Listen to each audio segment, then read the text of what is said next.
When something is part of us right from the start, we hold it near, dear, and close to our hearts.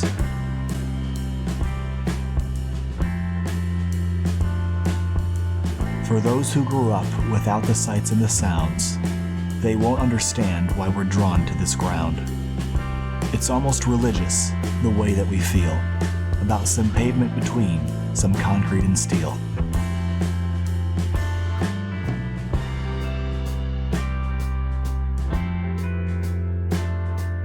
The American story of how we started to race starts with a chapter about this very place. Preserved for the future, conserved from the past, like Yellowstone and Yosemite, a park meant to last. For decades, ground shook as legends took to this track, learned every corner, every bump, every crack.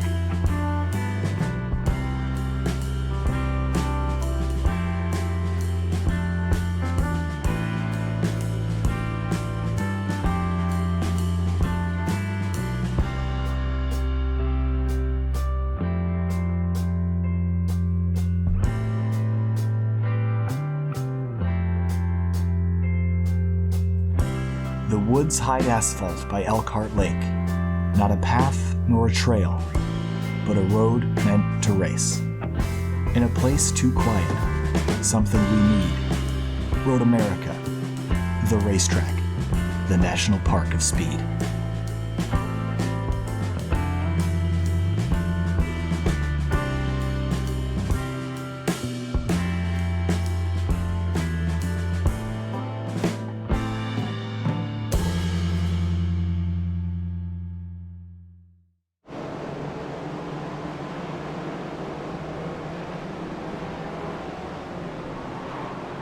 Certain racetracks are defined by a single corner, like Eau Rouge in the Corkscrew. But few words give a driver more anxiety than the kink. Those two words alone will make a driver twitch, shiver, and even sweat without even putting on their helmet. They'll bring images of concrete barriers rushing by at unparalleled speed and nightmares of horrific crashes that happen in the blink of an eye. The kink will dare a driver to dance with the car at the limits of adhesion and speed and inflict harsh punishment for even the slightest imperfection. We travel this week from one landmark American racetrack to another. Today we're at America's National Park of Speed at Road America. The first race held here in 1955 was won by an emerging superstar and eventual Formula One world champion, Phil Hill. Through 4 rounds of our inaugural Hoosier Racing Tire SCCA E-Series Super Tour, several new stars are beginning to make their names known. Names like Patry, Davis, and Allison Draney. They've shown their ability to take the checker at different tracks and fend off a variety of challengers. But today is different. Road America brings more speed than anywhere else, and with it comes the draft. With so many passing opportunities, our stars will be tested by more challengers than ever before. Can they withstand these new challengers and take the checkered flag? Or will it be the kink that decides who will emerge victorious today? Welcome to Round 5 of the Hoosier Racing Tire SCCA eSports Super Tour from Road America. With Greg Ginsberg and Kyle Heyer, I'm Larry McLeod. We'll be joined later by Tom O'Gorman. Greg, in 1973, the U.S. government discontinued the military draft, but here at Road America, the draft is alive and well. Larry, not only does Road America have the kink, but it also has 3 very long, wide straightaways that don't look kindly on, or pardon me, that look kindly on cars with an abundance of horsepower and the ability to stay in the draft. In all, there's more full throttle running here at Road America than at any of our previous outings on the Super Tour. More than Sebring, more than VIR, and more than Watkins Glen. So you've been practicing at Road America this week, Larry.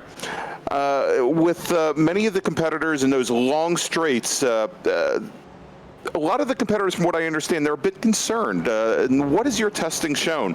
Why might this very special track cause some racers to rethink their strategies? Yeah, the difference here from everything we've seen things like VIR with Madison Avenue straightaway that everyone was, how do we make sure that you're in the lead at the end of the straightaway in the last lap? Or Road Atlanta, same thing, coming down into the chicane at the bottom of the hill last lap.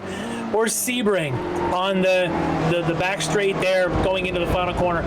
But there's something different about this place because there are 3 very distinct, very long straightaways, and it's going to be passing everywhere. And there's even an ability to, even at the end of the back straight, even at the corner at the end of it, which you'll still make passes after that. There's so many passing opportunities. The draft will pull people in that aren't necessarily normally on pace by themselves, and that scares some of our favorites in this race. And that's really going to play into their strategy of how long can these packs stay together, whether it be the low horsepower cars like the Spec Fords, the Miatas, the Skippies. I think even in the high horsepower cars, even in the Porsches, whether it be the Cup cars, the Caymans, or even in the Mustangs, I wouldn't even be surprised in the Cadillacs to see a couple of packs together, even on that horsepower. It's going to come down to the last corners in a lot of these cars.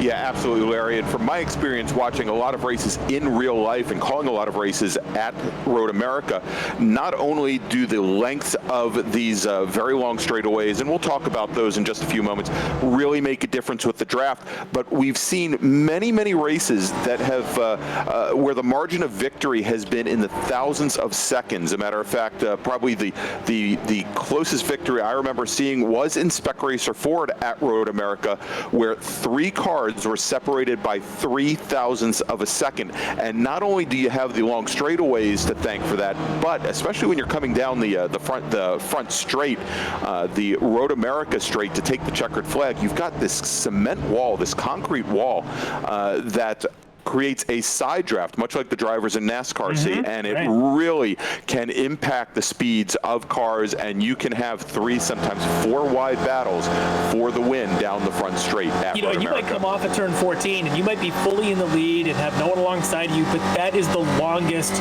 few moments. It's that longest 10 to 20 seconds of your life thinking, I'm just going to go up this straightaway and take the checker. But it's uphill. Low horsepower cars will be just crying for more power, the wind in their face, and the guy behind you's got that draft. And if you're not ahead by a full half a second, that lead could be gone by the time you get to that checker stand. That last lap is going to be up for grabs. It's going to be insane, and it really doesn't matter what kind of car you in. That uphill straight on that last lap is, to me, one of the most intimidating things as a driver in the lead. It's nerve-wracking. Yeah, and I'll tell you, from my experience and having raced at Road America in the 2010 National Championship runoffs, it really is nerve-wracking as you think you've gotten a good run out of turn 14, the very last turn here, and you start to head up that hill, and it just seems like, it's almost like being in a go-kart. You kind of hop up and down on the seat, or you try and make it go a little bit faster up the hill, and it just can't happen. I'm going to go see how fast I can go as we've got our qualifying Respect Fords and see what I can do. So fun guys in the booth. All right, so Larry, as he said, he's going to jump behind the wheel. Of course, Larry finished on the podium last week in Spec Racer Ford from Watkins Glen, and with him jumping in the car, let me welcome Kyle Heyer into the booth here. Kyle, welcome aboard, and let's talk some Road America.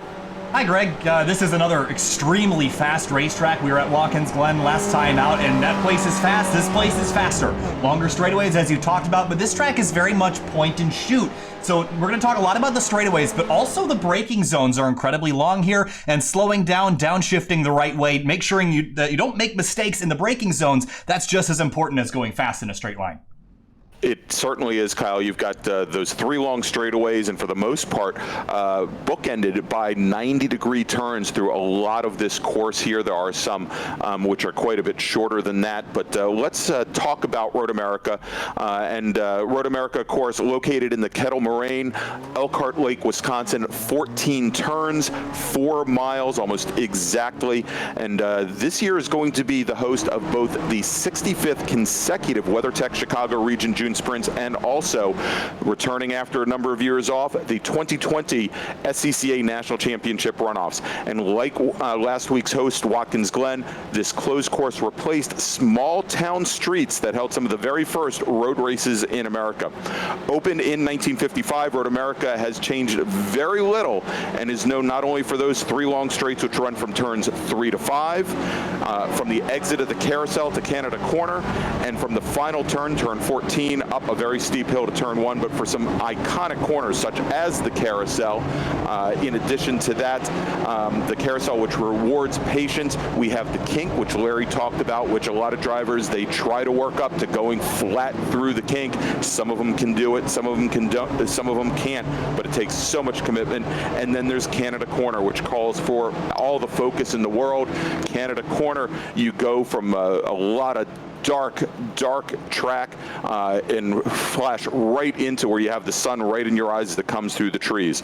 All in all, Road America requires perhaps the most rounded package of any venue that we've been yet on the Hoosier Super Tour, and its speed, its focus, its cornering, its handling, its car setup, it's the total package, Kyle. It's an amazing racetrack, and they call it the National Park of Speed, Greg, because it's covered by, this whole place is basically forest and farmland, and it's so beautiful, this facility, and we get to race on it today for the Hoosier SCCA eSports Super Tour, and feel very thankful to be up here in the booth for this first race. Just about 28 cars on the lineup here for our Spec Racer Ford, our first of 5 events this afternoon, Greg, and they're on track right now setting up for qualifying, and big packs of cars because the draft is going to be king today. It certainly is, and I was talking to Larry before the show, and we didn't get into it in the opening, but one of the things that he mentioned was that as long as you could stay within about 6/10, and that's quite a big distance back, 6/10 from the car in front of you, you could, on most of these long straights, end up sucking right up to the car right ahead of you. About 7/10 to 8/10, a little bit too far back, but given the length, and you have a very long run both here on the front straight heading down towards turn 1 as we're watching Jackson McLeod in the number 155 car.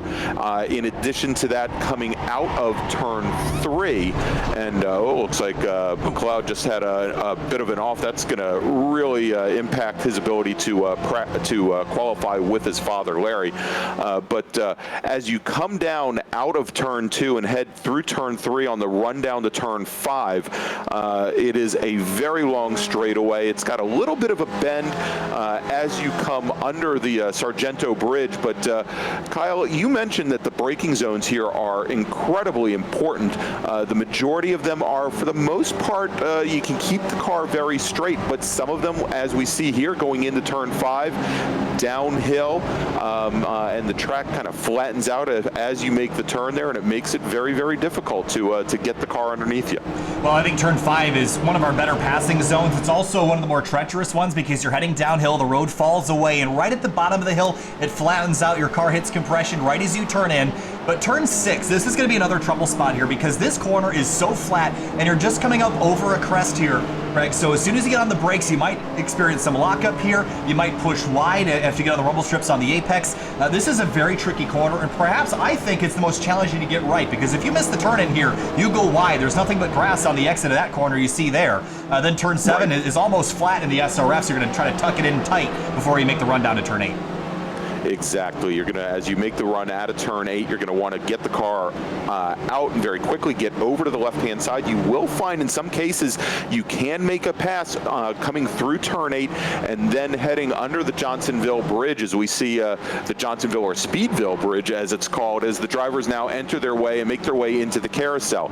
The carousel itself, as we see Patry in the 198 car making his way around, it's really a lesson in patience. If you attack it, the entrance too hard, very easy to have the car slide off driver's left into an enormous gravel trap. And typically when you end up in the gravel trap on the outside of the carousel, you're done.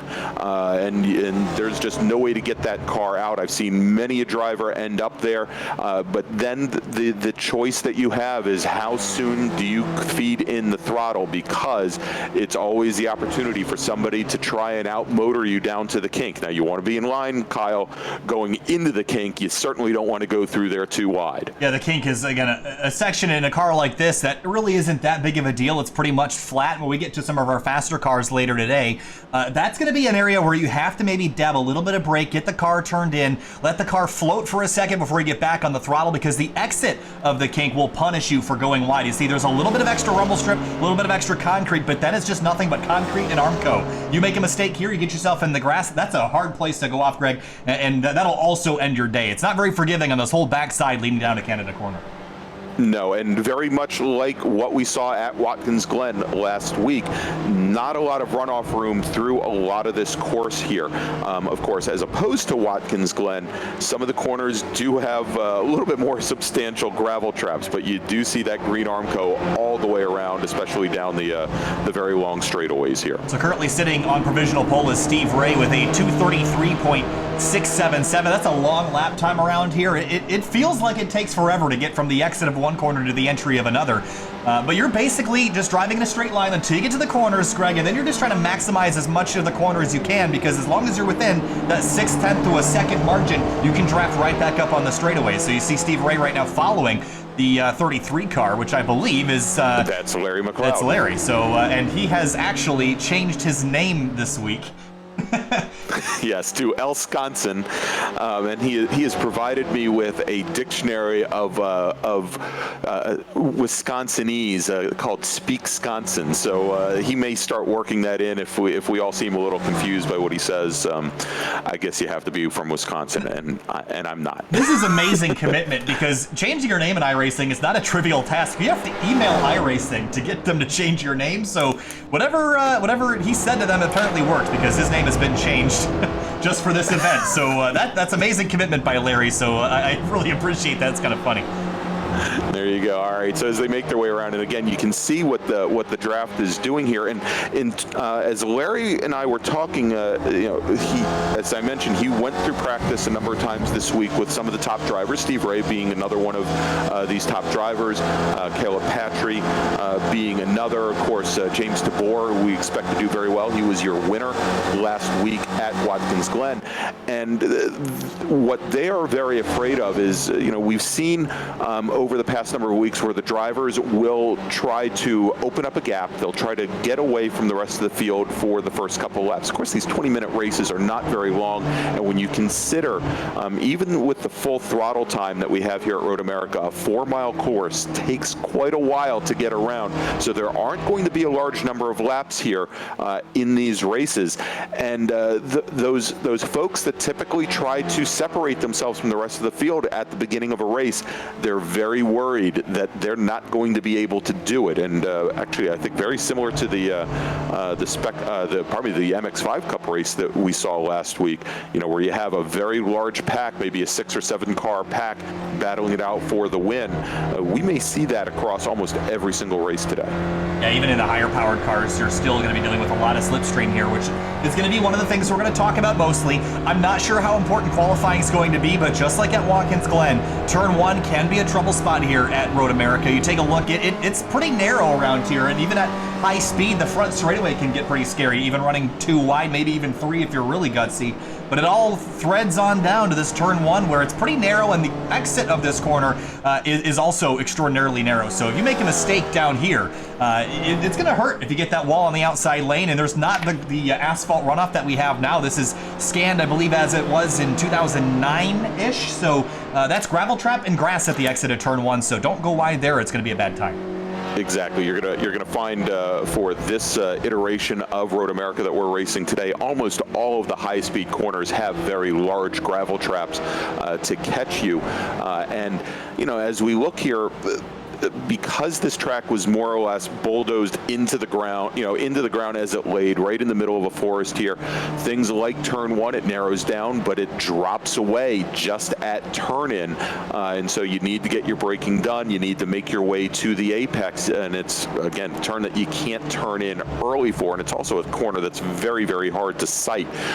Same thing that you have as you go through turn 3, as we see now looking up from turn 3 as the drivers come underneath the Briggs and Stratton Bridge. Again, another downhill entry heading into that corner. You need to make sure that you don't stand on the front brakes too hard, you don't lock them up, and you don't push wide. But again, another 90-degree turn, and it's very critical with many of these corners. For example, turn 3, that you get a good run out. We've talked about this at tracks like Road Atlanta with turn 7, at VIR coming out of Oak Tree, where there's one turn where it is critical, a slow turn that's critical that you carry as much speed as possible because you're going onto a long straightaway.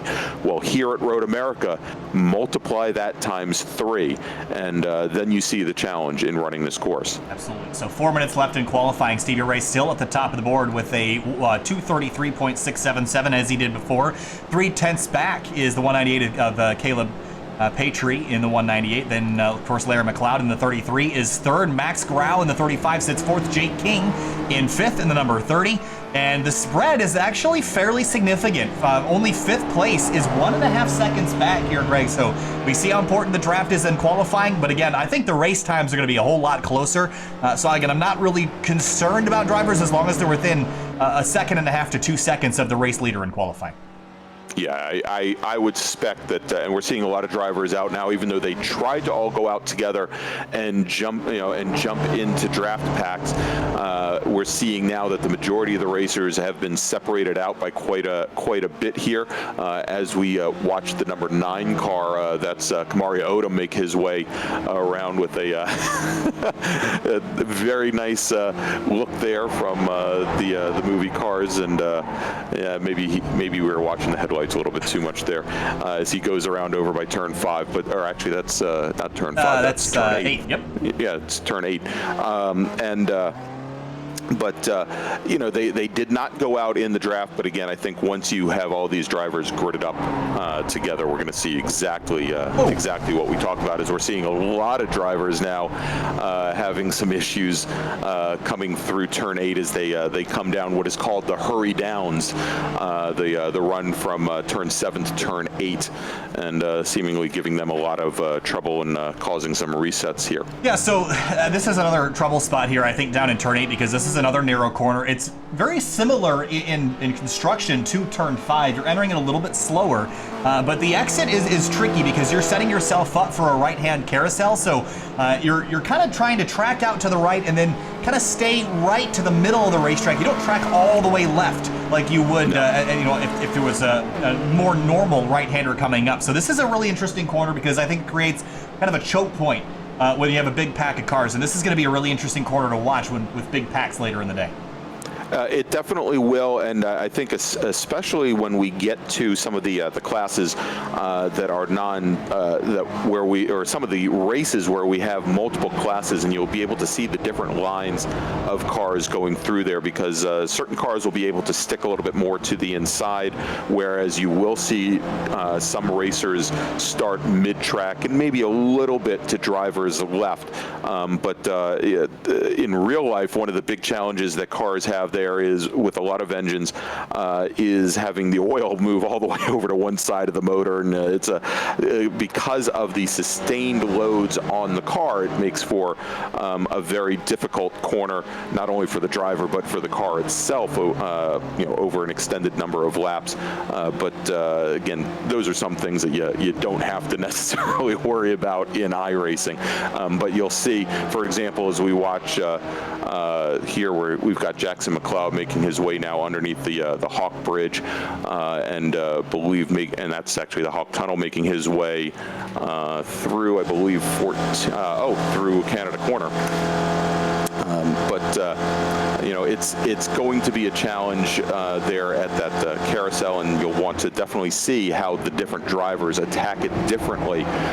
If they feel that they're getting some scrub in the front tires, or if they've got a lot of grip in the front tires, you may start to see some drivers start to move into the inside so that they can get a little bit better run on the jump down towards the kink.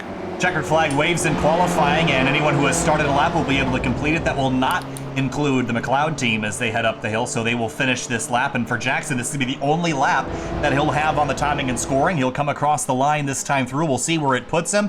A pole would be a 2:33.6. He's going to miss that by a couple seconds. It'll be a 2:34.2. That will put him fourth.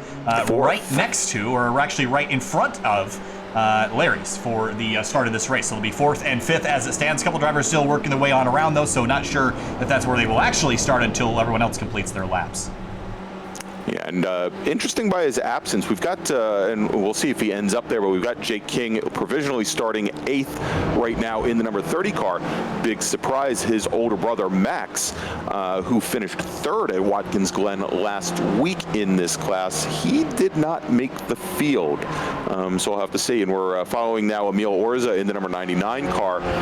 Emil runs regularly in the Spec Racer Fords in the Weekend Warrior Series. Gets a little bit of contact there from a car as he makes his way up the Road America straight underneath the Caterpillar Bridge and over towards the start-finish line. We'll see if that affects his final lap here. 2:35.6 didn't count. It looks like that contact will invalidate that lap for him, unfortunately, so he'll have to start towards the tail of the field. Still 2 minutes left. They give you plenty of time to finish your laps around here, Greg, because it is a 4-mile course, and this is by far the largest track we're going to visit here in the Hoosier SCCA eSports Super Tour in terms of lap time and the amount of distance you have to cover in a lap around here. But still 2 minutes left in qualifying. There's only a handful of cars still left out on the racetrack. One of them is Brett Holton in the 08. He comes across the line, 2:36.3, not going to improve his time. Tyler Weaver, he makes his way up out of Canada Corner, and a couple corners left in his lap for the number 18.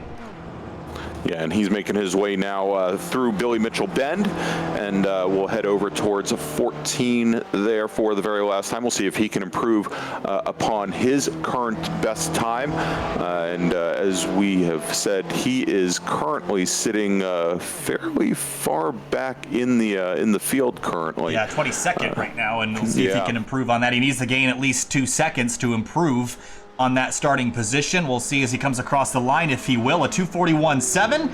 Not quite. He'll stay 22nd. Not going to move him up in the field. So he's going to start 22nd. Only car left on the track is the 91 car as he comes across the line here, Greg. A 2:35.7. Not going to be an improvement for him either. So your starting lineup is on the left-hand side of the screen. Stevie Ray on pole for SRF.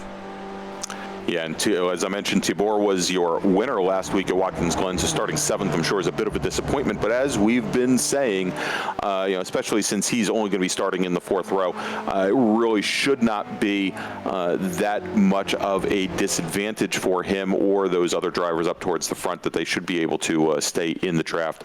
You'll notice our starter here with the checkered flag a little bit more. He's a little bit more invested in the job here than our starter was at Watkins Glen a week ago, actually throwing the checkered flag here as opposed to just sitting and watching the traffic go by. So definitely some big changes here. He needs a raise. He's doing a good job out there, Greg. Yeah, and the fact that he's still throwing it with no cars on the track is pretty amazing. Hey, real quick, Kyle, wanted to mention we're bringing on a new partner with the SCCA this week, and it's Competition One Racing. They are the presenting partner of the Spec Racer Ford races here on the Hoosier Racing Tire SCCA eSports Super Tour for the remainder of the season, and they are also going to be the presenting partner for a select race series that we're having next season. Now, next season could start in a couple weeks. It could be in 2021. Nobody tells me, but they are going to be the presenting series sponsor. And although I can't get into any details, I am getting word that they're going to be presenting and giving a very big, exciting prize for the winners of that particular service, that particular series. And we'll talk a little bit more about Competition One as we get on with the race here. But I guess we're ready to start running down the starting grid. We had it up there just a moment ago. Actually, Kyle, why don't we take a look at the weather real quick before we run down the grid? Yeah, so it looks like ambient temperature 72 in the air. Beautiful afternoon here in Elkhart Lake. Track surface 74. That's nice and cool, very grippy, and it's a nice, relatively cool morning here. So wind 2 miles an hour to the northwest. That won't be much of a factor when it's that low, but partly cloudy skies. It's a beautiful day for racing at Road America.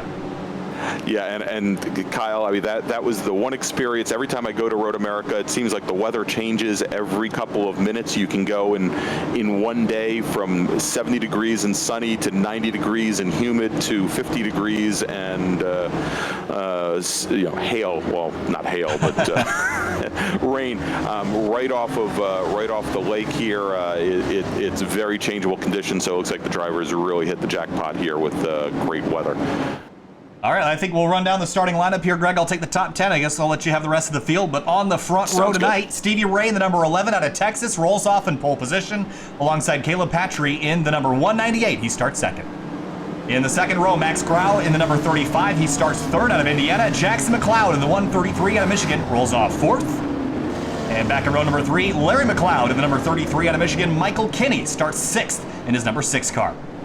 Back in row number 4, it's going to be 7th place, James Tabor in the number 91, and Miles Crabb rolls off 8th in his number 31. And row number 5, rounding out the rest of your top 10, Jake King in the 30 out of New Jersey, and Austin Fairfield in the number 04. All right, starting on row number 6, we've got Brett Holton to the inside, Suraj Pradhan to the outside. They will start 11th and 12th. Then we've got Justin Clardy and Ryan McLaughlin. Then we've got Denny Stripling, who has tons and tons of Spec Racer Ford experience. He'll be starting next in the 32 car, right alongside Michael Omelko. In the number 76 car, he'll be starting 16th. Then starting 17th, we've got Pax Rolfe, starting right beside Dan Huberty, starting in 18th position. And then starting in 19th, we've got Andrew Rosencroft and Kamari Odom in the number 80 and the number 9 cars, respectively. Then we've got Joaquin Effinger and Tyler Weaver. Right behind them, we'll have Emil Orza in the number 99 car. As we mentioned earlier, did not set a flying lap. Then we've got Tony Chow. Behind them, we've got Sam Rolfe in the number 85 car. And then we've got on the next row David Swig and Dan Bullis in the number 26 car and the 44 car. Then we've got Jeffrey Tattersall lining up right next to Jamison Savage. And then finally, we've got Aaron Nash in the number 15 car. He will be starting in, I believe, that'll be 24th position, I believe. Pardon me, 26th position. And then Dmitry Zielinski. There's your starting lineup as we head down through. Actually, that'll be 30th and 31st. Yeah, 31st, all good. Down into Kettle Bottoms and into Canada Corner. This is going to be a trouble spot today, Greg, especially in the faster cars. The track gets narrow. You're kind of kinking to the left. There's a lot of grass out here. Very easy to dip a tire off as you head into the braking zone, but it's time now to get these Spec Racer Fords fired up. Bring you the Hoosier SCCA eSports Super Tour from Road America.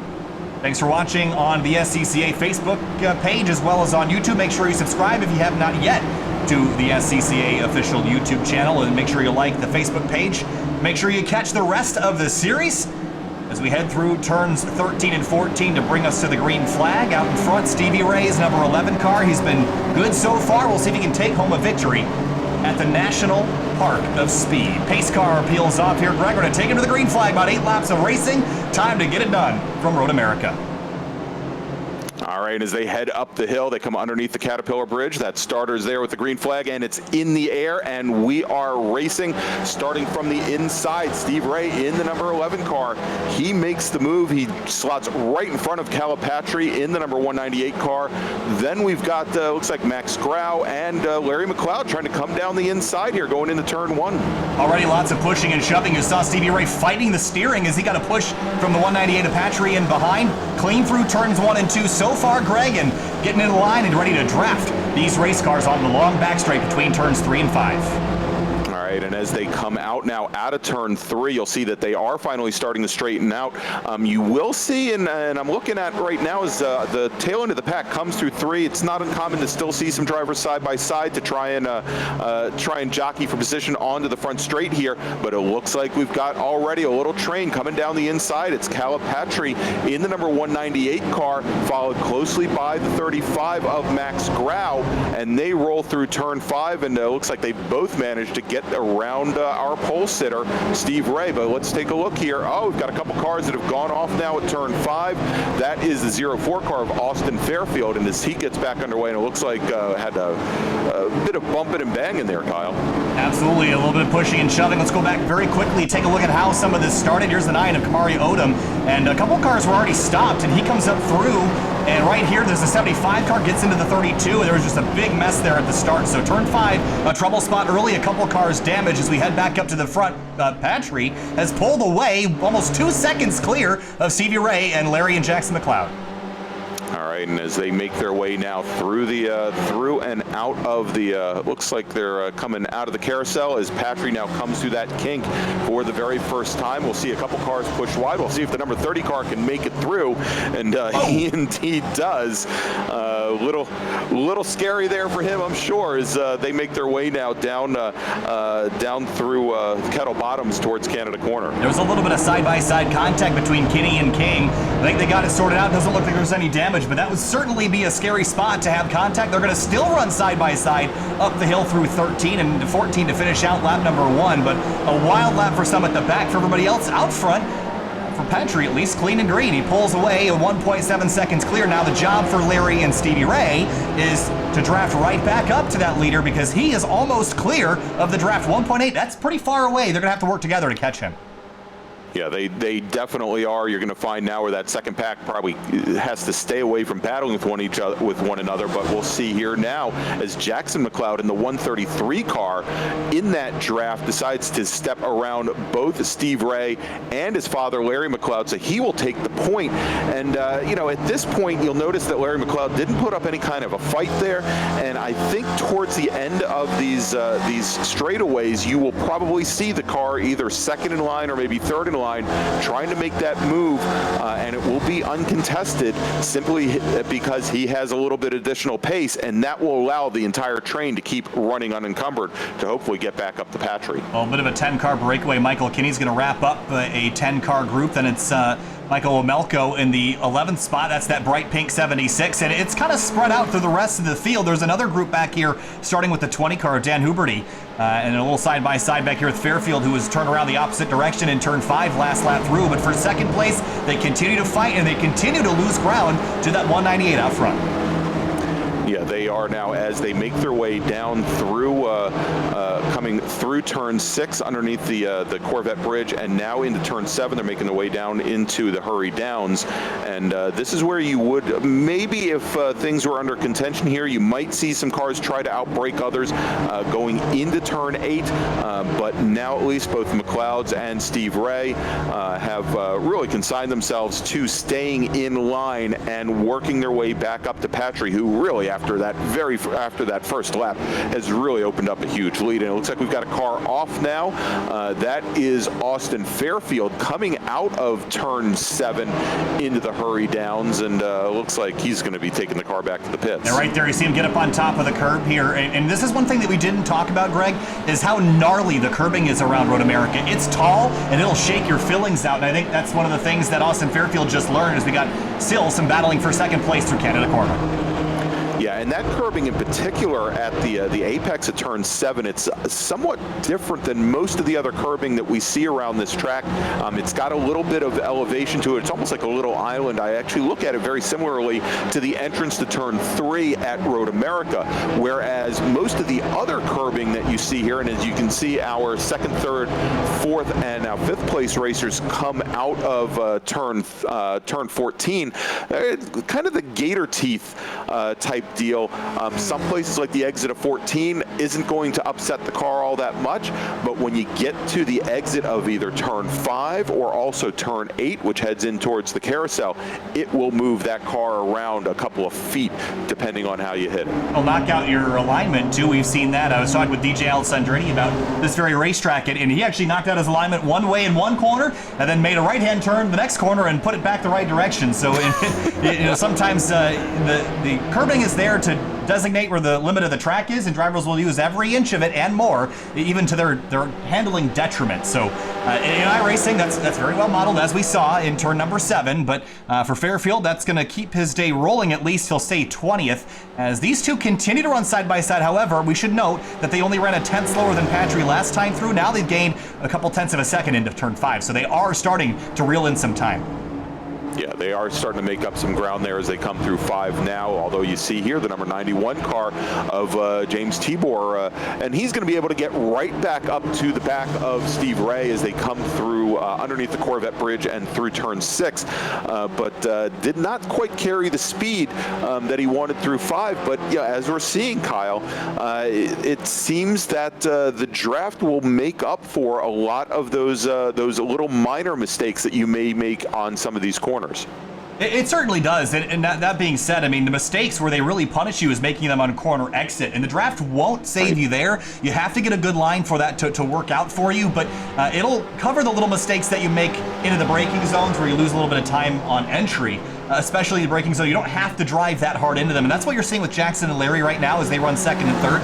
You know, Larry's not pushing it into the braking zones right now. There's no point because he can gain that time right back on the straightaway. And there's actually a little bit of an advantage to laying back and gathering some momentum, as you see him doing here, to maybe try to make a run past the driver next to him. That's going to give you an advantage here to see Larry go back on by. They're starting to leapfrog here a little bit, Greg, to carry as much speed as they can, and they've gained 3/10 this lap.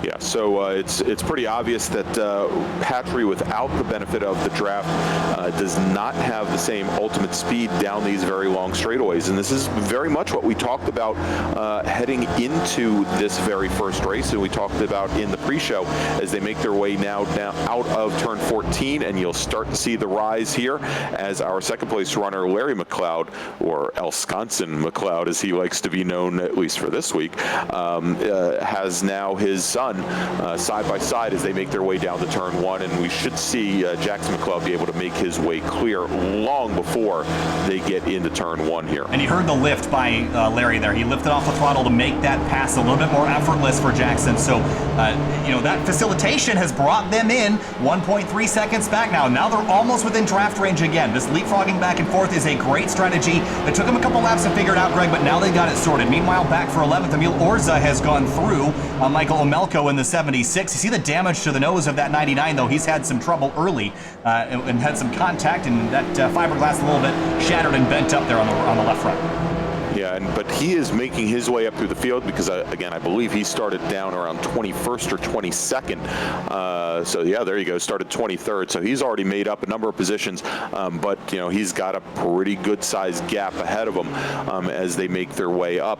Now, we were talking a little bit earlier about James Tibor maybe falling off the pace just a little bit of the two McLeods and Steve Ray, and you can see now here he has his own pack of 3 cars. He's got Jake King and he's got Miles Crabb in tow as well as they now make their way out of looks like out of turn 3 and start making their way down. Oh, pardon me, that was Hurry Down. It's coming out of 7 going into 8. So again, Tibor, yeah, looks like we had the number 08 car go off. That's Brett Holton, and you know, again, it's a bit of a challenge there coming through turn 8. If you turn in, and I think that's a great example, is you get on those curbs on the exit of turn 8, and it will throw the car around. So let's take a look here, and well, it looks like he had some more issues. He missed the apex there, and he was fighting the car all the way around that corner to begin with. Yeah, you enter in there sideways, you get up on the exit curbing, it's just going to throw the car harder the other direction. It's very difficult to regain grip when you're on this stuff. Dan Bullis has had trouble. This is also in turn 8. So this is the trouble spot we've seen. We saw this in practice and qualifying here, Greg. I thought it'd be turn 5 or turn 3 somewhere else, but this has been the corner that's been kind of getting everybody tonight. 44, lift off oversteer there, kind of got off throttle, and sometimes use the throttle to balance this race car, and a little bit too much of a lift for Bullis, and he goes around. Back up front. Patry has a 1.1 second lead, and now Jackson's back within draft range. It took him half the race to get back here, Greg, but they are going to reel in Patry again. So he thought he got away, but not quite. The group behind him working together. No, and you saw as Patry moved all the way over to driver's right. Again, pretty common that you'll see drivers do that to get a side draft. Patry, who doesn't have a drafting partner, using every little advantage that he can. But it looks like the pack of 3 right behind him working that draft a little bit better, obviously, as they now come down the hill into turn number 3, and they are making up a lot of ground. That last time by, both Jackson, Larry, and Steve were almost, looks like 0.8 of a second faster than Calipatri. Oh, it looks like Jake King is in pit lane. Didn't see what happened to him, so I think it's worth going back and trying to find where he got this damage. He was all working in a battle with another group of race cars right here at the exit of the kink, caught the exit of the curb and smashed the wall. That's concrete there. That'll hurt. So that is our, as far as we know, the first casualty of the kink today, and it's been known to claim a lot of cars. But look at this now, Calipatri's tremendous lead that he had exiting the first lap. It is now gone. We have both Jackson McLeod and we've got Steve Ray. And let's see, looks like Larry McLeod has fallen off that pack just a little bit. He's got to try and draft back up to the leaders now.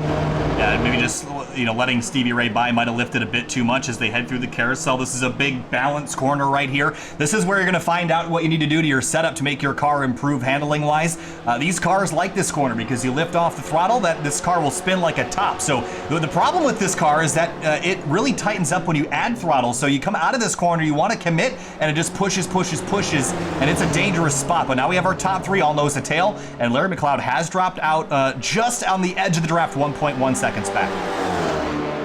So we'll see if he can make his way back up as Steve Ray starts to move to the inside a little bit. We'll see if he's ready to make a move. He'll stick in behind as we have just about 2.25 laps left to go here at Road America. And if Ray and McLeod start the battle now, that will give and that's Jackson McLeod, will give Larry to get back in. But we can see here now coming out of 14. He's not all that far out of it. He's just now looks to be about 0.8 of a second back. But you can see the difference now as they get on the Road America straight here, and the 3 cars in the draft starting to just move away from Larry McLeod. Yeah, we see him pushing and shoving though, and because they're not leapfrogging though, Greg, that's going to actually slow them down a little bit, because if the 11 had gone by those front 2 cars, that would have increased the gap between them and Larry, but they all stayed in line. I don't think their intent is to lose Larry here. But that might just be what happens, because if they continue staying in line like this, they might be able to push away. The problem is if they're lifting too much, they will slow themselves down and let Larry catch again. So 0.7 is the gap as they exit turn 3, 6.5 minutes to go. And as I have it, it's predicted 3 laps to go right now, but as they run side by side, this could slow them down and only make it 2 to go next time by.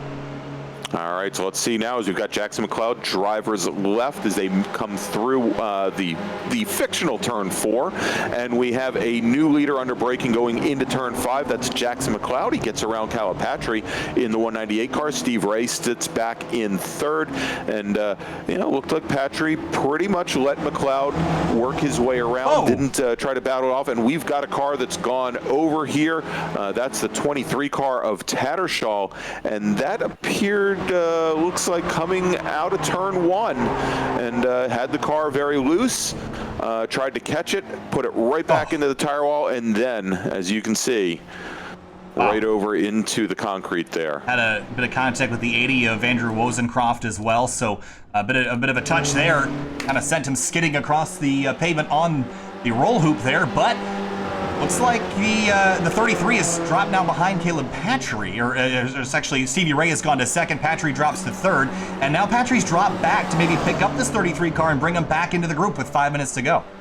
That's just what I'm thinking. Is he's trying to pick up a dancing partner here, so that they can bring the battle back to our leaders, and we'll have to see if Ray is ready to start battling. He certainly wasn't there coming through Canada Corner, and as they start to make their way up the hill here through Billy Mitchell Bend, things start to close up. There's only now about 0.3 of a second separating Patry from the back of Ray as they come into 14. And some might be asking, well, why would he lose time to go bring another person into the fight? Well, this is like what I call co-opetition, as Darrell Waltrip used to say. You find a buddy, because if there's 3 cars in a group, someone's going to be the odd man out.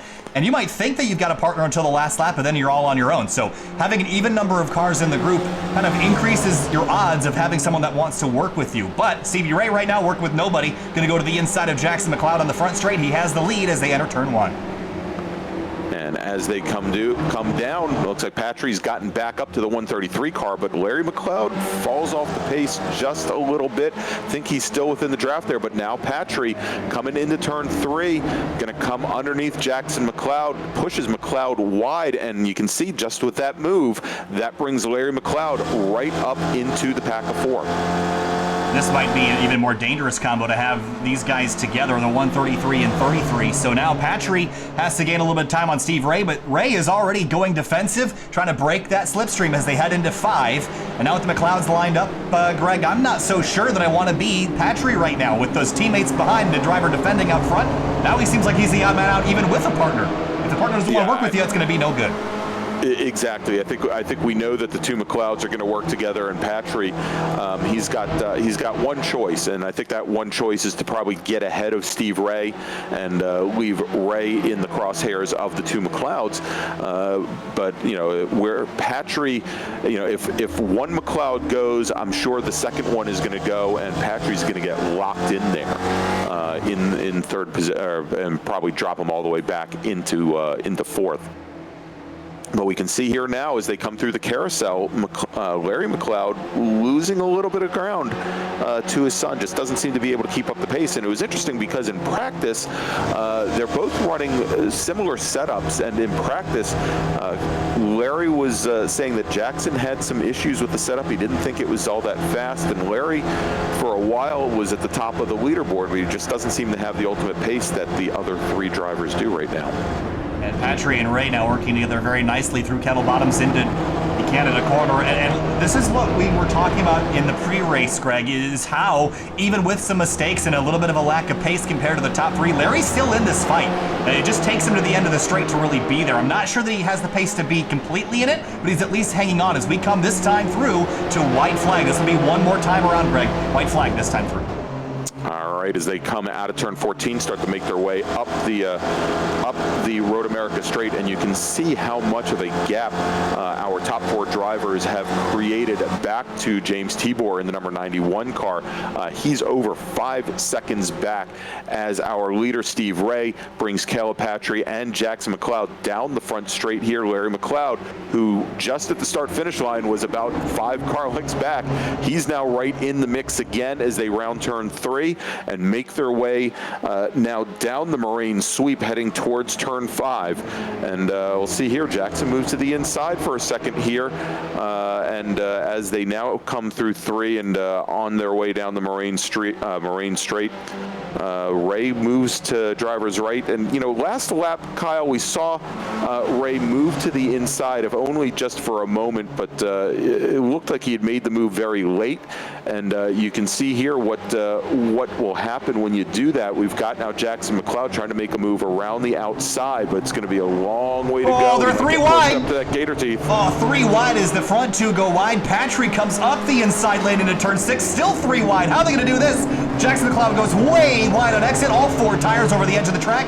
And now Patry, with an expert move in 5, goes to the lead behind him, still double wide as they head down through 7. There was an issue in the background with Sam Rolfe and Michael Omelko. They've gotten back rolling in 11th and 12th, but Patry, with that move, Greg, has put himself out a second in front of 2nd, 3rd, and 4th. Yeah, he may be just now slightly out of the draft range of Steve Ray, Jackson McLeod, and Larry McLeod. That battle between Ray and McLeod carried on maybe just 1 corner too long here, as you'll see as Patry opens the wheel up coming out of the carousel and tries to unload those front tires just a little bit. They're going to have a run here, though, Greg. They're going to have a huge run into Canada corner. Jackson McLeod goes to the inside. Tires in the grass. They touch side by side down through Kettle Bottoms to Canada corner. Double wide behind him. Everybody going for the lead towards this turn number 12. And here comes Jackson way late on the brakes. He's in too deep and slides. They touch, and through comes Stevie Ray to the lead. Yeah, that was an incredibly late braking maneuver by Jackson McLeod, and Steve Ray was ready there to pounce as both Jackson and Patry got bottled up there on the exit of Oh, Canada they corner. touch So again. look at this now, too wide, coming out of 14. Larry McLeod gets very loose on exit, and we'll see now as they start to make their way up the hill. Can Larry McLeod hold on to the position? Leader is going to be Stevie Ray. He comes across the line, 3 wide for a second at the line. It's going to be Jackson McLeod, I believe, Caleb Patry, and then Larry back in 4th. What a final lap there, Greg. That was wild stuff.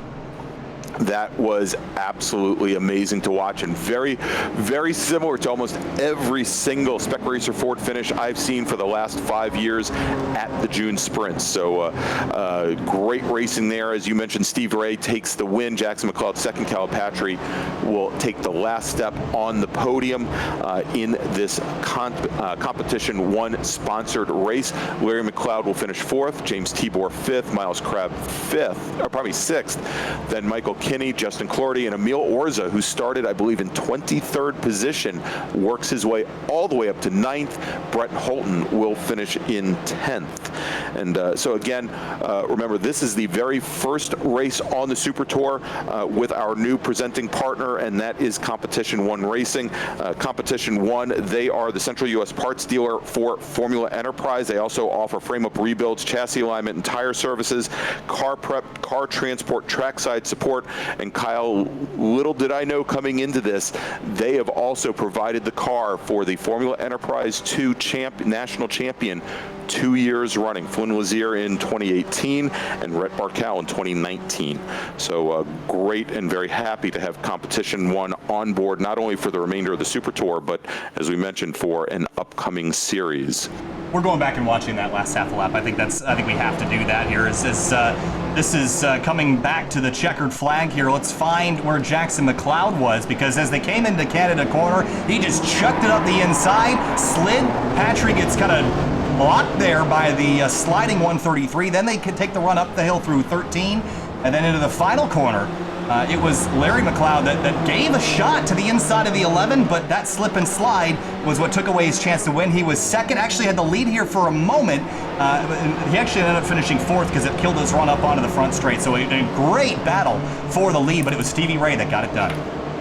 Yeah, I'm not going to second guess Larry, but I think if he could have stayed behind Stevie Ray coming through 14 and might have been able to take a run at him, but you know, obviously had some issues on corner exit there. But a great 4-car battle for the win, came all the way down to the wire. Absolutely. So one last look at our results here before I think we're going to have Larry back in here at some point. We'll get to talk to him as well as hopefully we can find Stevie Ray. We can bring him in and talk to him before we jump onto our second event of the night, but I don't see him around. So. He's in the social moderators room. Yes. So we'll drag him in and talk to him. Hey, Steve Ray, got a copy? No audio on Steve. We'll see if you can get that sorted out, but we'll wait for Larry. We'll try that again in a bit here, Steve, and we'll get a chance to talk to him here, Greg, but now we have Larry in the booth. Larry, that was a wild finish. Walk us through it. Yeah, a little crazy, as we were just lucky to be catching Caleb. He was flying out of the gate. We were all tangling early, but honestly, going with 3 wide early in that lap, getting just as we were going into 5 and 6, got crazy. We settled in, and then I just followed as Jackson and Steve went side by side going down into Canada corner, and it looked like Jackson just locked it up a little bit of there, which caused a little more mayhem and it allowed me to slip up inside. Steve and I went side by side into 14, which we hadn't done the whole race. We touched. I got the worst of it, slowed down, and then all of a sudden I see in my mirrors, here comes Jackson and Caleb, and I just stayed in the middle of the track as they each picked a side. It was a little crazy, but wow, I'm sure it looked pretty good. It looked very good. Matter of fact, we finished up. We had a great overhead shot of the entire battle coming through 14. Now, I was wondering, as you went to make that move on Stevie Ray coming in the 14, did you give any thought about maybe following him through and then just trying to make the run up the hill? Because obviously that late move in the 14, the car got very loose on exit, and you end up losing momentum. Cost you that second step on the podium. Jackson and I had tried things there, and I'm not able to get on the gas as early into that corner as other folks, and even during the race, I wasn't able to get runs off of there. So I knew that if I stayed behind him, I had no chance. So I thought I had plenty of momentum off of coming up to 14 to get alongside of him, and I had the line to be at least next to him there, and then maybe we could go side draft and just 50-50 it up to the start line. But I guess I wasn't up as much on the curb as I thought, because we literally side contacted, and that's what actually lost the momentum, was the contact there. But great race for Steve. I mean, Steve was right there the whole time. Early on, he was helping push a little bit and stayed back and watched Jackson and I coordinate our flip-flops as we were trying to catch Caleb. So yeah, really, it looked like he was there working with you guys to make sure that all three of you stayed together and that you guys could get up the Patry and the race. But you all were able to get up there and really turn it into a great battle for the finish. Yeah, I mean, I feel bad for Caleb because he did a great job, did his own thing, and just took off, had really good pace. And then at some point, I didn't see how, as we were going into the carousel at one point, all of a sudden he dropped back into third there. And I was like, well, there goes his lead. And then it just became a complete just fight right to the end. It was crazy. Sort of like one of those sausage races at Miller Park. It was like one of those. You never know who's going to win. The sausage. See, you bring up the sausage races at Miller Park for the Brewers games. I'm thinking about the racing presidents at Nats Park for the for the world champion. I'm Washington sticking with Nationals. Wisconsin for tonight's game. All right. Anyway, go grab a Miller Lite and get ready for the next race now. All right, so we're getting ready. We're going to have our next race up here in just a few moments. That is going to be our small bore race.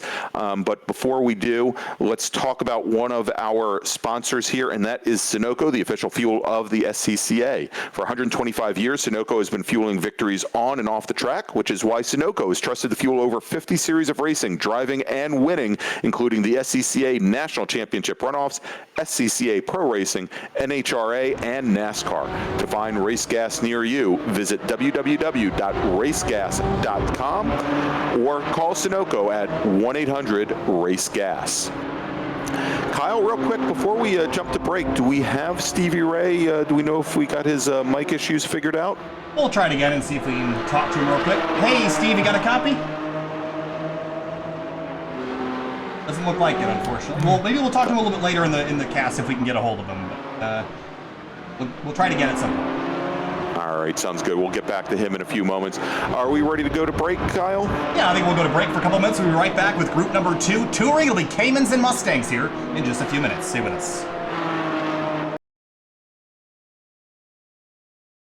When the finish line calls,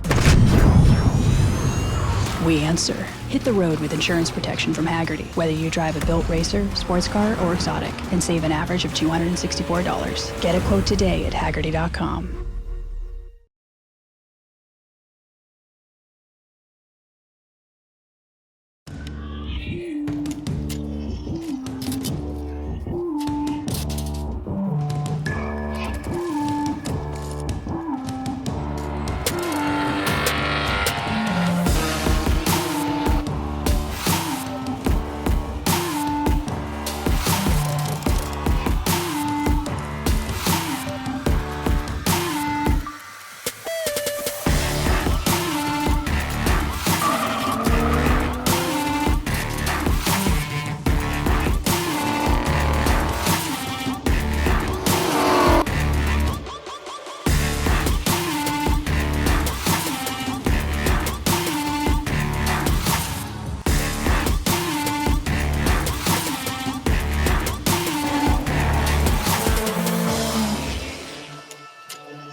back with the 2020 Hoosier Racing Tire SCCA eSports Super Tour from Road America. Larry's now back in the booth here after getting his driver's suit off and cooling down just a little bit. And got myself a sausage and a beer and a brat, and I'm all back here in the booth.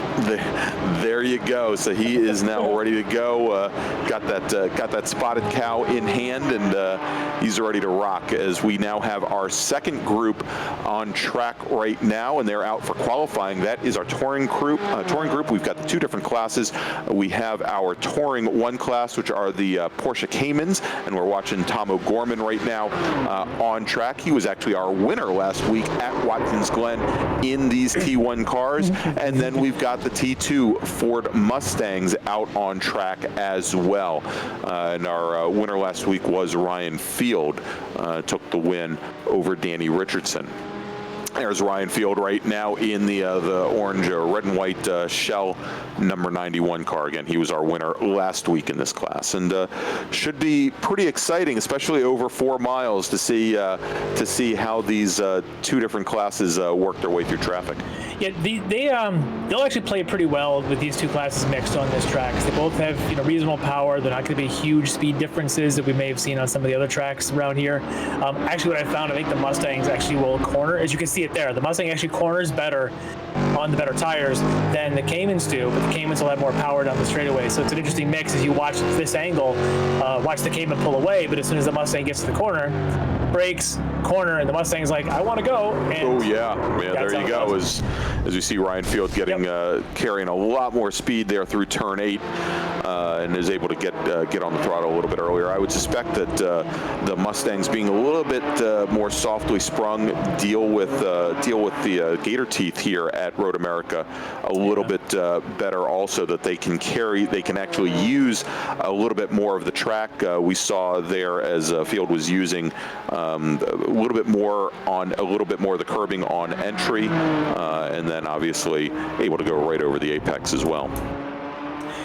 Yeah, and it's with both of these cars, it's obviously always about corner exit speed, and really nowhere is more important than a track with 3 of the longest straightaways in North America than it is here.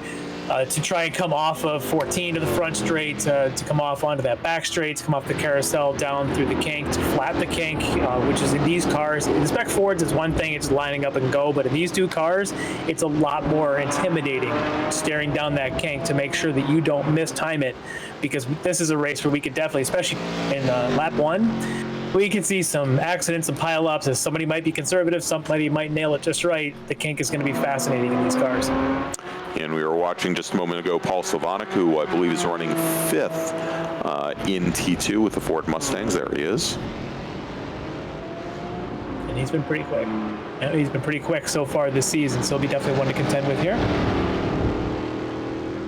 I've noticed as the season goes on, too, a lot of drivers starting to get some more custom liveries. We've had some folks getting, this one here, but we've had some others also getting some sponsors. As Waxman's got himself an Autocross Digit sponsor. There's a few of those popping up. So very cool to see some liveries rather than just the standard, the trading paints download, just paste it on. It's really cool to see some custom stuff coming in.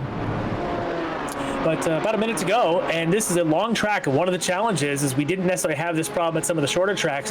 This place is a long lap. You only get a handful, and I can tell you from the first race, Jackson did not have a lap in the books, period, until I actually helped him, until he followed me out. We went across the stripe with about 2 minutes to go in the session. It went checker right before we finished his only official lap. It's tight. We were just watching Paul Zimmerman there went off at the kink and went nose first into the tire walls. Looks like he might have actually gone nose under the tire walls there. Let's see what happens here. We're going to follow him here around the carousel, and we can see here, just start to push wide. Carrying that speed. Not quite all the way to track left. He's a little narrow. Yeah, and that's and just went really make the turn straight off. I don't want to say that was a designed move there, but he came down pretty much the center of track and never turned the wheel. So there you go. All right, we're on board now with DJ Alessandrini. Alessandrini finished second in the T1 class to Tom O'Gorman a week ago at Watkins Glen, and he is your provisional pole sitter at the moment. He actually has the fastest time on track with a 120 point, let's see here, a 120, that's not right, a 2:16.407 as a fast lap, and then we've got O'Gorman sitting second fastest with a 2:16.503, so just about 1/10 separating Alessandrini from O'Gorman here, as you mentioned, with just a little bit of time left to go. Well, actually, not a little time left to go. The checkered flag is out at about 2 minutes it's going to take for the remainder of the cars to make their way around. There's Danny. Go ahead. Yeah, I say a couple of West Coast autocrossers right there with Tony Chow and Ryan Otis. Both of them have championships in solo at the Solonats. Be interesting to see if they can give O'Gorman and DJ a run for it here. As I don't know, we've seen Otis running in this Cayman group here in Touring 1. So I know we'd seen him in the Cadillacs earlier in the first race at Road Atlanta a couple weeks ago. So it'll be interesting to see him run. There's Tony Chow actually just put in a better lap, so he's up to third now. Can they stay with Tomo and DJ? Yep, and they've been in the class of the field.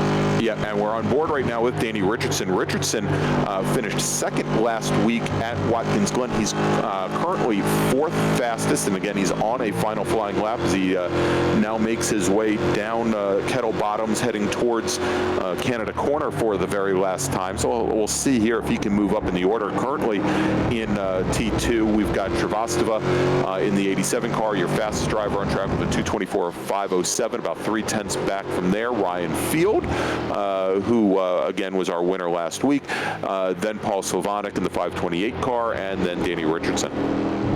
And we'll see here as Richardson comes out of 14 for the last time if he can move up through the order.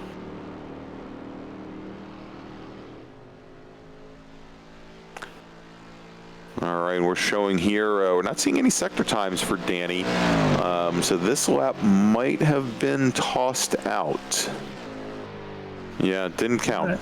So much like we saw in the Spec Racer Ford with Ryan Otis, who, you know, of course, Otis had that great run from 23rd all the way up to 9th, I believe, and because his one fast lap had gotten tossed out, it looks like Danny Richardson not going to move up from 5th. Yeah, you know what? In this kind of a track, I look at it as these tremendously long straightaways, a couple of 90s kind of connecting the way this place is configured. You can come back as long as it's about the number of passes you need to make. If you're in the top 5, 6, it's fine. That's kind of how I look at this kind of a place. Being on pole isn't really critical. Even the front row, not too critical. So if you're Danny and you're sitting, you know, at this point, what do we say? He's in 5th? He's going to be on the 3rd row, exactly. Yeah, I think he'll be fine for this kind of a race. Yeah. Right there with a guy like Jeff Jacobs, who's super consistent, easy to judge, easy to race side by side with. I think he'll be fine. Behind folks like Field and Sylvanek. I think that's a good pack to be mixing it up with. Notice one of the other names in that group, if you haven't already, some guy that's won a few medals, gold medals, in fact, in the runoffs, in Mustangs, in fact, a guy named Andrew Aquilante. Aquilante has made the move over here. Yeah, absolutely. We didn't pick him up, but yeah, multi-time national champion from I believe Phoenixville, Pennselsvania, driving the Phoenix Performance Mustang today. Of course, there he is in the 33 car. On the car, and actually, he's been last 2 weeks. He's jumped into the Thursday Fun with Cars. You know, my little feather my cap is I've out-qualified him at least one of those times and run side by side with. He's not the greatest qualifier, which is amazing because every time at the runoffs he seems to be on pole every time I see him. But as you'd expect, he's a fantastic racer in this. So although here he'll be starting about 13th, 12th, something like that here in the T2 grid, look for him to be making moves early. But do we want to run down the grid as we get a long outlap? Yeah, we've got a long grid here. Yeah, of course we've got a long pace lap. It's going to be a while.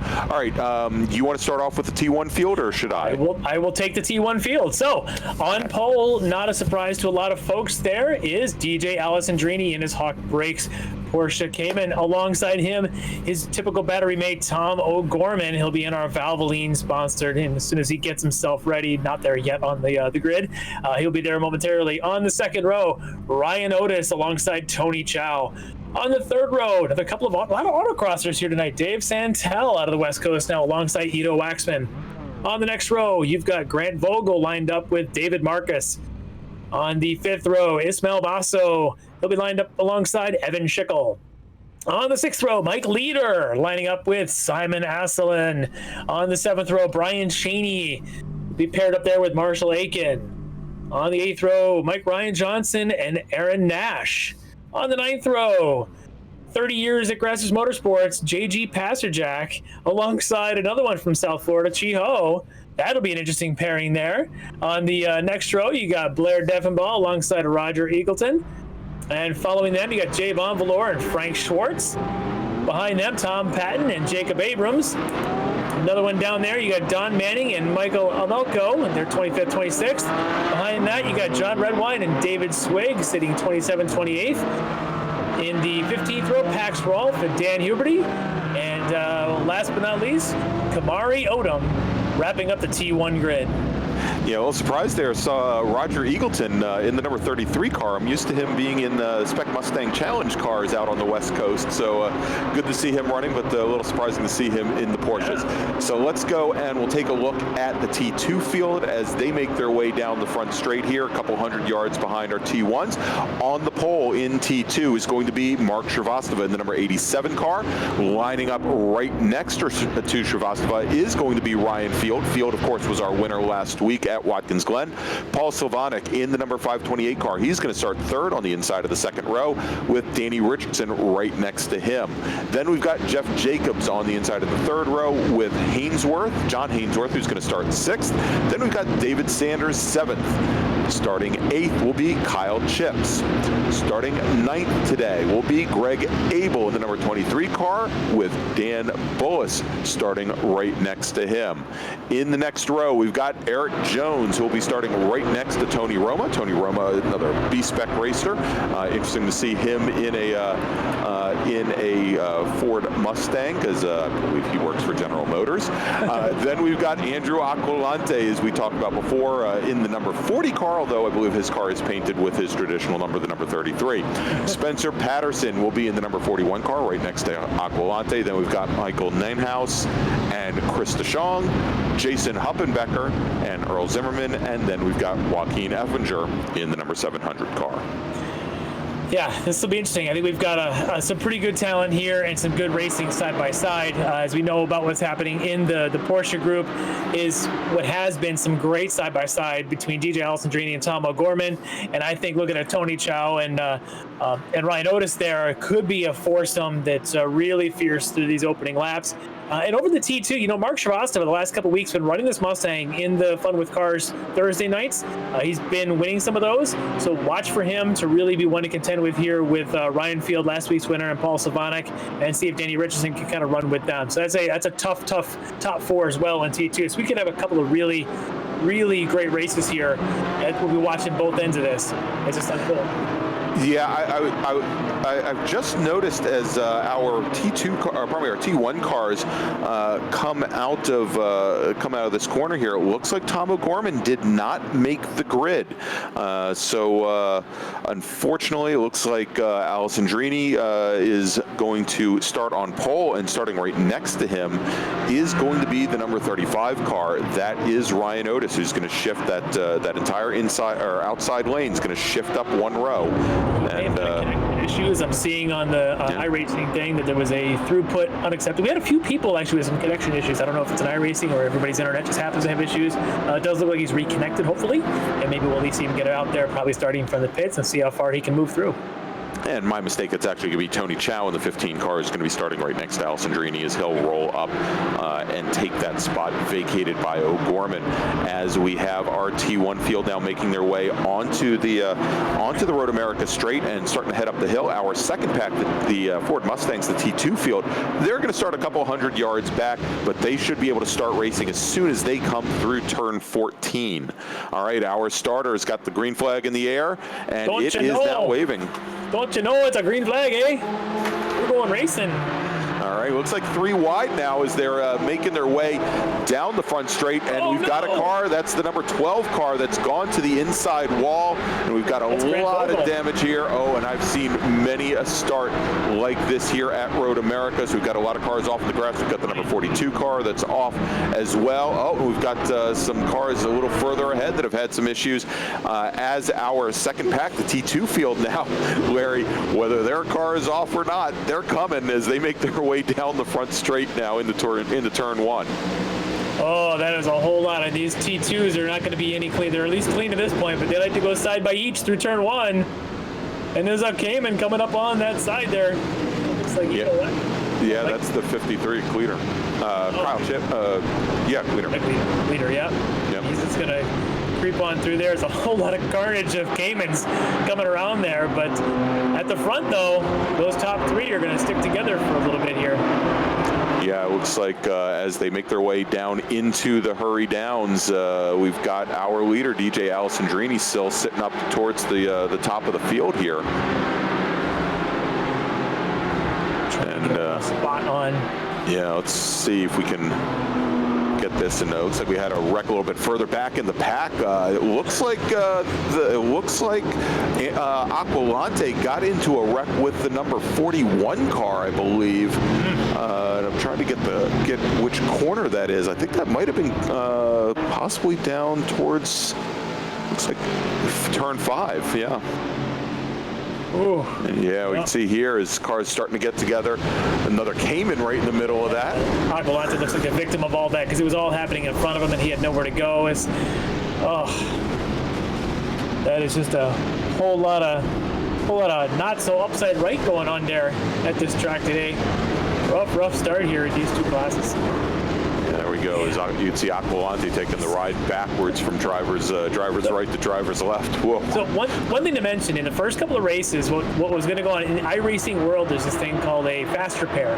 So basically you call the tow or you pull into the pits. As soon as you pull in, boom, you get a brand new car and out you go. Look how many cars are on the pit lane right now. As of last week, that feature is turned off. There are no longer fast repairs. See how they're not moving anymore? They're not getting repaired. So you do the timed repairs. So you'll pull in and there's needed or necessary repairs that could take a minute, 2 minutes, and then there's the full repairs that could take 15 minutes. Essentially, your race is gone. So this just completely cleaned up the field.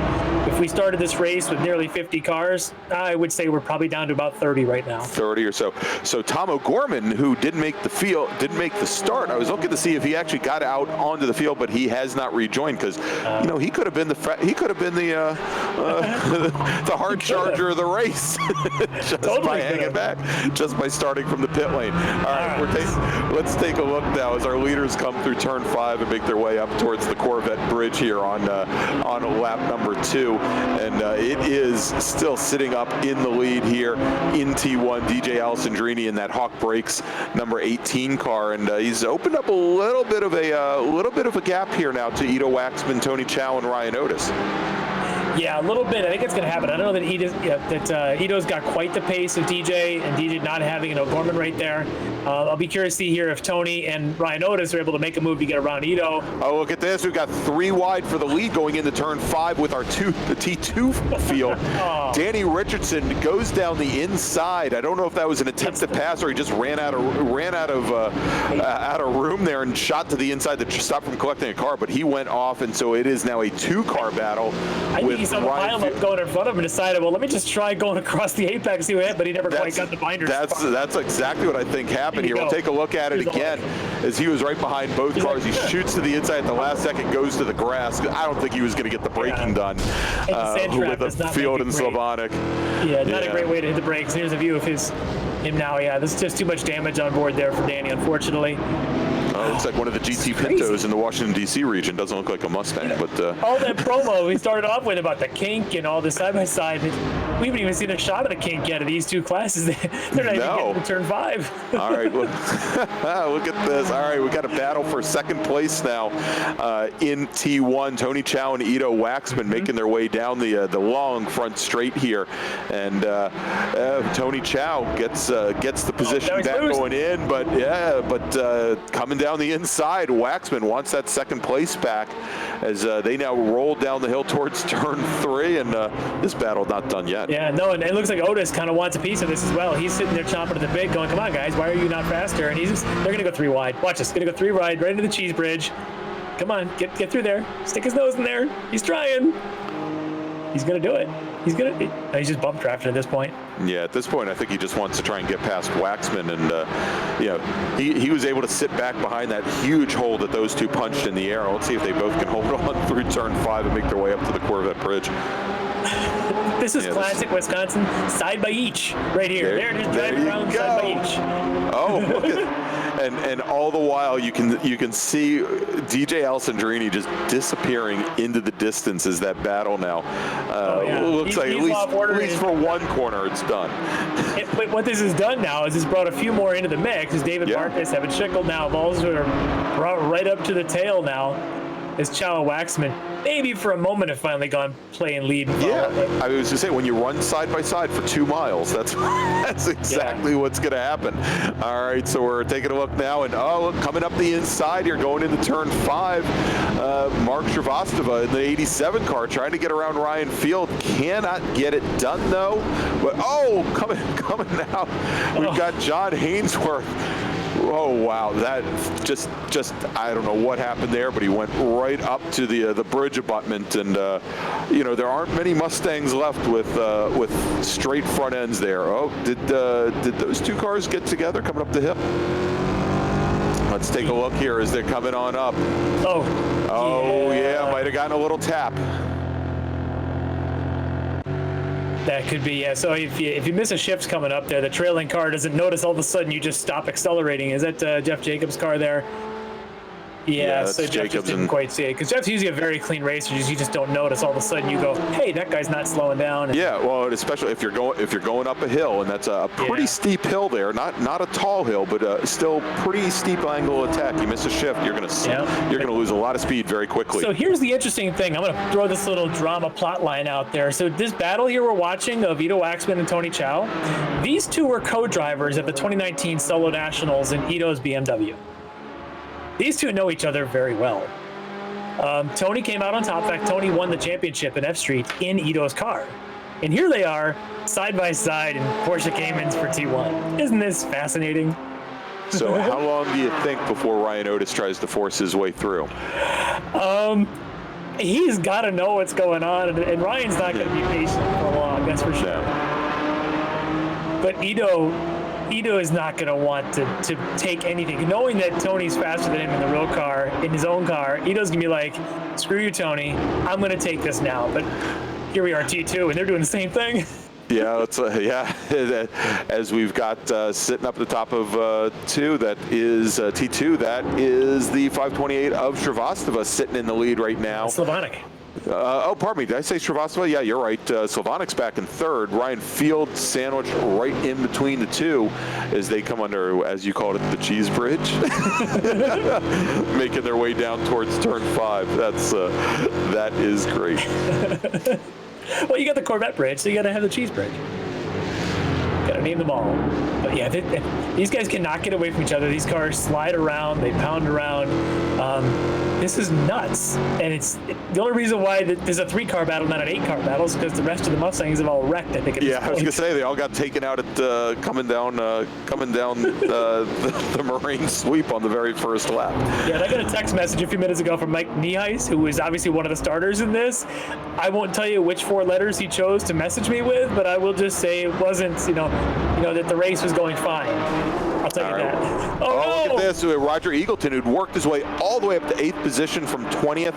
As I mentioned, Eagleton from the West Coast, and I think he's also put in some time in the West Coast Trans Am Series. He gets together with the number 22 car that was able to hold off and continue on.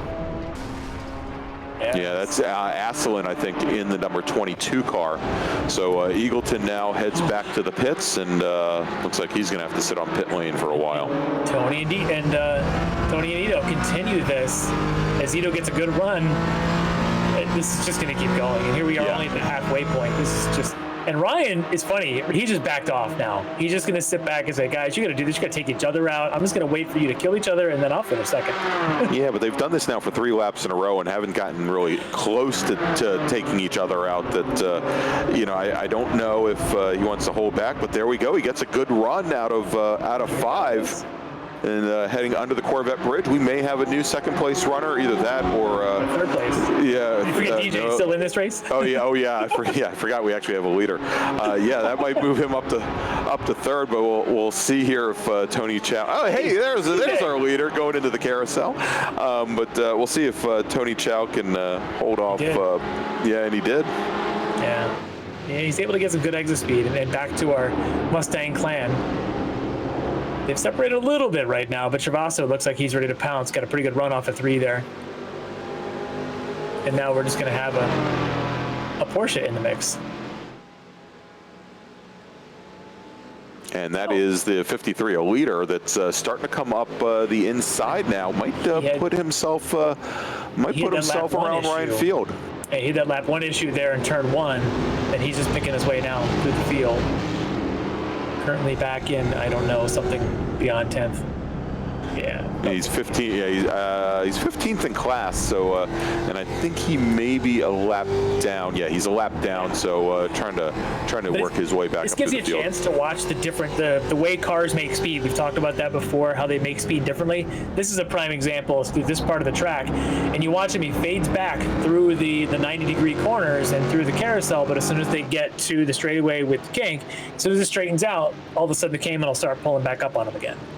Yeah, and you'll see here, even compared to the Spec Racer Fords that we saw in the last race, how much of a wider entry the Mustangs need to take in order to keep their front tires from washing out. Oh, the Spec Ford, I wanted to be on the grass. Oh, speaking of grass. Oh, running through the grass. Yeah.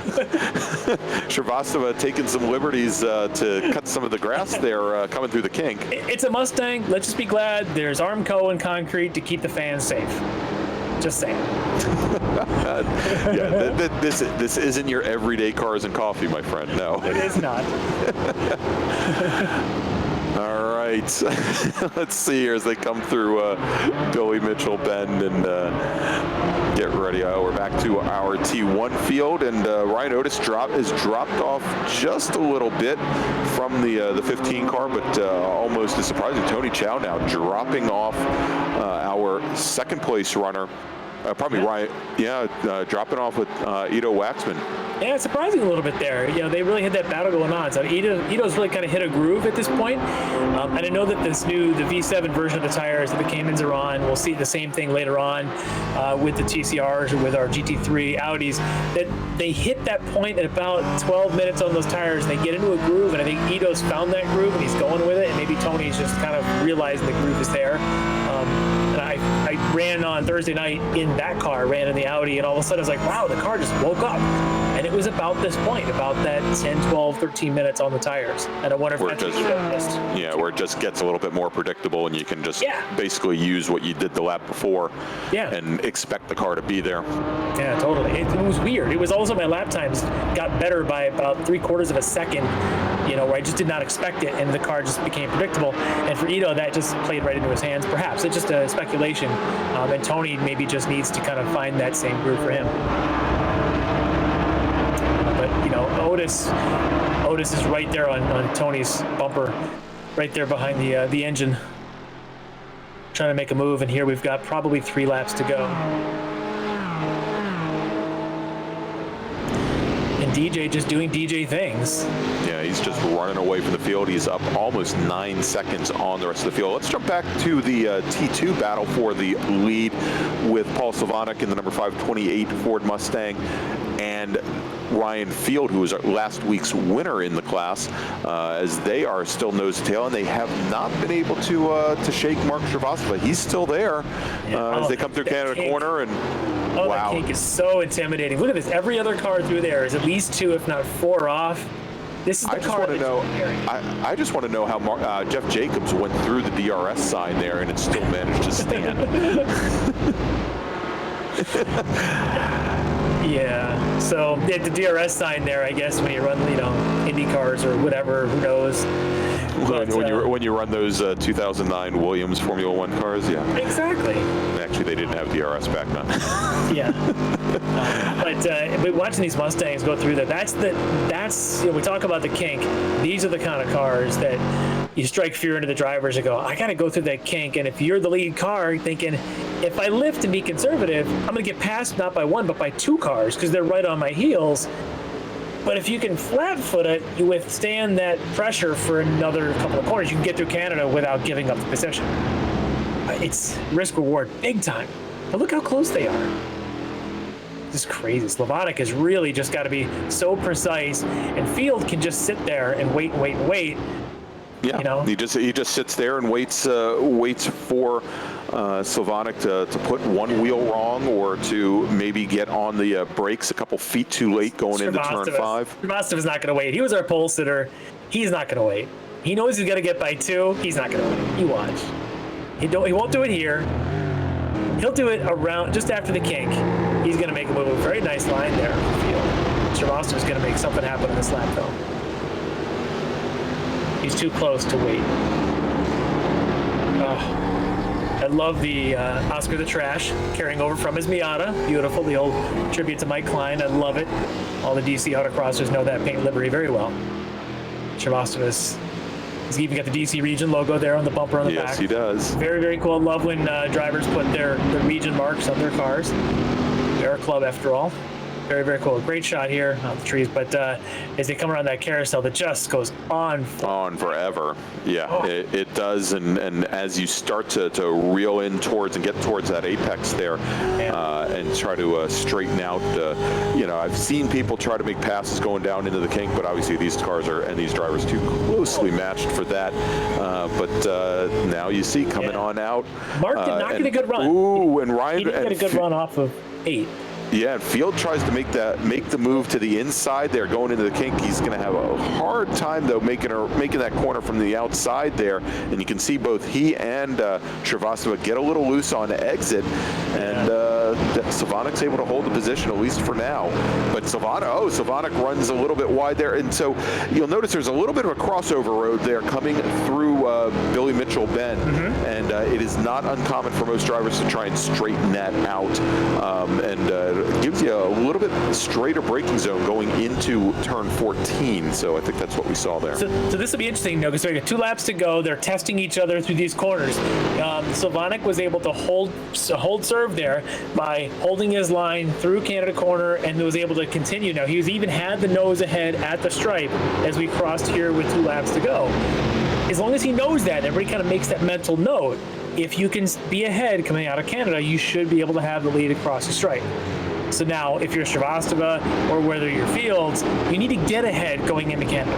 Oh, and they get together coming out of turn number 3, and the 528 car takes the ride. Paul Slavonic now spins off track. He was our leader, and now that also drops Ryan Field back as well. So our new leader in T2, Mark Srivastava, Jeff Jacobs, who'd been sitting patiently back in 4th position.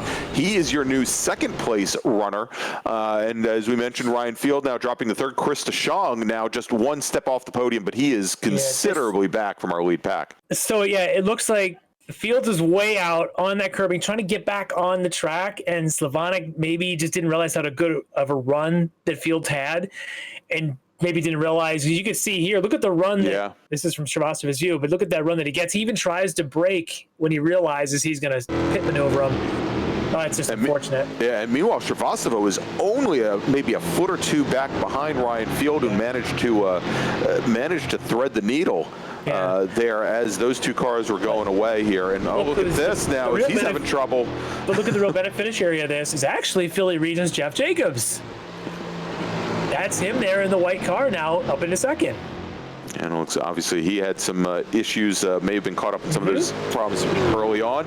We saw him earlier coming up through into 6 there, clipped the back of that one car that had missed the shift, and that might be the damage. But if he's able to hang now with Shrivastava, he's got a shot. Fields has to do some work because he's a little bit further back on time. But again, nobody's out of this out of those top 3.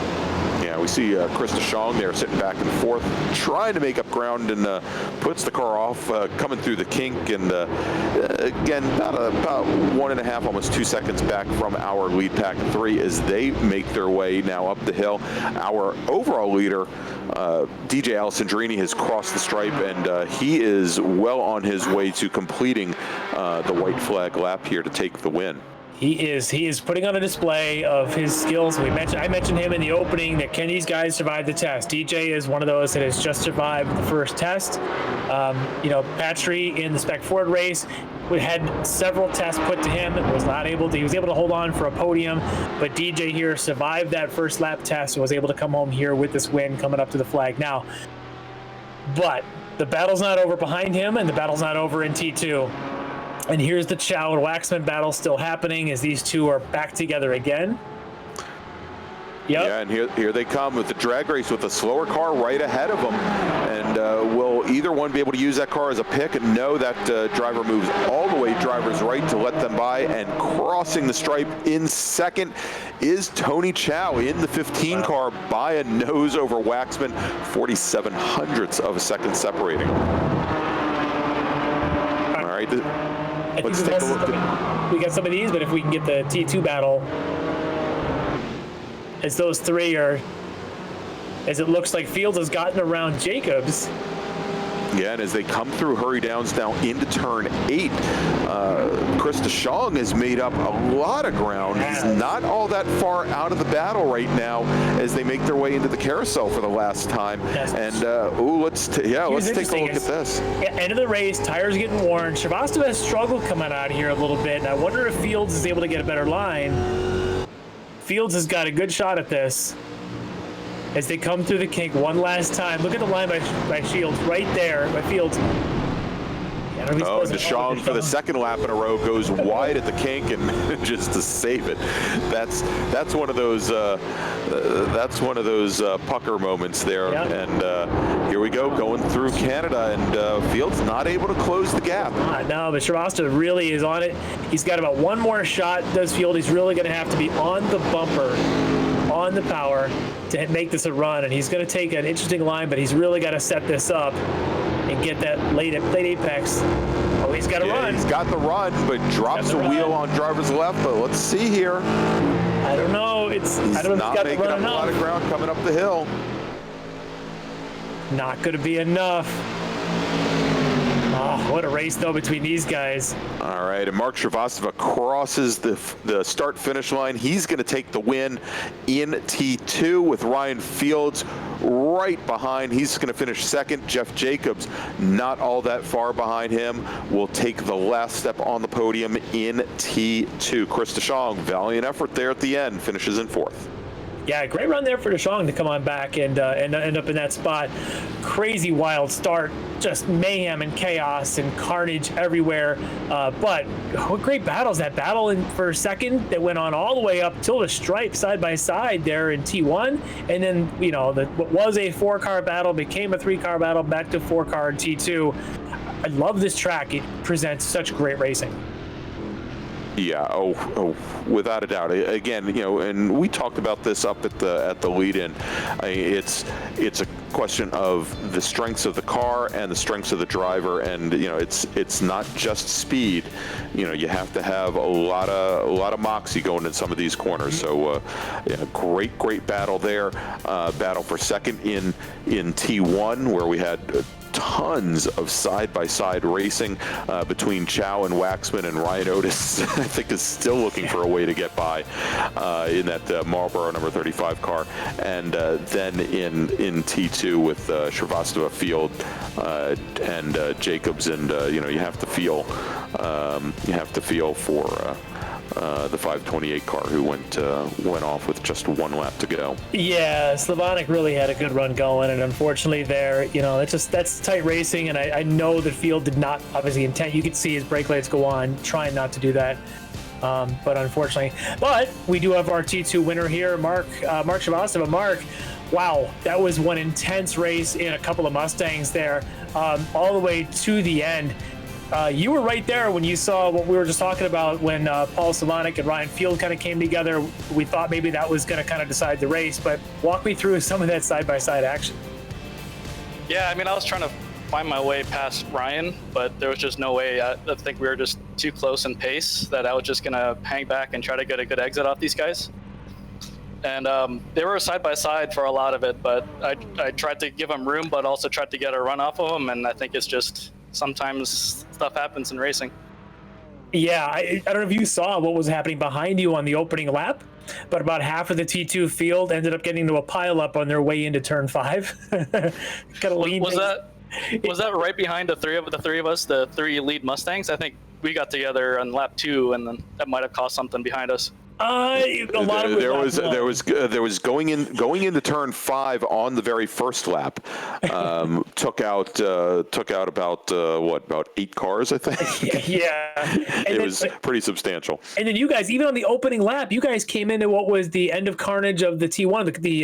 The Caymans had a big turn 1 pile up that they weren't even clear when you guys came in through there. They didn't even get the turn 1, Larry. They had issues along the retaining wall right across from start finish. Sure. But Mark, I think when Mark and the pack, you guys came through nice and clean. You guys came through 1 on your way down to 3, and I think there were still a couple of Caymans scattered across the track for you. Oh yeah, there was I think three packs of Caymans that we passed in the first. And I think the way that these cars play together, and I was mentioning this, is it true that the Mustangs actually have a higher cornering apex speed, but the Caymans have better top speed down the straightaways? I'm not sure. I haven't driven the Cayman all that much, but I have noticed that I'm able to get into the apex a little bit early, a little bit quicker than some of the Caymans. But yeah, the straights, there's no chance.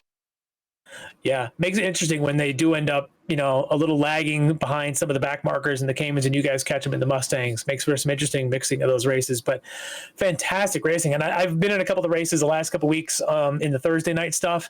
You've been right there in the mix. Today, I like to say it was a pull to the win, checkers and everything nice and easy for you, but today looked like anything but easy. No, definitely not easy. I'm lucky I made it through that first contact. Yeah, a great win for you, by the way. I'm huge fan of the Oscar the Trash livery. Loving it. Awesome. Thanks, Lefty. Yeah, thanks. Good win, Mark, and we'll see you next week.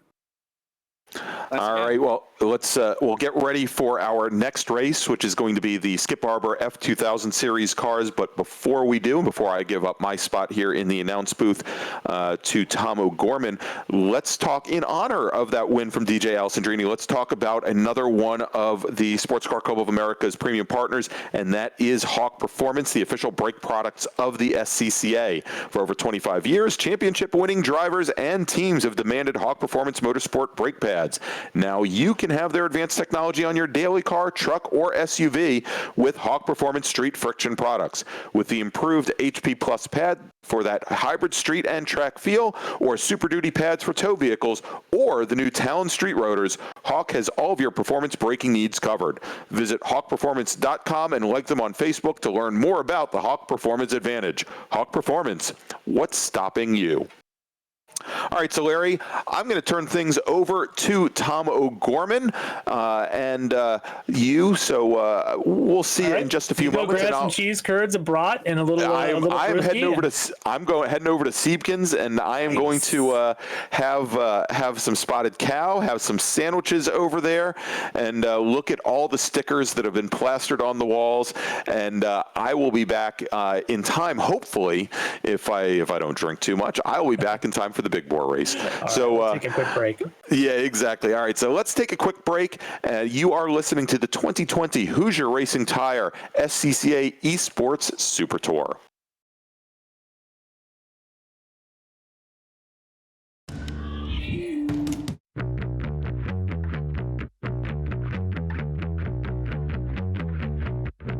Time trials is a 2-day event typically for our national events. It's 2 20-minute sessions each day with a track sprint added in, which is, it starts with a standing start, flying finish, so it's a lot like a hill climb. You've got autocrossers out here, you've got road racers out here. It doesn't really matter what your background is, you're gonna find a home here that's pretty rad.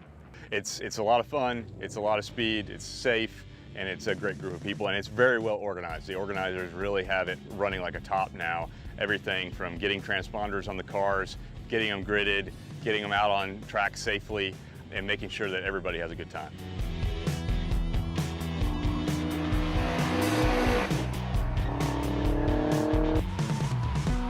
You have to learn the track, you have to know the track, you have to know how your car's gonna behave on track, because really what a time trial is a qualifying lap.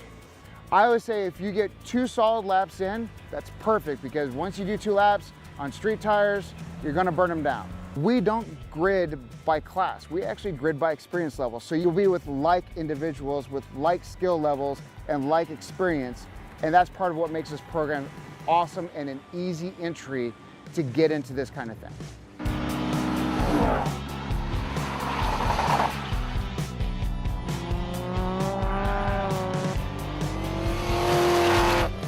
The way the competition is structured, the way the coaching hierarchy is structured to where every group gets a coach and everybody's working on what they're doing every session, it makes it really easy to get new people into it, and that's what this is all about. I particularly like time trials because the barrier to entry is so much lower than like road racing.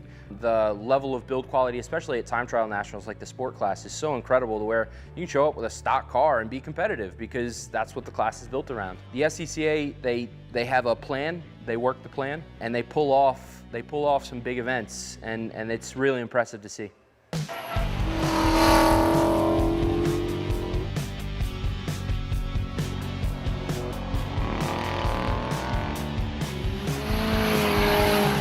Once you get involved with the SCCA time trials and you get a license and you move up the rank, you get up to advanced, then you can move on. If you wanted to dig deeper and get really into time trials, there's other programs out there that they want to see that license to know where you're at and that you're good enough to run. So it's a great place to start, but it's also a great place to blossom and then move on and move up the ranks. Just like road racing, you start as an amateur and you move up to professional. If you've never done it before, just come out and experience it, because the way we set up our time trials, it's perfect for the beginner. We've had people who have never done a track day come out and run with us and have a blast. And I mean, come on, driving 10 cents on a road course, how can you beat that?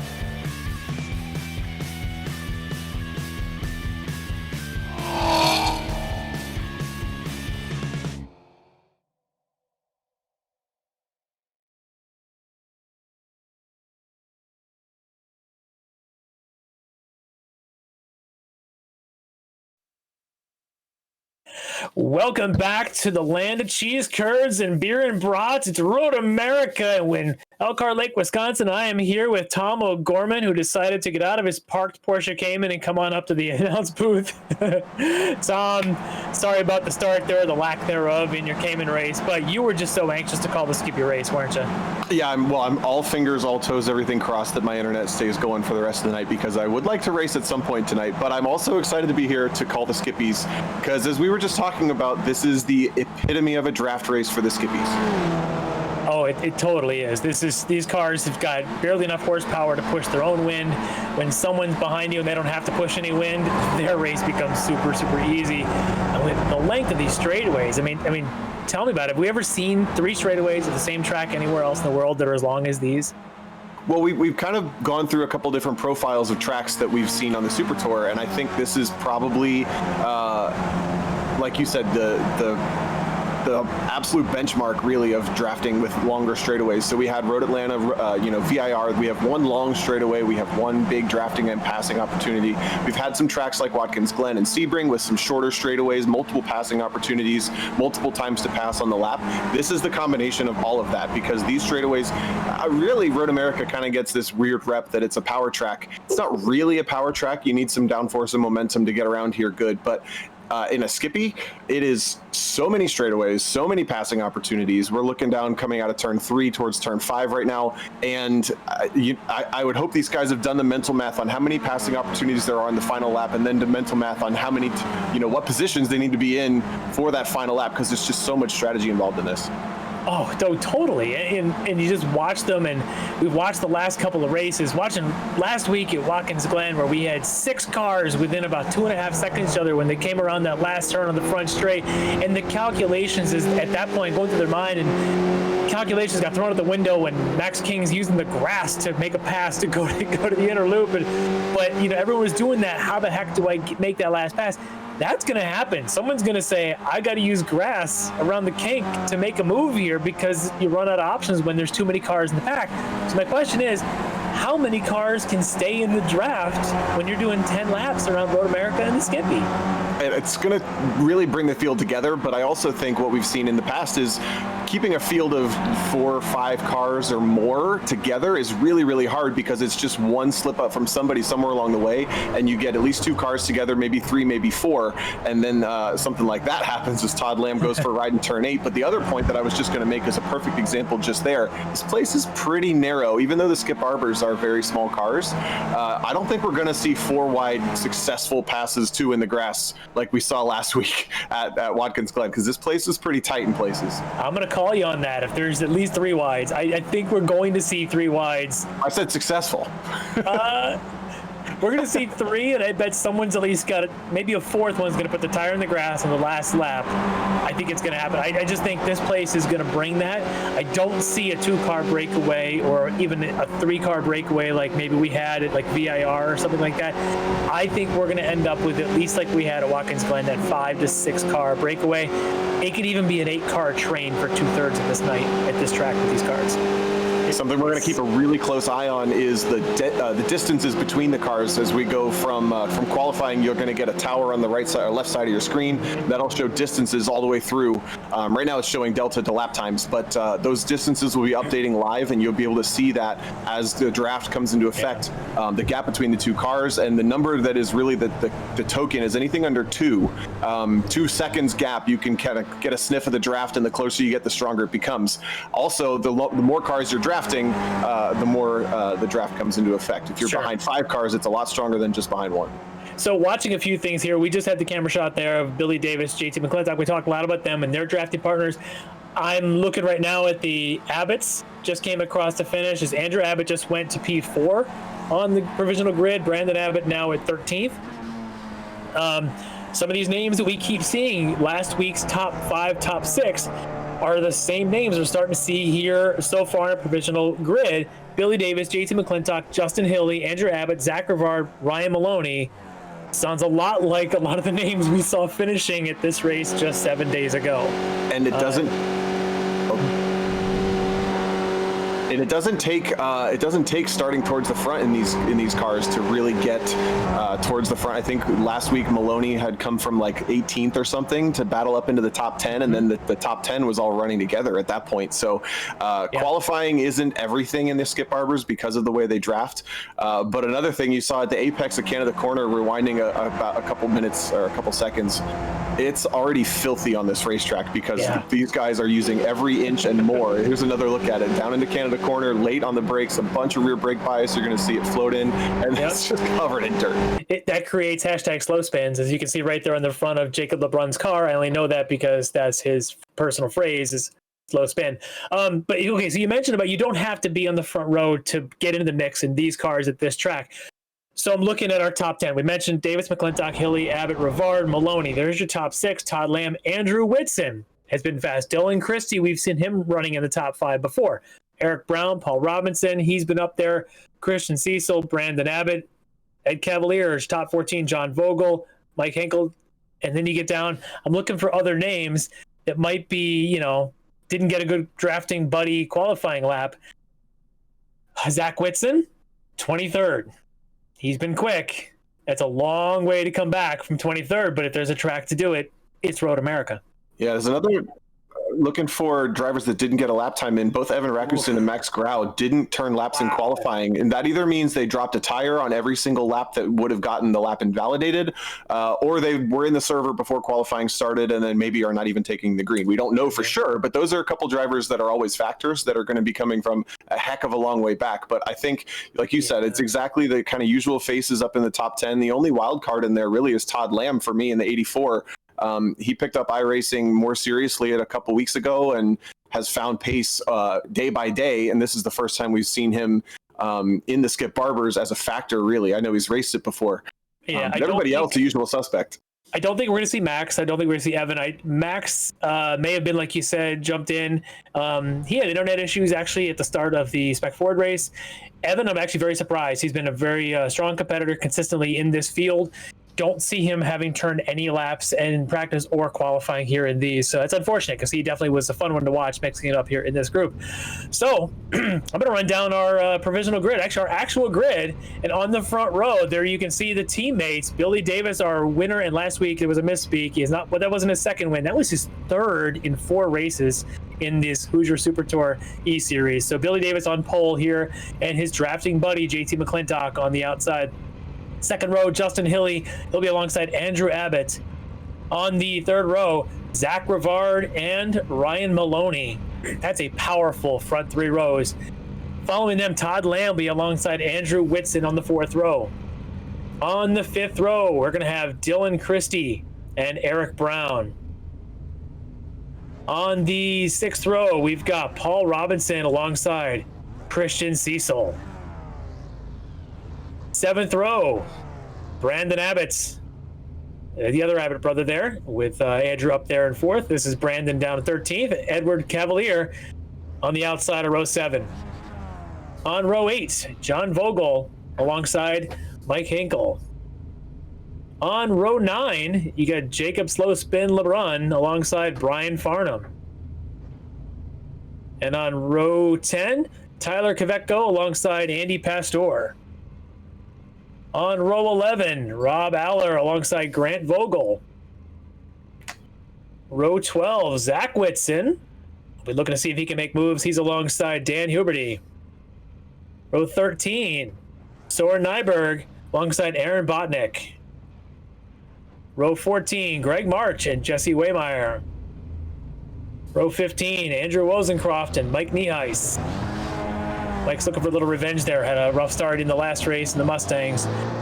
He was the last of our drivers to actually get official qualifying time. The rest of the drivers did not. We know the story of Evan Rackes that we just talked about, and Max Grau.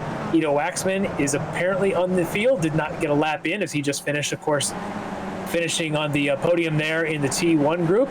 And the other would be Alan Claffey. We believe he should be in this grid here. So, yeah, a lot of tire warming to go, because you know the story with Skippies and these V7 tires. Tire heat is everything. Yeah, for those not familiar with these cars, they are treaded tires, street tire, and the way they are modeled to generate heat, they basically just get faster and faster and faster. So you're going to see a lot of slipping and sliding right now. You can kind of see it just looks like they're just kind of shuffling across the surface when they weave back and forth. There's not a lot of grip in these cars right now, and every ounce of grip you can get right now, it doesn't really ever go away. They just keep getting better and better until they finally just peak and stay there, and there's a good look at the tread on those tires. So this is a really critical portion of the race to bring the car up. You get a little bit of an advantage, especially for the drivers that didn't get the qualifying they wanted. If you're outside the top 10, if you do a better job of some other drivers warming the car up, you can take more risks. You have a little better control of the car. You can get it low down better. Talking passing zones, this is going to be a critical one, but I don't think it's the ultimate one. This is down into turn number 5, and again, because these Skippies draft so well, they're going to be easily flat through the kink down towards Canada Corner, and I think Canada Corner is kind of the ultimate final passing zone as far as a lap goes, but it's not impossible to get a run out of 14 all the way back to start finish, because this is one of the longest runs to the start finish line we have on the schedule. So you think they're flat on the kink on the opening lap on cold tires? Do you think that's a tire warm thing? I think with all this warming up, they should be able to go pretty flat through there. They maybe have to check up a little bit in the draft, or just for visibility. I actually didn't get a chance to lap this car on this track this week, so I don't know for certain. but also touching passing zone. I mean, down into turn 1 is a zone, turn 3 is a zone, 5 is a zone. That's turn 8 on the camera right there. Turn 8 is easily a passing zone. And then again, down in the Canada corner, turn 12. And then getting a run. I really think, and what we've seen at the national championship runoffs in the real world, a lot of races are decided between turn 14 and the start finish line because it is such a long distance. Yes, especially in these, your Formula Vs or your Formula Fs, definitely in this style of car for sure, because that draft just means so much. These things are not, they're aerodynamic cars, but they're so horsepower lacking, and these things right in that same category. Totally expect that you can make that pass. You just got to be right on someone's gearbox coming off of 14, and you can make that pass going up that straightaway. Maybe that's when we'll see that 4 wide 2 in the grass moment that you're praying for. Very possible. Oh yeah, it's an announcer's dream, of course. I want to see it go all the way up to the end. I want to see a 4 wide underneath the flagger stand. But I think, we've always kind of joked that you don't want to be leading on the start of the last lap. I don't know that you even want to be leading on the final corner of the last lap of this race. So it's just going to be really fascinating. The other thing that we've always talked about and touched on is that these cars, you have to, because the racecraft is so dynamic because of the drafting, you have to be super fluid with what your plan is. You got to have a plan A, B, C, D, E, F, because you can't just have a plan A of sitting in the second spot and waiting for the last lap. It's going to be turned on its head so many times in this race as they come up through turn 13 to take the green. Yeah, and you know what? Also, it's a slightly smaller field. And I think I want to make that point only. It's a big track, 4-mile track, 14 corners. This place is massive, but it's only about 30 cars. So actually quite a limited field, a much bigger place. We're not going to have any kind of a lapping traffic issues. When this front 6, 8, 9, whatever it is pulls away, they're going to have room to play, and they're already going. The question is, who is going to start making moves up at the front, and they're going to try to make a pull-away pack, or is this just going to be a train for 20 minutes and we go green? Yeah, straight to driver's left for Billy Davis as he crosses the nose of Jeremiah McClintock, but Justin Haley gets a good run on the second row without a draft, actually, so he's going to challenge for the lead. He had a little bit of draft off of Billy right as they went green, and he's going to take that, and Billy's just going to let him, but I'm watching behind them there as Abbott's going to just kind of stay on the inside of McClintock. These guys will get this sorted out. Andrew Rosencroft goes for a ride, but everyone else clear through turn number 1. Now we're down turn 3. Hilly in the front. That's Davis second. McClintock third. Abbott, Maloney are the top 5. They're still fanned out in the back, but pretty smart. We talked about Hilly last week. Remember, he had some issues on the first lap and had to fall all the way back and to work his way out, and he just caught the lead pack on the last lap. Wasn't able to go anywhere. Now here he is, lap 1. He's right at the front of the lead pack. He'll be someone to contend with. Maloney side by side with Abbott at the apex of turn 5, so that was about 7th. Oh, there they go. I was waiting for something. All these open wheels as they come into 5, but the front 10, 15 look clean. And that's the 20 of Gregory March that had contact with another driver. It doesn't look like too much damage for those guys, so they should be able to continue. Keeping our eye on Zach Whitson as he started down in 23rd. How far can he work his way up here on this opening lap? Still sits 22nd right now. But you can do that. You can start picking your way with all this draft. Look at that dust flying. Still side by side for Rose at turn 8. Oh, that's a great corner. You can cut that apex so hard in these cars and get a run up to the carousel. And now opening lap, who did a good job of warming the tires and who didn't? I tell you, Zach Whitson looks like he's got a pretty warm set of tires. Look at the yaw. Look at the yaw. They're just so sideways. I bet they're almost flat out through there by the time the tires get warm. And now the kink. I don't see any gusts flying. So we are clear through the kink, at least with the top 20 drivers. And here's that passing zone. You see it's so challenging also to pick your spot because this is a kinking back straight down into Canada corner. So what becomes driver's right, what becomes the inside of the corner changes multiple times. Whoa, huge fan. Nope, nope. Yep, that was just too late in the brakes for everybody, unfortunately, and that pile-up's not gonna, and there's no fast repairs again. So Andy Pastor and this whole group. And that's Whitston, who we were keeping an eye on, actually got collected. Yeah, so unfortunately, their night's going to be done. A little replay there. We saw that coming because they all kind of came in and everyone thought they could outbreak each other. Didn't work out.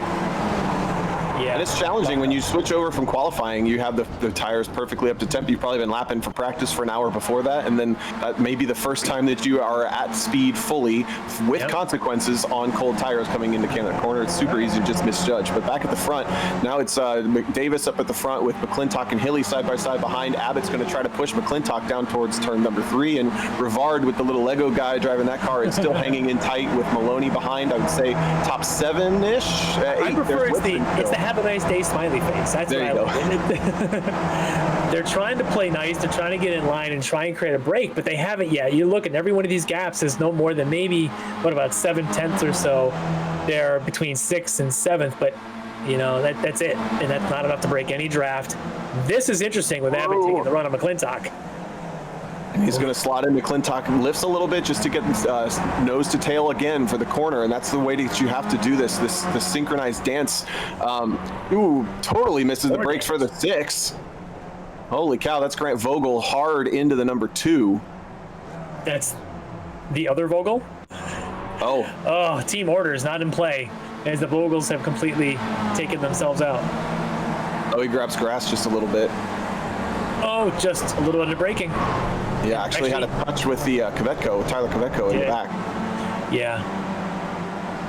That's unfortunate, but that's what happens. A little bit of touch is all it takes. But back at the front now.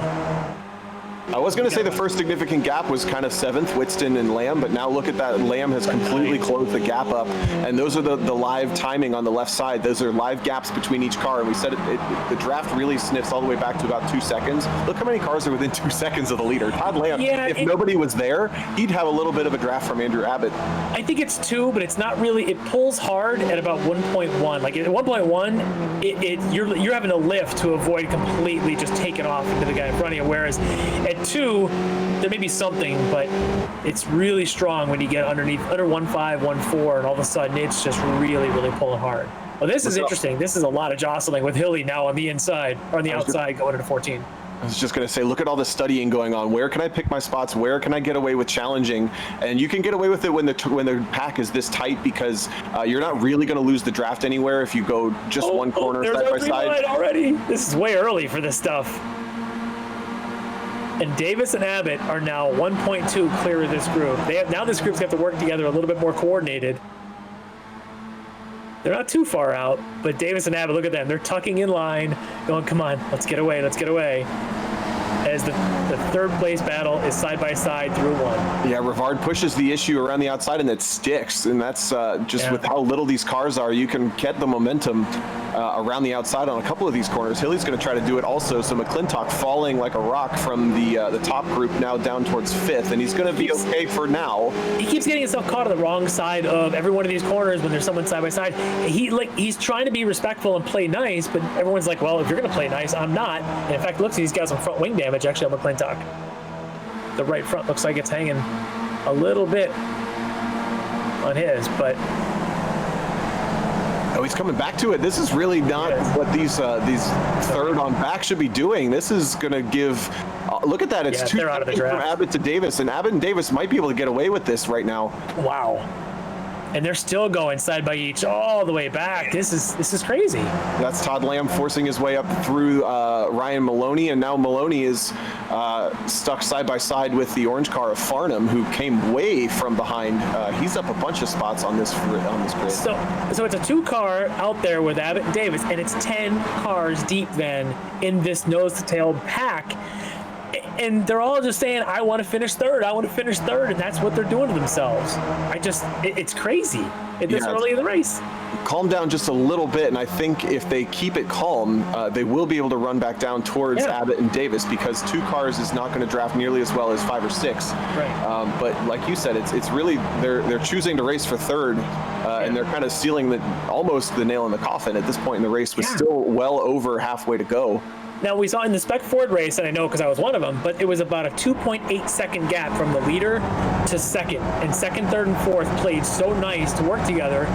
and were able to catch that top car because it was clearly just we swapped on straightaways to make sure, but it was only 3 cars chasing 1, not 10 chasing 2. And they actually, Davis and Abbott did that. It was a little sneaky because they were in front of the frame of cars we were looking at, but Abbott led into the kink and Davis was behind, and then between the kink and Canada corner, Davis was able to pull out and easily pass. They were nose to tail once again by the braking zone, and it's happening here once again. So these two, even though they probably didn't plan on working together when this race got the green flag, they're perfectly in sync with the rhythm of swapping positions down straightaways, gaining a time that way, and then going single file through these corners, which everybody else just didn't do for like half a lap last lap. Sure, well, it's the old song, you know, you love the one you're with. It's pretty much what right now is going on between Abbott and Davis. They're like, well, you're not the one I would have chose, not the one I wanted to be with, but right now, you're it. Yeah, and that's basically Hilly down through, what is that, Abbott at the back there. So that's the other third Abbott, through 12th. Now, nose to tail with Hilly at the front.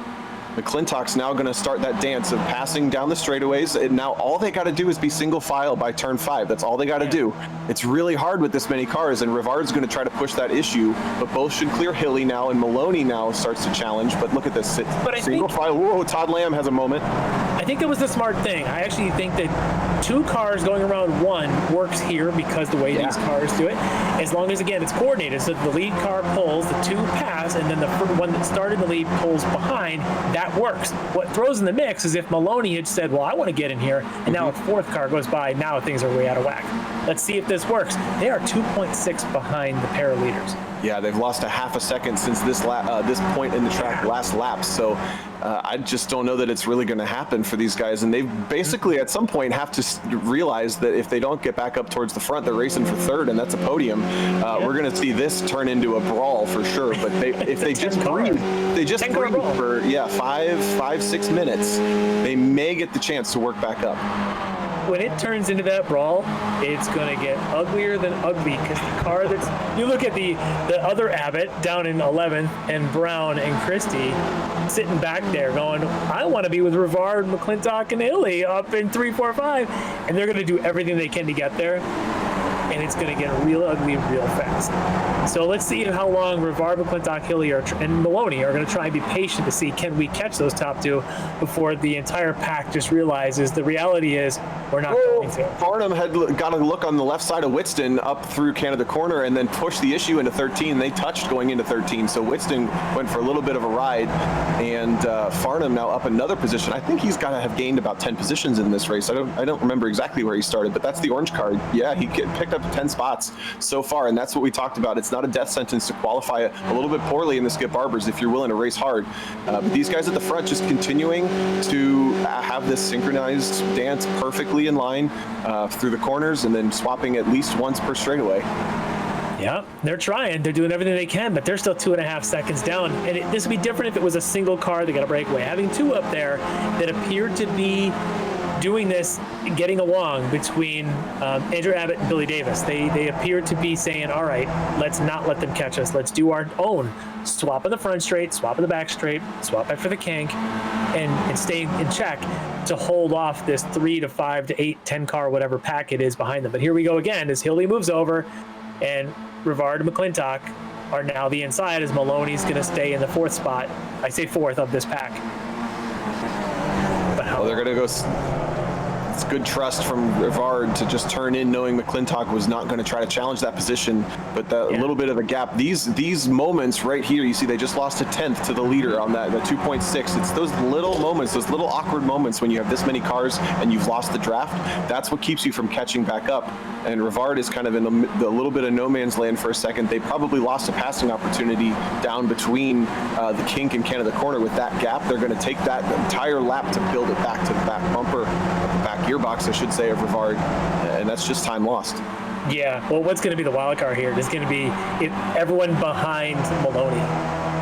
As you can see it already. Those cars back there, like, I'm not running 3rd, 4th. I'm going to mix this up. And there we can see already, and that would be, Brian Farnham Christie in front of him, Farnham and Brown behind him. They're all just going to say, gloves are off, guys. We've got about 4 laps to go. I'm not waiting any longer. I'm going for positions. I'm here to race. And that's what he's doing. Drops 2 on the inside down towards Canada corner, and he's going to be able to clear Christie. Christie makes a smart move to tuck back in, and they're going to make up a little bit of ground onto the back of Maloney. But look, just like I said, Hilly didn't have any opportunity to pass Rivard down that straightaway because they had that awkward moment, and instead of the passing working towards the front, they're just passing each other and losing time now. Yeah, Abbott and Davis are going to do this until last lap, and then they're going to duke it out. Rivard, Hilly, McClintock, Maloney, at the best, they can try and hold Farnham behind them, but now this is going to be a brawl. Does Davis get the run to win the race? If this was the last lap, would he make it? And it looks like it's going to be so close. So if you finish right on the bumper exiting 14 of the guy in front, you might make it to the checkered flag first. It's so tight though. Well, like you said, you don't want to be leading the last lap. You don't necessarily want to be leading Canada corner. I mean, it's going to come down to who is leading on turn 14. Maybe you don't want to. Maybe you do want to be second coming on to 14. And I think that's what those 2 guys at the front are sizing each other up with a little bit. You're basically doing mental math on how many passing zones there are on the straight and how many laps are left, and doing whatever that long division. I didn't go to college, so I don't know what that is. I can't do that, but they're figuring it out in their heads right now. Okay, where do I need to be? Because I guarantee you on that last lap, they're going to be doing everything in their power to not lead into turn 14 based on what I just saw. Yeah, the other way to do it is to start playing games. If you have the lead, you start early, mixing up your pace a little bit, right? You try and take a different line, get on the brakes a little earlier, try and pick an acceleration point. Do something where the guy behind you now has to change his own marks. That's the only other shot you got. Farnham is on the move. He's now side by side with, going to tuck in, trying to get around Maloney. Ooh, breathes it out, and that's Maloney and McClintock side by side. So Farnham up another spot, picks up another one, challenges Maloney. They almost touch. Holy cow, that's tight. Down towards turn 8. Christie lunged from way back. McClintock falls another couple of spots, and we have a new car up in there. That's Brown. McClintock's not being aggressive. Everybody else is. This is I think they've all realized, guys, just 3 laps to go. We're not catching the top 2. And the most aggressive drivers right now are winning out. And McClintock's not. It's Hilly, it's Rivard, it's Maloney. They're being aggressive. Farnham's being very aggressive right now. Yeah, Hilly and Rivard actually have a chance to break away from the rest of that chaos and battle just for third. I think they have 2 of them, and I'm pretty yeah, you're right. They're right on 1.8 seconds about. Yeah. Yep. So that last step of the podium now is its own battle. This is crazy. I think that's rooted in how aggressive really Farnham has been. He's kind of brought every single bit of this battling to the positions as he's worked his way up through that field. And unfortunately, it's sealed his fate to be able to pretty much only race for 5th. But he came from 18th. He's okay with that. Exactly. He started 18th. He's like, hey, I can finish 5th from 18th. Contact with Christie. They're going to go off a little bit. Maloney now gets a run. Here comes Abbott. Look at the other Abbott. Oh, more contact in the back. Oh, this is crazy. And when they cross the stripe, we've still got, it looks like 2 to go.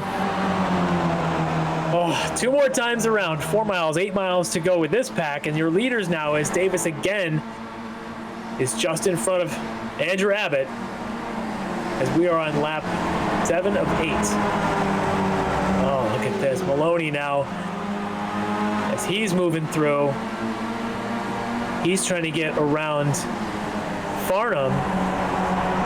Brown's looking racy in that old Elf liveried car as well. He's the 3rd car in line, the dark blue, and now Abbott up a little bit further. Witston coming back from that touch with Farnham back in turn 13. There goes Maloney. Whoa, what huge inside. Brown's going to go out. 3 wide. This is happening. They're going to do it. Oh, he's got enough of them, it looks like Maloney does, but under braking. The question is whether Maloney knows he's 3 wide, and it looks like they do. They're going to touch a little bit at the apex again, but Farnham defends aggressively down into turn number 5. They're running up to turn 6, and Todd Lamb goes around in the background. A little bit of contact as a nose cone goes flying, but Lamb, the loser of that situation with Christie. Farnham, very good. Oh, Maloney's off. They had a little touch there with some net code, it looked like. Farnham very, very good under braking there to maintain that line, to not catch a Maloney coming off the inside. So Farnham really came out strong on that. Yeah, Maloney chucks it in to keep side by side with Witston, and Abbott's going to try to run up the inside, which is going to be a pretty easy move. Holding the outside of the carousel here is just so hard because the camber is not in your favor. doing a decent job of it. Forces Abbott to the grass just a little bit. 2 lines through the carousel. This is the first time they've been single file for the kink, I think, in a lap or two. Maloney a little wide to the kink, but it's fine. You're all in a line. Now, how wide do they go? There we go. One pops out. Behind them, who pops out? McClintock's probably going to have to. He's got to get by somebody. He's got too many cars to pass to not do anything. He's going to try and go inside Abbott. Does he? Nope. And all of this to catch Farnham. Yeah, I was going to say, all this is just gifting Farnham a nice lonely ride for 5th place. All right, but up at the front is you've got Davis. We didn't see how, but was able to take a bit of a lead. Maybe Abbott kind of playing the game, the cat and mouse. Davis was able to take the lead on that lap somewhere around Canada Corner, but as they come into one, Davis has the lead, and now for 3rd, it's Hilly ahead of Rivard. And these are our battles. 1st battle and 3rd battle waging right there on the screen. White flag lap, Hilly using all the track and more, trying to push as much as he can to stay ahead of Zach Rivard, but Billy Davis actually led into turn 1 both of the last 2 laps. It looks like there's an even number of passing zones around this track. So if he can lead into turn number 13 and get that kind of run, he doesn't have to worry about Abbott drafting up to the back of him. You talked about this is prize fighters championship. You're not, you know, I love, by the way, going back to the runoffs at Sonoma, we were trying to introduce the 2 prize fighters of racing going up against each other, and your reference to that was awesome. So here's your chance. This is your Fraser Ali of this. They've spent 11.5 rounds beating each other up, learning who's got the best hook and the best jab. Now what do you do with it? You know who's faster. You just said we think Billy might be faster off of 14 than Abbott is. This is the time to use it. Does Billy take the lead? And the same thing going on, because now Rivard and Hilly have had a chance to play by themselves. They should also each other know who's faster coming off of 14. Right now, advantage Davis and Hilly, I would say, sitting 2nd and 4th coming towards the second half of this lap. They're going to have opportunities to pass going down towards Canada Corner, and also opportunities to pass coming out of turn 14. It's just a question of whether they're confident enough to take the position right now and hope that they maintain it all the way back to start finish, or do they play patient and gamble on the run up to start finish? I think Billy's patient. I'm going to call it now. I think Billy's patient. I don't know. If he's trusting of that gap that he had coming out of 14 last lap, he knows he's going to lead to the finish line. He's going to go for it. He up is. The inside. Looks like Hilly's going for it too. But so both drivers taking the gamble. He is. Now, how does he? All right. Let's see if he can get this run off Canada. Yeah, he's just got to go for it now. He's qualifying. Oh, no! Chucks it off. He's all the way in the sand, and that's not going to give him any kind of a run. He'd better hope he doesn't get caught by Hilly and Rivard behind them, as he's completely lost the chance now to catch Abbott for the win. This might just go to Abbott, as he can almost cruise. I don't think he's got a shot now, Billy does. But behind them, Zach Rivard and Justin Hilly are just nose and tail, as they're going to be coming off of 14, and it looks like Zach's got himself a heck of a run. But does he have enough to catch Hilly as they come up the hill? Honestly, Hilly's got some draft off of Davis, and that might be the deciding factor. They're side by side across the line. Side draft. It's too close to call. It looks like it went to Rivard. 4/1000th of a second to Zach Rivard alongside Justin Hilly, and behind them, chaos as expected. This is all post stripe. But behind them, it was Brian Farnham taking 5th. Andrew Whitson, Brian Farnham, by the way, started 18th, comes home in 5th. Andrew Whitson in 6th. Ryan Maloney 7th. Brandon Abbott in 8th. Eric Brown in 9th. McClintock falls all the way to 10th. Dylan Christie in 11th. Wow, look at this finish again here between Justin Hilly and Zach Rivard for the last step of the podium. And watch Rivard in the blue car on the far side there, away from the wall. And that side draft. This is that side draft. Look how close this is. That is just by the nose of the car, still intact. So close. Amazing. Just had himself, like you said, if you can get the run and get the draft, you can make it work. But that was amazingly close. And Billy, unfortunately, a little bit deep, coming to try to get the run off of Canada Corner, unable to. But the win, Andrew Abbott taking a very tough win, taking down one of our winners of previous weeks. Andrew Abbott, a very well-deserved win, worked very well with Billy Davis, coming home with victory here. Very strong run for Andrew. Very, very impressed. That was a great win for him. And good qualifying for him as well. We saw him working together with his brother to get up into that top four, first two rows for Andrew. So I'm very impressed. I wonder if we can maybe even get a word in here with him, as I think he might be on our Discord. See if we can get him here for a few minutes. All right, so we have our exciting race winner, Andrew Abbott. Andrew, talk me through a little bit as you and Billy started to break away, and suddenly you found yourself working with a nemesis there, one of your newfound best friend. Walk me through a little bit of that. Yeah, it was just a lot of fun. I didn't even see what happened behind us, and I looked down at the relative and saw a 1.2 second gap, and I know Billy's fast, and I know him and JT work together constantly everywhere qualifying, and I know how to work with people, so it was just head down, and we worked flawlessly together and just ran qualifying laps. And then 2 laps to go, I had a VR glitch and going into Canada corner, and that's how he got me a little bit. But yeah, it was awesome. Yeah, I'd seen that. We saw all of a sudden Billy had a bit of a lead, but we know here it doesn't stayed within draft. We weren't quite sure. We'd seen Billy seem to have really good runs off of 14, and when he went to go take the lead into Canada corner, we thought maybe that would be it. Did you feel that you would still have a chance? And of course, in the end, we see that he ended up put in the sand. But did you think that even though him having the lead, you would have still been able to get him up the long straightaway? Yeah, I think it would have been close. He got a couple runs on me and beat me to the stripe a couple times. I know he was testing it, so I let him test it and kind of saw what I could do. And I kind of had plans if I was going to be in first or second there, but then seeing him go off, it was just like, holy crap, I can't believe it just happened. And I just had to bang out one more corner. Yeah, great. I mean, just amazing. It was fun to watch, calculated, strategic, executed. Just flawless. Really, really beautiful thing to watch and very exciting. So congratulations, good win. And hopefully we'll see you again out here next week as we move off to COTA next week. Yeah, that was a great race with Billy. I just want to thank SCCA for putting all this on, Hoosier Tire for jumping on board, Vector Race Cars and Abbott Motorsports family for supporting me and watching all these events, and hope to keep doing these. Thanks again for SimTV and everybody.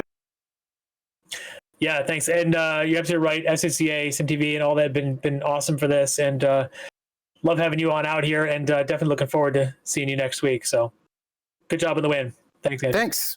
Keep killing the broadcast, guys. Thank you. All right. So I think with that, we will take a short break and come on back with our big bore race in just a few minutes. When the finish line calls, we answer. Hit the road with insurance protection from Haggerty. Whether you drive a built racer, sports car, or exotic, and save an average of $264. Get a quote today at Haggerty.com.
And that was an absolutely amazing finish to our Skip Barber Racing F2000 Series race. I'm Greg Ginsburg, and we are back here with Larry McLeod for the 2020 Hoosier Racing Tire SCCA eSports Super Tour.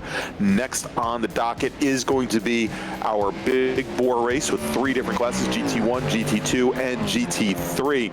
And I guarantee you that if these were real cars, they'd be going through lots of tires. So let's talk about our next sponsor here for the SCCA, and that is Tire Rack, who was established over 40 years ago with a product line that fulfills the tire, wheel, suspension, and brake needs of the enthusiasts and their friends for both the track and the road.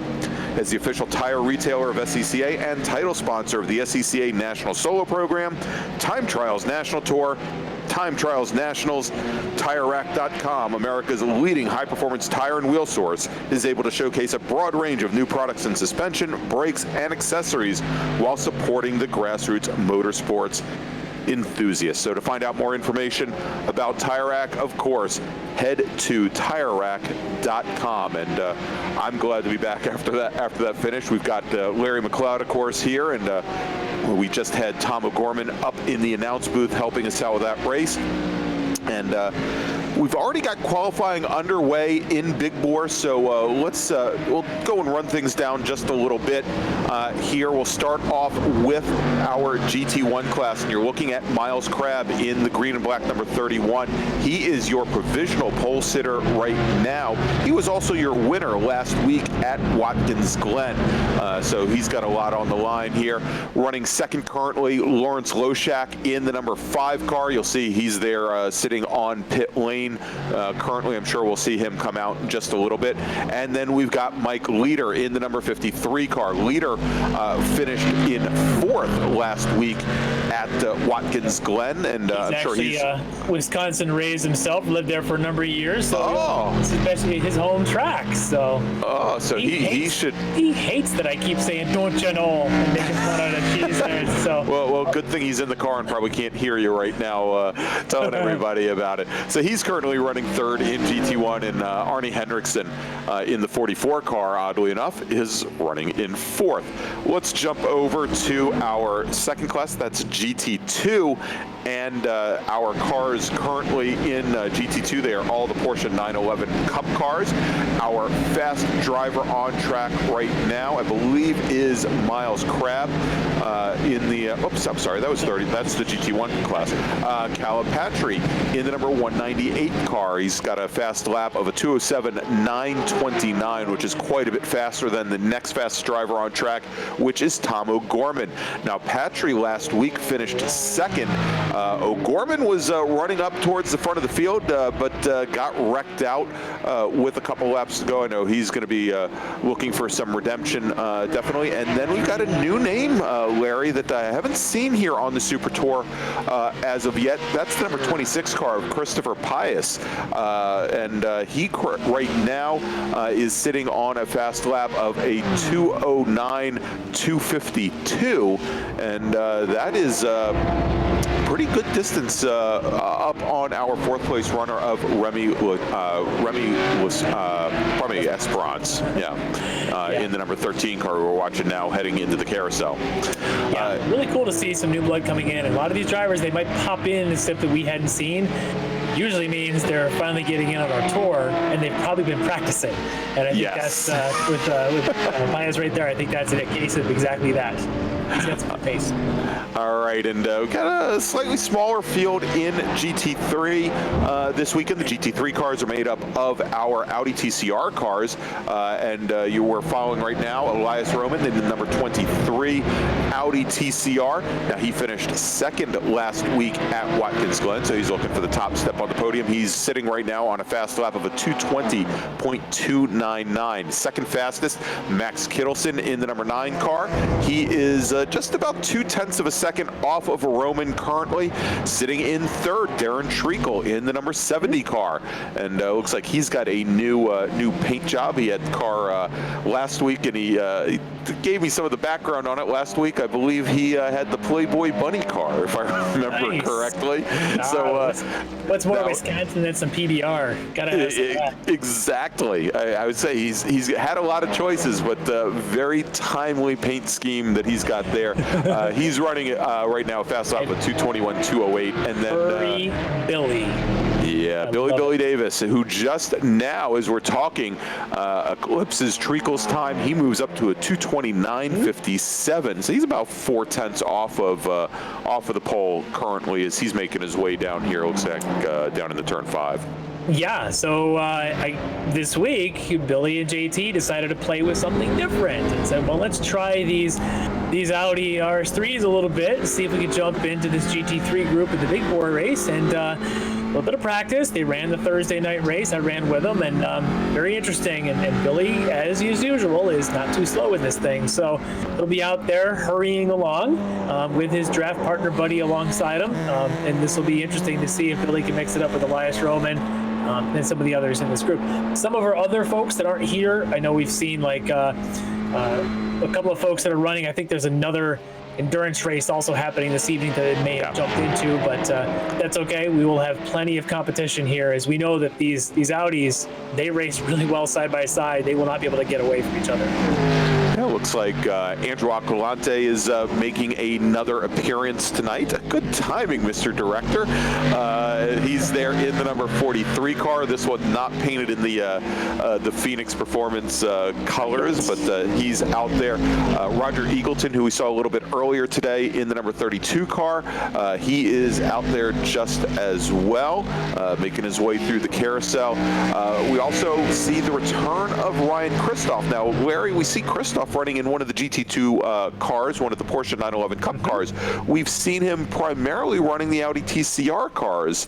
And as a matter of fact, he finished 4th last week at Watkins Glen in one of the TCR cars. So a little bit of a change for him here. He's very versatile. I've seen him drive a lot of things over in the iRacing. He can definitely jump between different vehicles, different platforms. So don't be surprised. I think right now he's currently, about 5th on that grid. Yeah, I would not be surprised to see him able to run and mix it up there in the Porsche Cup cars here. All right, let's see. So you mentioned Billy and Jeremiah McClintock out there running. There's Alex Sullivan right now in the number 18 car making his way around. He is currently sitting, I believe, 9th in class currently with a fast lap of a 2:12.044. No doubt looking to move up as we have just a bit under, well, the checkered flag is out, so we're going to be on... Excuse me, all the flying laps will count as we track Ido Waxman making his way around. In the SCCA eSports Hoosier Super Tour without Ido Waxman, and there we have him. There we go. So he's completing his last flying lap now, and we should have a final time for him. Waxman currently is, let's see where he is currently. He is currently 13th in class, so he's, let's see if he moves up here. No, looks like he's going to stay right where he is. So he's going to be starting pretty far back in that GT2 field.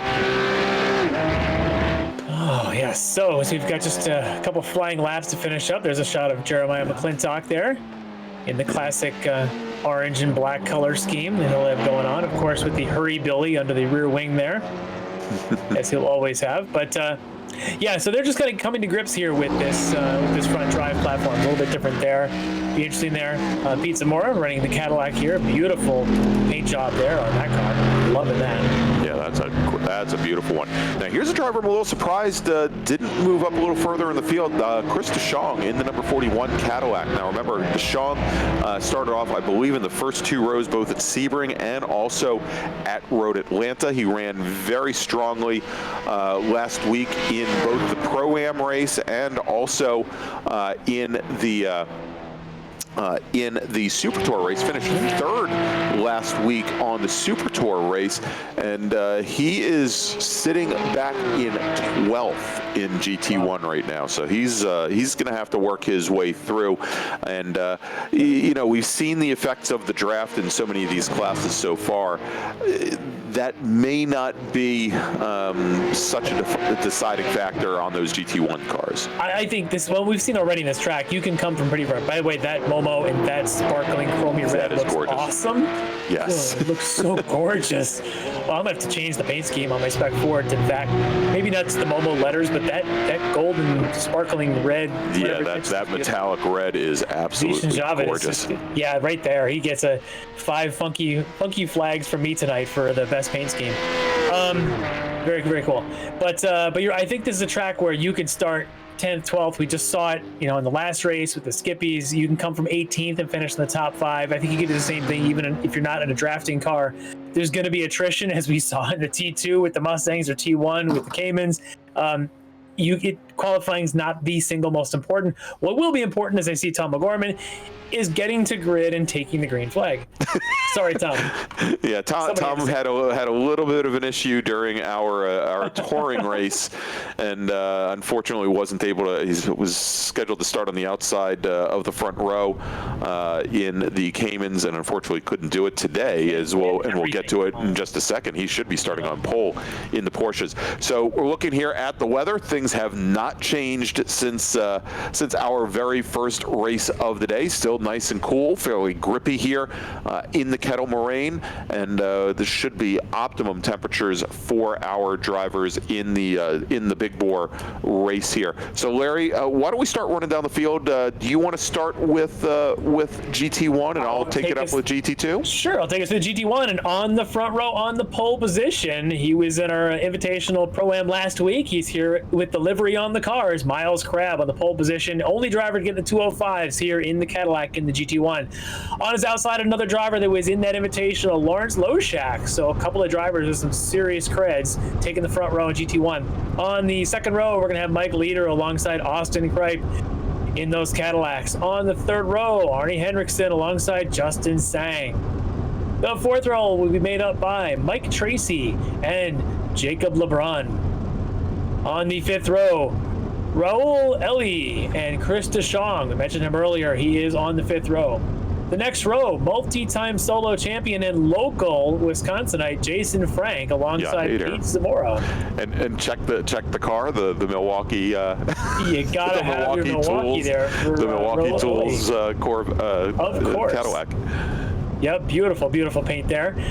So we had Pete Zamora on row 12. We got on 12th spot, row 6. On row 7, Stephen Ford alongside Spencer Patterson, as Jason Frank's paint finally pops into view there. All right, so Spencer Patterson in row 7. On row 8, it's Tommy Ransom and Andy DeLay. On row 9, David Swig and Joaquin Effinger. On row 10, Andrew Aquilante alongside Jason Hoopenbecker. Row 11, Roger Eagleton and Richard Barada. That winds up your GT1 grid. All right, so let's jump over to the GT2 field. Those are our Porsche 911 Cup cars. Starting on the pole today is going to be Caleb Patry in the number 198 Porsche. Starting next to him on the outside of the front row is going to be Tom O'Gorman in the number 94 car. Starting on the second row, starting third in the number 26 car is Christopher Pius with Remy L'Esperance starting in fourth. Starting fifth today is going to be Ryan Kristoff in the number 46 car with Austin Fairfield next to him, starting in sixth position. Next, we've got Austin Fairfield, who will be starting in seventh, next to Ellis Pisa, starting eighth. Starting then on the fifth row, we've got Juan Vento with Alex Sullivan. Starting next behind them will be Zishan Javed and Pax Rolfe. Then we've got Brian Chase and Ido Waxman in the number 34 car, then Evan Schickel and Bob Kucera, and then we've got Greg Abel picking up the tail of the field in GT2. GT3, it's a limited entry list, but we still got 7 drivers that should be taking the green pretty soon. On the pole, Billy Hurry Davis. Hurry Billy Davis, I should say, on the pole, just ahead of Max. As opposed to the Billy Hurry Downs Davis? No. Exactly. Hey, we could put it all together. Hurry Billy Hurry Downs. There you go. Oh, Elias Roman, so front row Billy Davis, Max Gittleson, but on the next row, Elias Roman, who did not get in the car in time to make the grid. He was supposed to be alongside JT McClintock. It'll be JT all by himself on row 2. Yeah, and that's a shame. He finished second last week at Watkins Glen, so I was looking forward to his run today. Yeah, but because they'll be the last group, the third group to take the green, he might be able to kind of sneak up behind them once if he's going to be able to start from the pits. We'll see. So on the next row, then you'll have Darren Treacle alongside Jamison Savage, and last but not least, Joe Camilleri in the GT3 field. So I think the story here is going to be, we got fast, we got power, we're going to have screaming horses, we're going to have all kinds of noises through the walls here at Road America. All right, as they make their way down, they're coming up towards the kink right now here at the front of the field. Yeah, we'll want to see if Loshak has anything for Crab. I know he has been spending considerable time in that Cadillac, and after running last week in the Pro-Am, we did not see him run on the Super Tour race later in the evening. Again, finishing with the win was Miles Crabb. Then we had Mark Miller, Chris DeShong, who's starting all the way back in 12th. Then Mike Leader and Luke McGrew. And I don't think McGrew made the field here today either. So some big changes here. We've got some new names in the field. We'll want to see how Aquilante and Eagleton make out here. Of course, I'm always rooting for Andy DeLay in the number 7 Burning Rubber Racing Report Cadillac, and he doesn't seem to qualify well, but the last couple weekends he's really made his way up through the field and finished in respectable positions here as the pace car is about to pull onto the pit lane. With 22 of these Cadillacs, we saw it with the Mustangs, we saw it with the Porsches. I'm not sure 22 cars make it successfully through turn 6 on lap 1. All right, and the green flag is in the air, and they are on their way now down towards turn 1 with Miles Crabb with a slight lead over Lawrence Loshak. And it looks like Loshak now is going to slot in right behind Crabb as they head down to turn 1, and still side by side. We've got our third, fourth place runners. There we go. Yeah, the number 30 car, Raul Ellie, goes off right at turn 1. Actually, didn't even make it to turn 1. Impacted the wall. And, that engine too. Yeah, it looks like his day is done. He's going to pull off the track now as well. All right, so we should have the start now for the Porsches. They're making their way up the field, our GT2 leaders, and they will be getting the green here. And actually, they should have been running all the way from turn 14. They've been told they can start racing, but they are on the way now. And in GT2, jumping to a quick lead is Calipatri in the 198 car. We've got Tom O'Gorman slots in right behind, and then we've got the 26 car of Chris Paez. 1, 2, 3 as they make their way. And, yeah, and it looks like we've already lost somebody. Alex Sullivan. Yeah, so Sullivan, the number 18 car, and he's in the gravel trap as look at this. Elias Roman, like I said, because of the last field, he can join. He's not far behind. He might be able to make up some ground and maybe get into this mix. All it takes is a couple of mess ups here. Maybe he's got a shot. He won't be far back. But look at Billy out right in front, and Elias Roman's only probably about 4 seconds behind.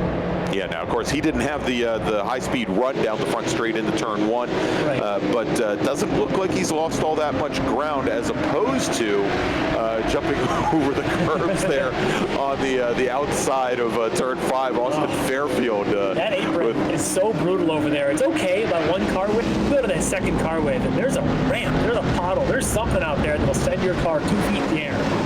Yeah, it's actually the curbing, the way it's set up there. They're very, very deep. All right, we're watching Arnie. All right, so Arnie Hendrickson right now currently running in 5th position, and he is, let's see here, not all that far behind Justin Sang in the 88 car. He's starting to make up some ground here as they make their way under the Caterpillar Bridge and onto the front straight.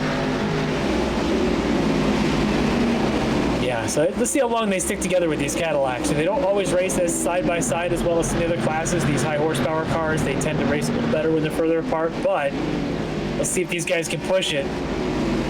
So They're going to try a little bit through 3. This will be interesting. Yeah, now the one X factor here, at least with the GT1 class, I'd be real interested in seeing and watching that flying chicken on the hood was pretty cool, is whether or not these drivers can manage their brakes over the long run, because obviously these Cadillacs are carrying quite a bit of speed going into some of these corners. For example, turn 5, obviously going down into Canada Corner as well, and it just might start to be a challenge for them towards the end of the race that you didn't see with some of the lighter cars. Yeah, it could be, but they're staying together. They're staying in the mix. This will be I love the Porsche livery on that one. Well, you have plenty of time to look at him over there, and that's Juan Vento sitting on the pit lane. Looks like he had some issues. Little brake lock up there, coming into the corner and found himself into the Armco. Onto his roof. Unfortunately, that's going to end his day. All right, so here's the battle for the lead in GT2 with Calipatri coming down to turn 5. Yeah, really gets unloaded there as maybe has the brake bias up a little heavy in the front there, and as Tom O'Gorman leads our probably third place runner, that's Chris Paez through as well. We'll jump back over to GT3 and the Audis, and still sitting at the front of the field there is Billy Davis in the 199, but he is now under challenge. Max Kittleson side by side with him going down into turn number 5, and he's really, probably that's not 5, that is 5. Yep. They're making their way up the hill now, and I'll tell you, Kittleson was all the way to the inside, maybe went and didn't get the entry or exit speed out of 5 that he might have wanted, and so we now have a new leader sitting in the front, and there's some contact there. A lot of contact as Billy's off of the wall. Hurry, Billy, catch the field.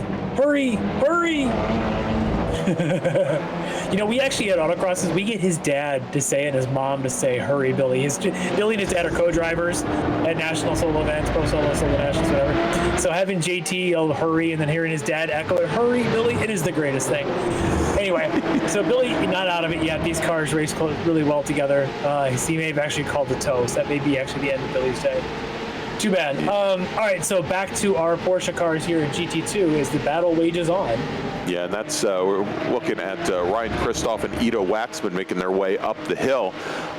Right now, they are running a little further back in the field. Waxman currently running in 6th, right behind El Espisa, currently running in 5th as they make their way down here over towards turn 1. And of course, again, right behind Waxman, we've got Ryan Kristoff all over him. Now, we mentioned probably Kristoff running in the GT2 Cup cars, where he's been running the GT3 Audis for the last number of weeks on the Super Tour. Must have had a little issue earlier in the race because he did start ahead of these guys.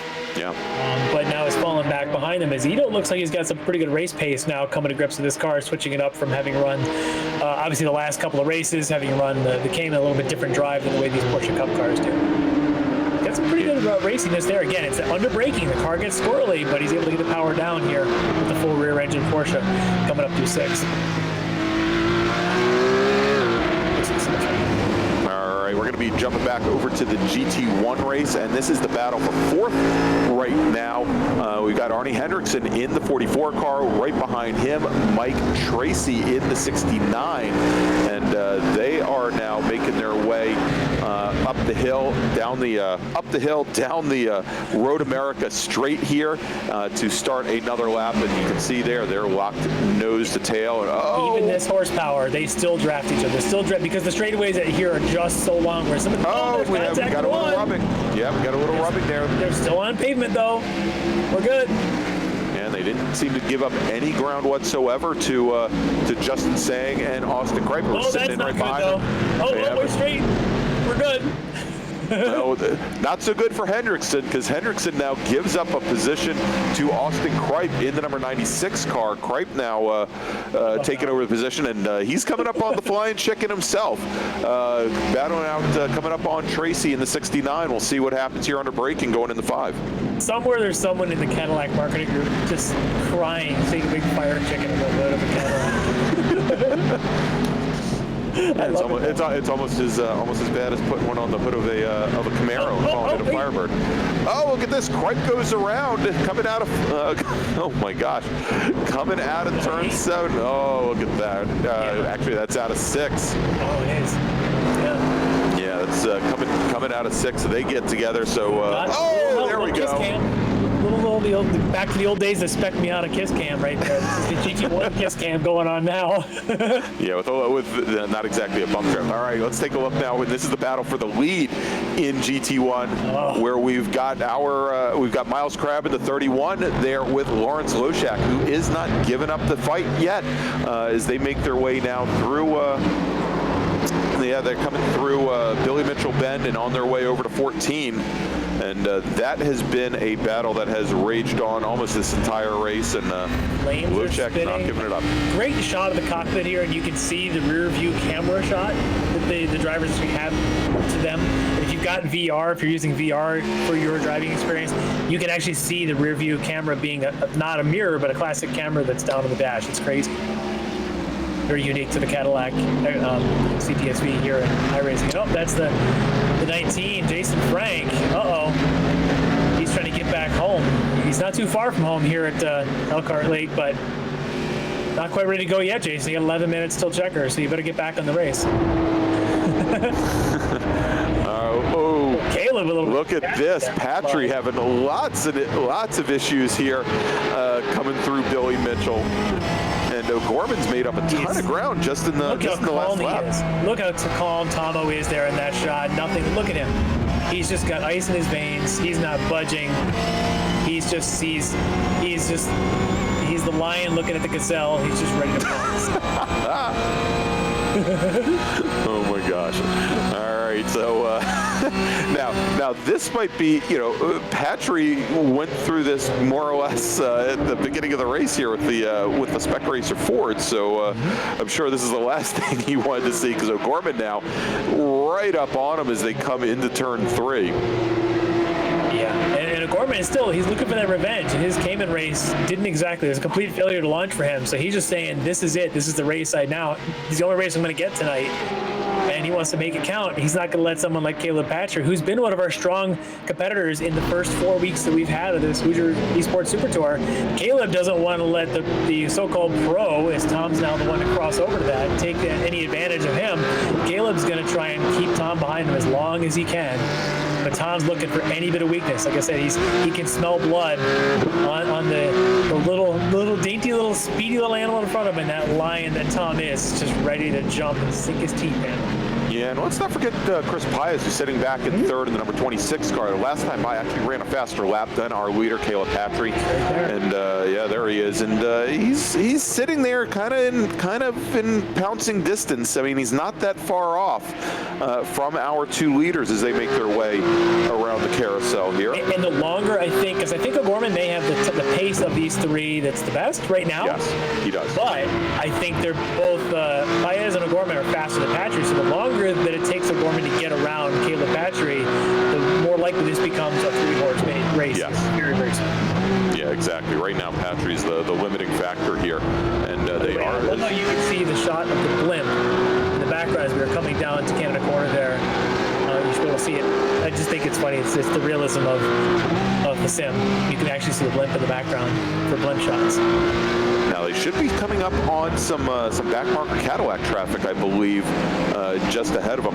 All right, let's take a look here. We've got a new leader overall and in GT1. Lawrence Loshak gets around Miles Crabb as they make their way down now, and they're coming up right on the back of the TCR or the GT3 traffic here.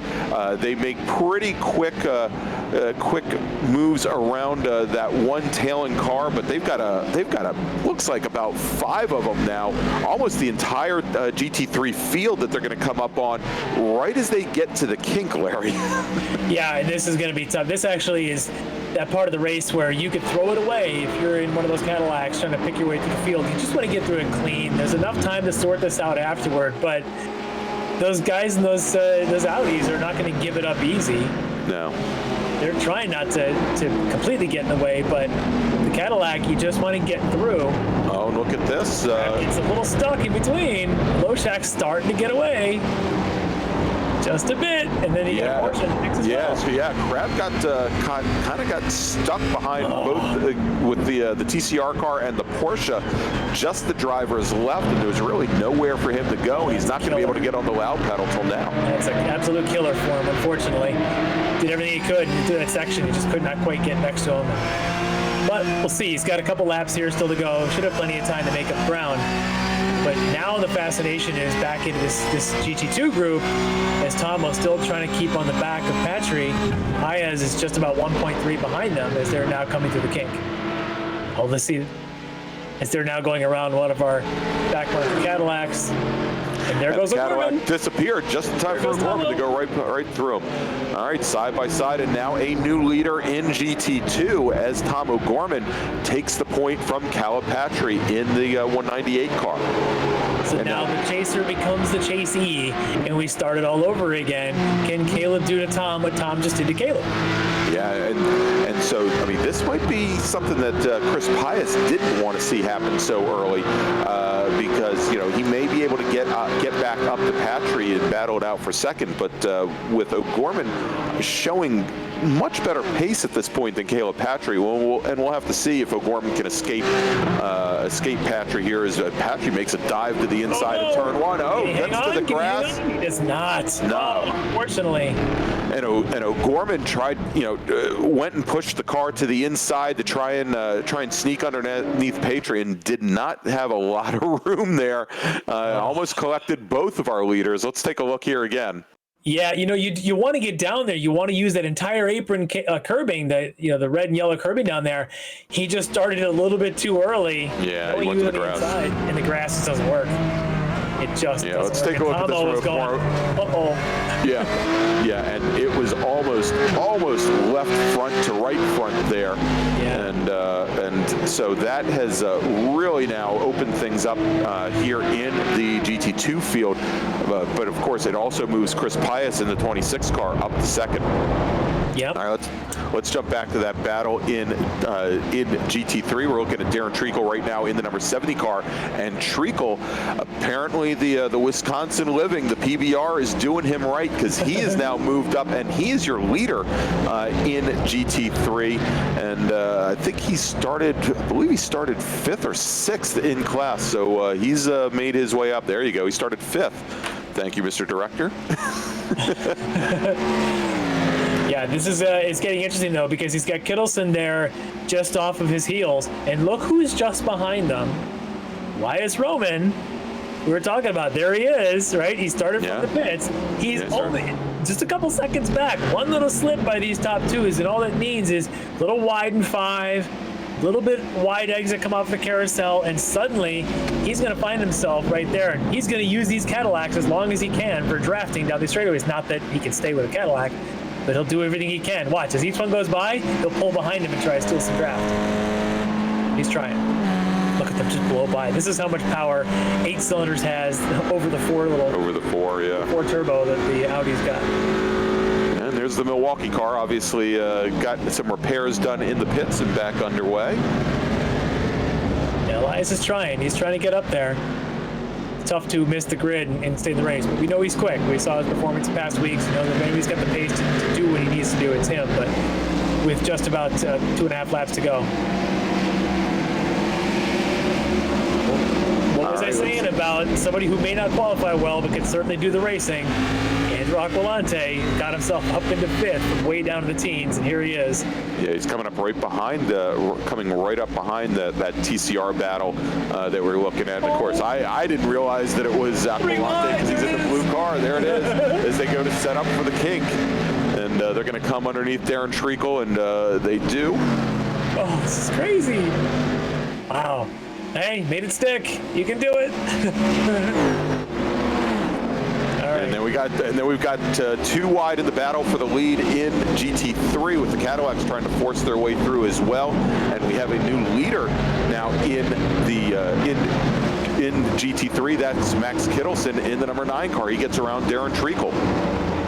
yeah, as these two continue to swap, and the more they do that, the more that they have to slow down and try and let Cadillacs by. It's still going to let Elias Roman, who's only about 3.5 seconds back. He was a little more than 4 about a lap or so ago. So he's getting closer. I don't know if he's got enough time to catch them, but it's going to be close. But I'm fascinated with what Aqualante's done. Just completely mind-boggling.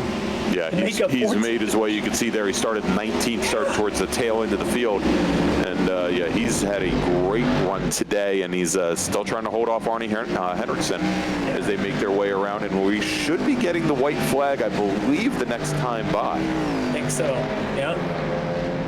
And so some of our battles have kind of spaced apart a little bit, except for our GT3s. So our leader in GT1 still belongs to Loshak. Crab's fallen back a little bit, but we've got battles happening within. This is one of our battles here in GT1 with Justin Sang battling it out there with Peter Zamora. Yeah, that's the battle for 8th currently, and you can see as they're following, going through nose to tail here and making their way up towards turn 6, and right behind them now side by. Well, we've got some cars off here over at turn 5. Andy DeLay, the Performance Motorsports Network team is not going to be. Oh, he got collected under braking going into 5. Oh, nothing Andy could have done there.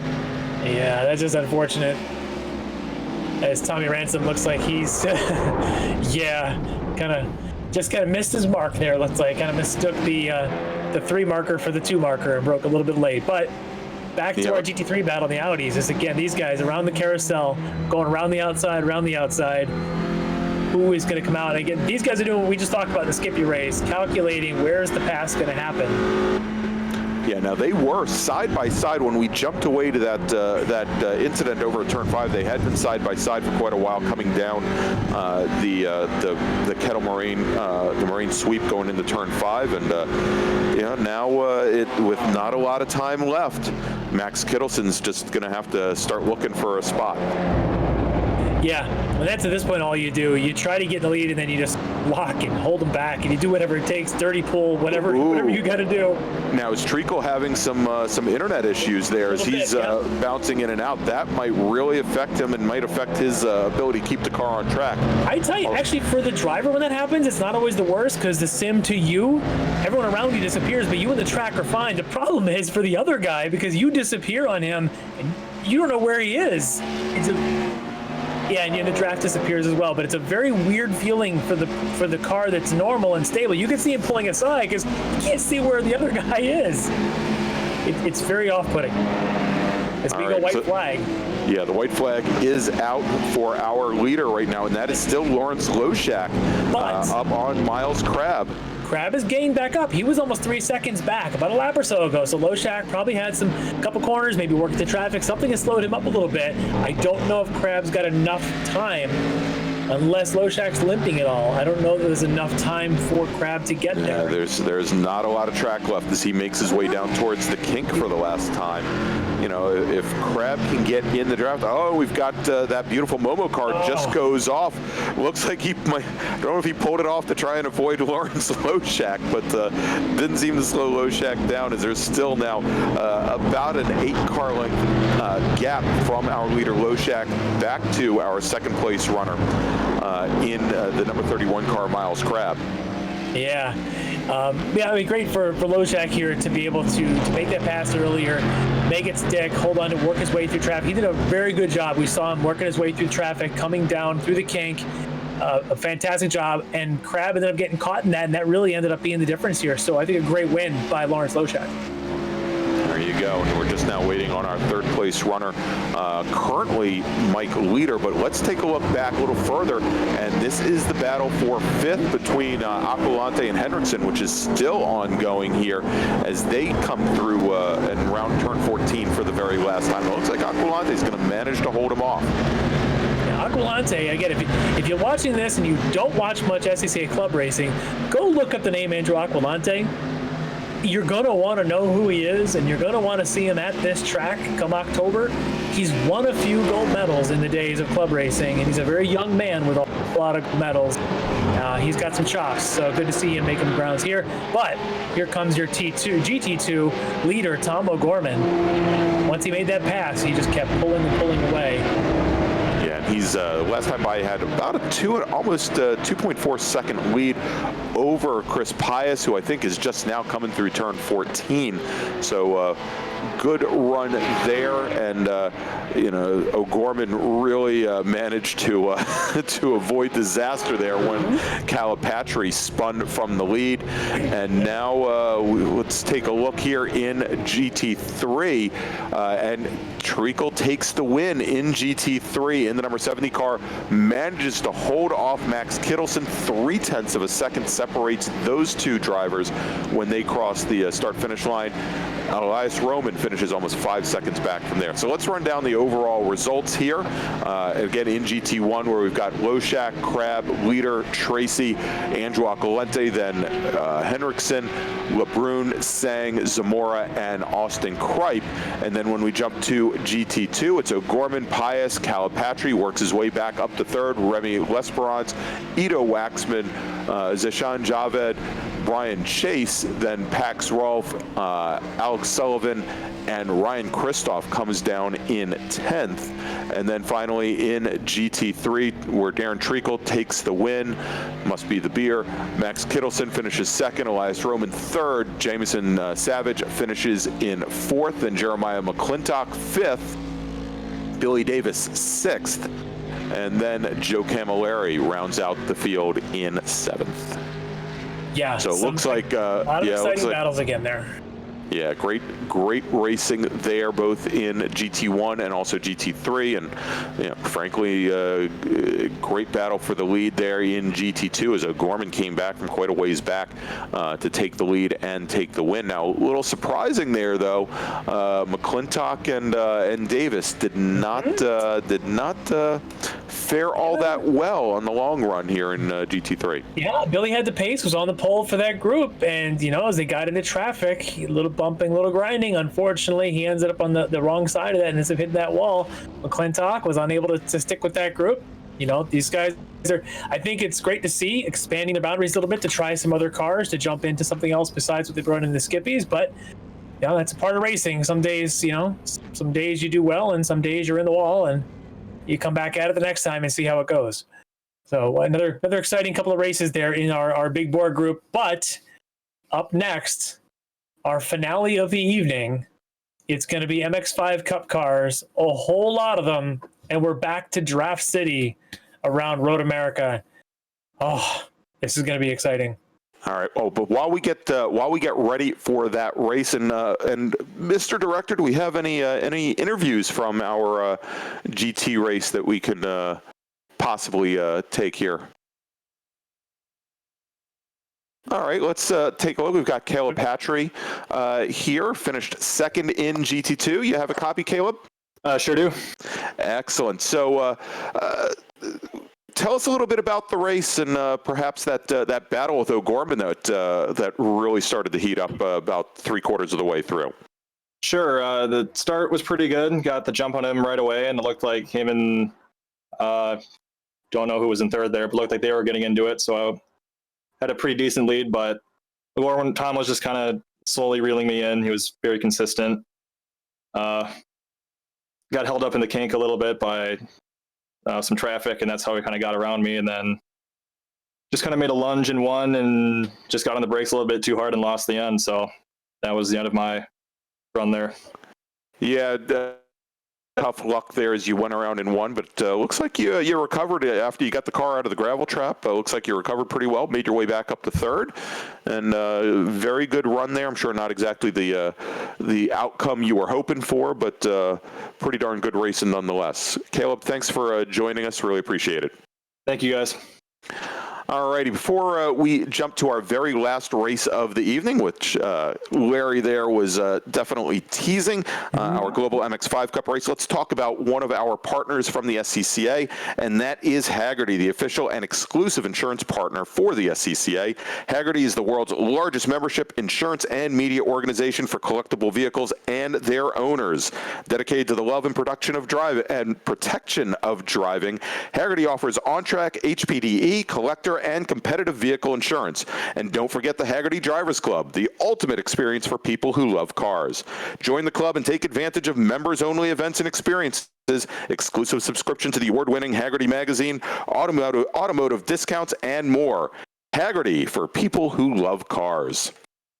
All right, so Larry, before we go to break here, let's remind everybody who is watching us on Facebook to please go ahead and like the video that you're watching, and if you haven't already, join that Facebook page. And for those of you that are watching us on the Sports Car Club of America YouTube channel, please go ahead and like the video, give it the thumbs up, and go ahead and subscribe to the channel. And if you click that little notification bell, you can find out every single time that we go live for the eSuper Tours and whatever series that we may run afterwards.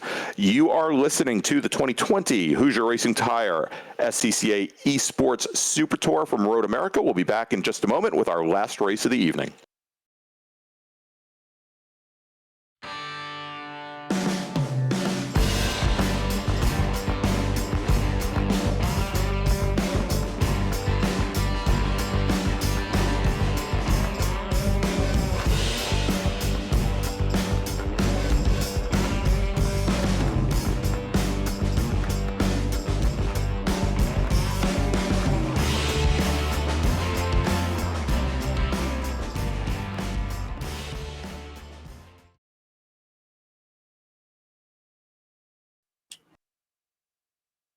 All right, welcome back to Road America. We have our fifth and final race of round 5 of the Hoosier eSports SCCA Super Tour, and that is going to be MX5 Cup. And we're going to wind up the night with what's probably going to be bigger cars than we had with the Skippies and Spec Ford, but a lot of the same strategies, and that's going to be side-by-side drafting, a whole lot of people getting pulled along, and lots of packs. This is going to be pretty exciting. We've seen in the past couple of weeks the names of the DJ Alessandrinis. We've had the King brothers. We've had some familiar names jumping here in the MX5s, and I think we're going to see a lot of them coming forward again today. But the question will be, who will be our newest superstars and our new front runners to come play here at this track? You can see already early on in qualifying. I say early because this is a big track to get around here in 2.5 minutes with about 6.5 minutes to go.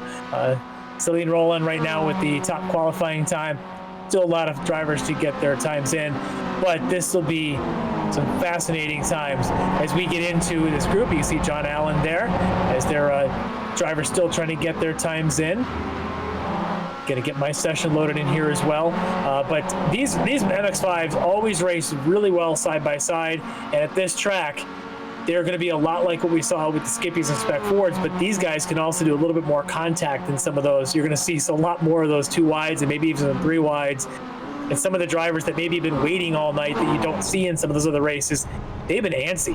I think we're going to see a lot of them try and make some moves because they've been sitting around all day waiting for their chance to get on this out here tonight and getting ready to get in the action. All right, so we've got now just about, I'd say about 6 minutes, about 6.5 minutes left to go in qualifying here. And we're following now DJ Alessandrini out on track. Of course, Alessandrini finished second at Watkins Glen just a week ago to Kenton Cook.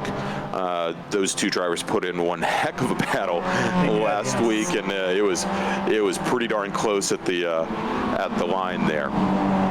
Yeah, and I think that was great to see that Kenton, somebody finally able to take the battle to DJ, as he had been pretty dominant in the first 3 rounds. So it's great to see him finally have a challenger come up. And so be a question again today, is there anybody else that can take that challenge to DJ and try and take him down, stick with him long enough like what Kenton was able to do, stick with him up until the end and try and get a pass and hold him off.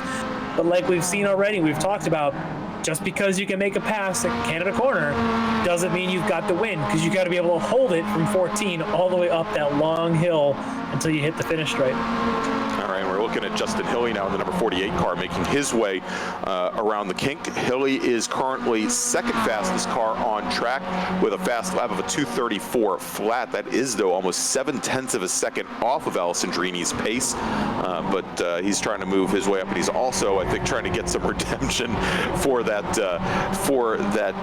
horrendous off that he had going through the bus stop last week at Watkins Glen that I think also took out Preston Pardis, our 2017 national champ. champion. So he's got some driving ahead. Actually, I had a great conversation with Justin after the race was over last weekend, and he, like many of us, he's just chomping at the bit to get back to a racetrack, and he's been doing a lot of driver coaching of late. As a lot of us are. Yeah, exactly. So here we go. All right, we're looking at Joe Boyd now in a pack of cars right now. Boyd is currently running 18th. That's a tough pack in the right session there, by the way. If you look at who's in that pack. Yeah, he's got Celine Roland with him. He's got Preston Pardis in the number 77 car. You'll notice this week painted up with the E Street Racing colors. He's actually in, it looks like Jim Drago's colors there as they make their way through. Drago, of course, the only two-time national champion in Spec Miata. We got to stop mentioning him until he gets an iRacing account. Yeah, true. Yeah, We're just going to stop mentioning that name of that guy. Well, it looks like it may not be at the racetrack, but he's had a lot of business. He's been building a lot of Spec Miatas over the break. This is probably the best. I don't want to say it was the best thing that could happen to him, but he's had some time. I think last year at VIR was pretty good to him. I don't know that he needs iRacing for. No, certainly not. All right, in the back end of that pack, we've got Ryan Kristoff as well, who's just gotten out of the 911 car, the Porsche 911 Cup car, and he's now running in one of the global MX5 Cups. And I'll mention that's tough to do because you're then cutting short a lap or so of your qualifying in the next round, and in these Miatas, that means everything because you're trying to get tire heat in. So if you lose that first lap of building tire heat, you're losing an entire 4-mile driving on them. Puts you a little bit down, and if you're trying to get up into that top 5 or 8 positions, that could cost you a little bit. So he right now is the beneficiary of some pretty good drafting out in front of him, so that's making up for what might be a little bit of a shorter session. Yeah, and if he can, he's still got to move up, get up just a little bit to get in that draft and get the effects of the draft. It looks like he's just on the tail end of it right now. But yeah, he's got some pretty darn good drafting partners with him. Now, one of the other drivers, and I don't know if we mentioned him, that is the number 97 car of Aaron Jenson. There he is right there. Jenson finished 3rd at Watkins Glen last week. He was actually 5th. In 5th place as they came into the bus stop on the very last lap last week. Had a great run out of the bus stop, was able to make up 2 positions and finished on the last step of the podium. So looking to see if he can repeat his success this weekend. He is currently your 3rd fastest driver on track. He's got a fast lap of a 2:34 flat, and it's only 18 thousandths of a second, pardon me, off of Justin Hilly, and again, those 2 drivers, they're still about 7/10 of a second off of Alessandrini currently. Yeah, and again, at this point, it's about positioning. You want to be in that top group. But, with another minute to go to start a lap, these guys, as they're coming through Canada, have a chance to start one more lap. And here you can see DJ in the mix there. And then be able to get one more flyer. That means everything again on these tires where you're still trying to build heat in them. So we'll see if what kind of time drops. As DJ is the only one in the 33s at all. If he can get a little draft on this next lap, which he's in a position to do, don't be surprised to see him in the 32s. Even on this lap, he's about to cross the stripe with and get one more after it. Yeah, and I think he's good if he can stay in the draft. The challenge being is some of the drivers that are right ahead of him, like the number 7 of Zach Rubin. Rubin just now moves up to 8th fastest in the session. He had been sitting all the way down in the 20s, so he's moving up a little bit. The 68 car right of there Tony with him. Chow. So you got some pretty tough group right there with Chow, Rubin, and Alessandrini. Is a threesome drafting each other on this last lap of qualifying as we got checkered right now. So these 3, this lap will count for all of them. And DJ being at the tail end of this is not the one that needs the lap. It's actually probably Zach Rubin, the one that needs the lap, as he's the furthest down the order of this threesome. Yeah, so we'll see now if Alessandrini just goes to push him. I mean, obviously moving to the inside and trying to make a pass isn't going to be the fast way around for either one of them. So I think he's just going to hang back. Yeah, you can see just...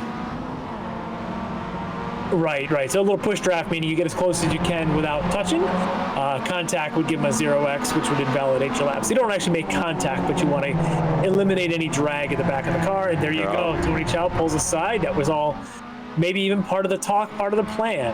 Who knows? But certainly going to give Zach the best chance at a good lap here to get up into that top group. But as we mentioned, you've got Justin Haley second, Aaron John Somm right now in third, John Allen, Tony Chow, Michael Borden, Celine Rowland right now in seventh. And as we're kind of waiting and seeing if anybody else is out there on flyers, as we watch Zach Rubin right now coming around the big old carousel, the infinitely just keeps going and going and going. And you can see there the difference in the way those two cars are handling is Alessandrini was able to keep the car pinned all the way to driver's right onto the curbing. And if anything, looked as though the rear end starts stepping out just a little bit there for Zach Rubin. Yeah, and DJ's trying to give him the so-called push draft, trying to just stay on his tail, eliminate a little bit of drag from behind. It does help a little bit. I'm fascinated to see what kind of lap time this is now, as we know that he could use it. He's sitting at a 2:34.5 was his previous best, and now he's actually going to get a bit of a tow from whoever that is in front of him. Yeah, that's the 44 car that's right ahead of him. That's Michael Melko, who's currently the 33rd fastest driver on track. So, you know, if they're lucky, they'll be able to clear him here coming out of 14, and you'll notice Rubin really had to adjust his line on exit. Would have scrubbed off a lot of speed there, shooting off to the inside, and that DJ might have wants just to push been him enough. so bad, and now he's going to pull alongside him and give him a little bit of a side draft. Oh, there's contact. That'll eliminate the lap. Yeah, unfortunate. All right, well, as we'll see who else is out there to finish their laps and see if anybody else. Tom O'Gorman gets a lap in at the end there and puts himself on the outside of the front row. So just like we saw in our Cayman race a couple races earlier tonight, it's an Alessandrini O'Gorman front row here in the MX5 Cup cars. And then Justin Hilly, we saw him in the finishing there in the last podium spot, I believe it was, there in the Skippies just a few races ago. He's back here in the Miatas, the MX5s, right now on the second row. So this is going to be pretty interesting to see how long these packs stick together as well in these Miatas. And can we get, looks like, active cars that are trying to take laps?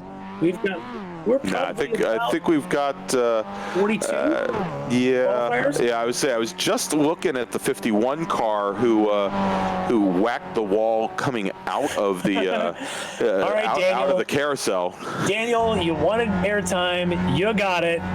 Look at that. Look at the suit he's wearing. You know what that is? That's just a pair of shorts. If you've seen the picture going around the web this week of a crew, somebody painted there, because you can put like custom suits on and your whole crew can be wearing them. It's literally like a bunch of beach guys wearing Bermuda shorts, and that's what his suit is just a pair of Bermuda shorts. And Daniel's not going to make it around. Yeah, I don't think he's going to make it. Yeah, I know Daniel pretty well. This is classic Daniel Wendell.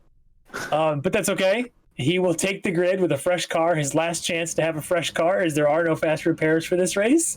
He will start 40th out of, it looks like, about 42 cars to take the field. So do we want to read them down? Do you want all of them? Well, let's start with the weather, because I'm interested to see if and it is still 72 ambient, still 74 on the track surface. I have never known a Wisconsin spring day. This guy, though, not wearing the sunglasses that our earlier starter was wearing. So this guy, the sun's at his back, so he can have the sunglasses off. Just saying. So the morning sun not in his eyes. Not in his eyes whatsoever. Either that or O'Gorman just took the blue sunglasses back, and that's what he's wearing in the car now. Exactly. Well, I mean, you were watching O'Gorman and talk about O'Gorman, how smooth he was and how serious he looked in the GT2 in the GT2 Porsche. You know, you never know if he had the sunglasses on underneath the visor there or not. And his hair was perfect too. We know that. Yes. Well, his hair is always perfect. Maybe not the coloring perfect, but still perfect. All right, so let's go. Let's run down the starting order here, and I think we're still waiting this time for DJ Alessandrini to show up on the grid. So hopefully he's not having some issues. Look at the spec map. The spec map. Look at the shine on the gloss, the chrome on the hood. I'm blinded. Car with the morning sun. No, he might need the sunglasses. I need them. Just looking at that, that is gorgeous. Yeah, that's a good looking car. Yeah, look at the logo as our director is pointing out. Take note of the SimTV logo. The big SimTV logo. Yes. There we go. All right, so we're still waiting, and there's Alessandrini. He just shows up. So let's go. We'll start running down the starting grid here. I'll take this one, Larry. I'm sure I won't mess it up too horribly. Actually, I probably will. You can tag me in if you get tired. All right, sounds good. Yeah, I'll get through like maybe 3 rows then. All right, let's start off with our pole sitter today. There he is in the Grid Life Mazda, the number 91 car, DJ Alessandrini. On the outside of the front row, driving the Valvoline Mazda in the number 194 car, Tom O'Gorman. Starting on the second row, it's going to be Justin Hilly. And right next to him, starting 4th overall, last week's 3rd step on the podium, Aaron Gensone. Starting on the 3rd row today, it is going to be John Allen and Tony Chow. Right back from them, starting in 7th position, we've got Michael Borden and Celine Roland will be starting 8th. Then starting 9th, we've got Zach Rubin and Nathan Saxon. Then starting in 10th position, Mark Shrivastava and Preston Pardis. Then we've got Brad Perez and Dustin Crooks, Evan Goebel and Ryan Kristoff. Then we've got Blake Clements in the number 56 car. He's back for another week. He'll be starting in 17th position with Cooper Lilly in the 69 car right next to him. Then we've got Joe Boyd. Boyd will be starting 19th, so he's going to be starting on the inside of the 10th row with Dan Mount right next to him. On the 11th row today, we've got David Marcus and Michael Lawson in the number 72 car. Then Reese Everard, who we saw a little bit earlier today, and Bob Kucera.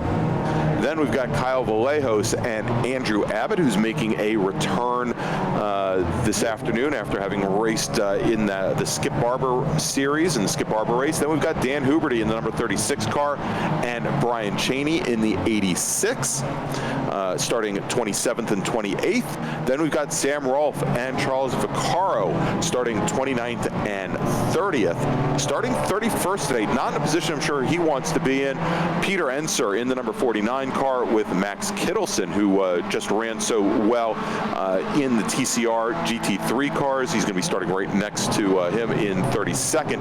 Then we've got Michael Melko and Trevor Blackwell starting 33rd and 34th. Then Greg Abel and Andrew Rosencroft 35th and 36th. Michael Ryan Johnson will be starting 37th with Don Manning right next to him. Then we've got Pax Rolfe and Daniel Wendell, Earl Zimmerman and Jason Kavanaugh, Michael Gagliardo and Jeremiah McClintock. So a couple of these drivers are not gridding.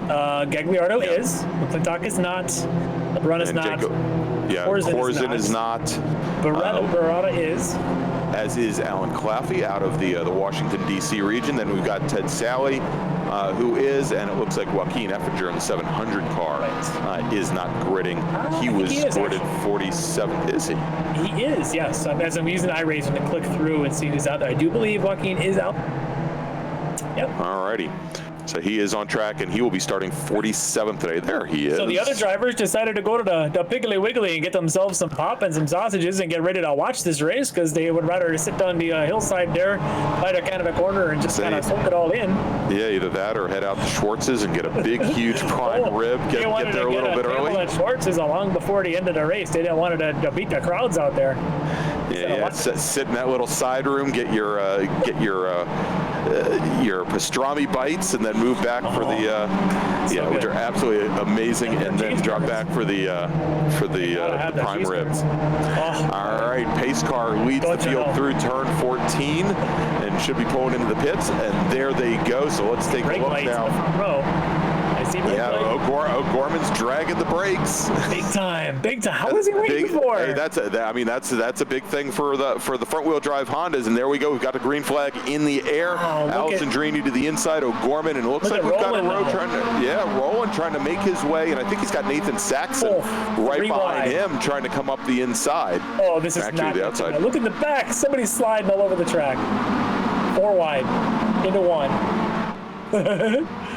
All right, and we've got O'Gorman runs a little bit wide on exit, but it is still Alessandrini. And we've got a car that goes off. That is the number 47 car that is off driver's right. And it's Reese Everard.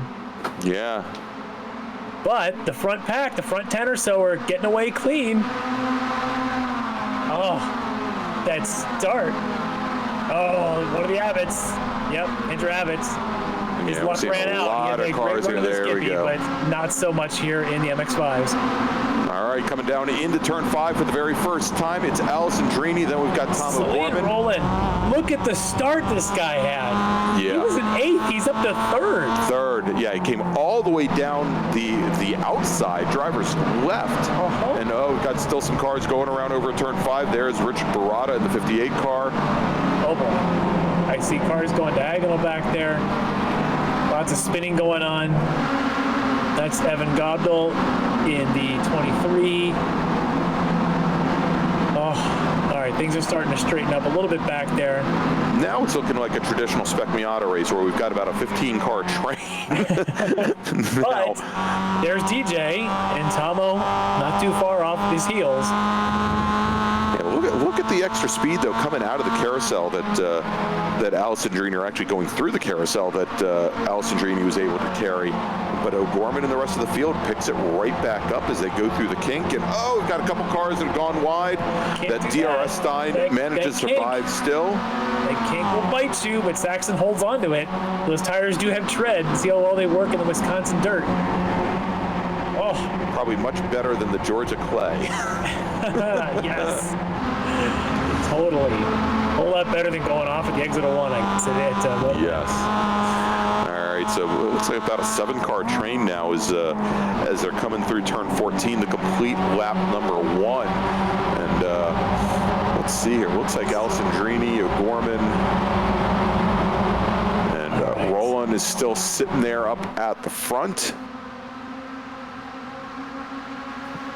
Kind of waiting for, I was waiting for the field. Our timing system to clear out all the folks that went in on the toe. As now we're going to go side by side. Roland is pushing O'Gorman a little bit of a push draft there. Maybe not physically, but definitely going on the inside.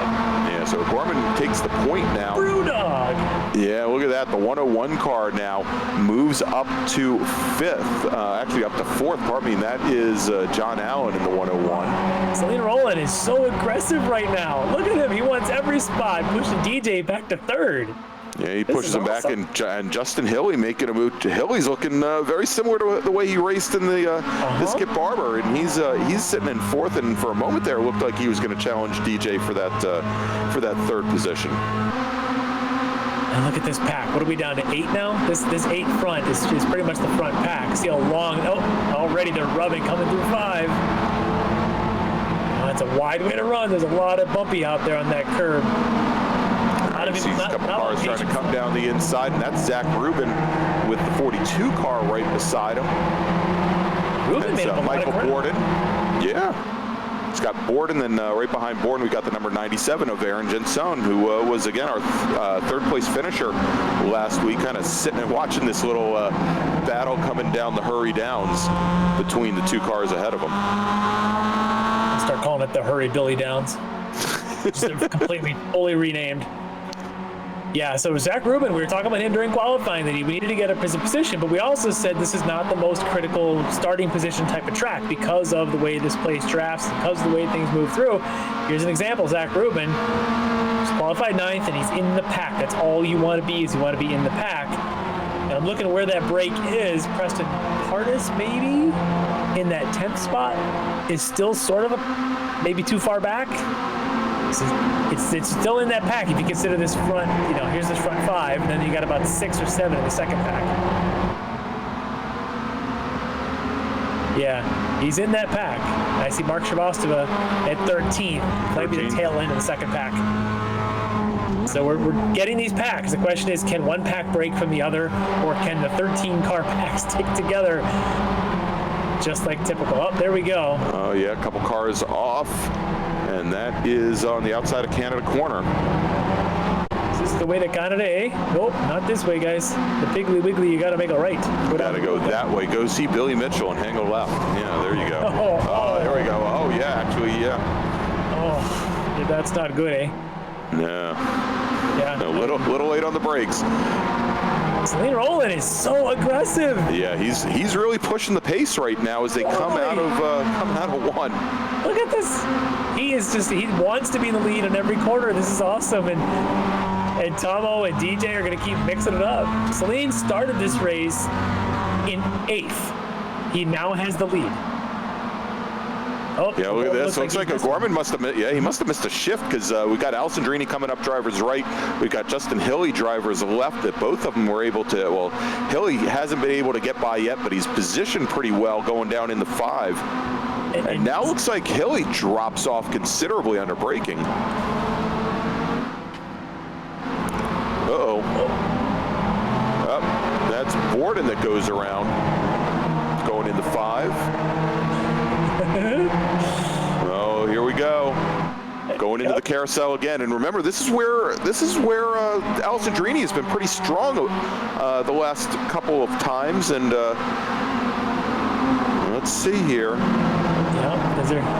And Alessandrini, he's got the inside position to head into the carousel, and let's see bully his way through. Is what he's doing. Yeah. He and Tom are bullying Celine all the way to the outside. They're going to try and take a better line. And now you're going to see Roland drop like a stone as he's stuck to the outside there, and where there's one no grip, and he's got a long way to go. Exactly. Yep. And now they're going to go side by side in the kink. Somebody's backing off. I can see brake lights. Yeah, you can see Roland made the decision pretty early there to drop back. But, sitting right behind them, we've still got Allen and Ruben, and they're still part of that lead pack. Yep, and the one I'm watching now is right behind them is Preston Pardis has got the, hey guys, don't forget about me look on his face right there. Yeah, he's coming. He's looking at the back of Zach Ruben going, I think I can get there. I think I can get there. He's so close. Yeah, I mean, it looks like Jensone's definitely willing to work with him now. Perez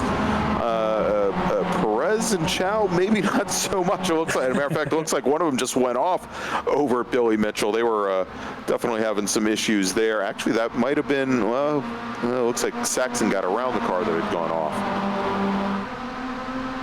Shrivastava maybe that went off. He's back underway again. In the green. Yeah, there's the Oscar the Grouch on the hood. I thought once Roland dropped back, we wouldn't see this, but this actually just might be your standard. This is the fast way to go around the track. You swap once, you go through one in line. Now Roland's back and forth, and he's got to now work his way back around Hilly. I suspect he's going to stick his nose as we're on board now with Hilly. Do we see a Roland stick his nose inside? I saw a car in his roof right there. Yeah.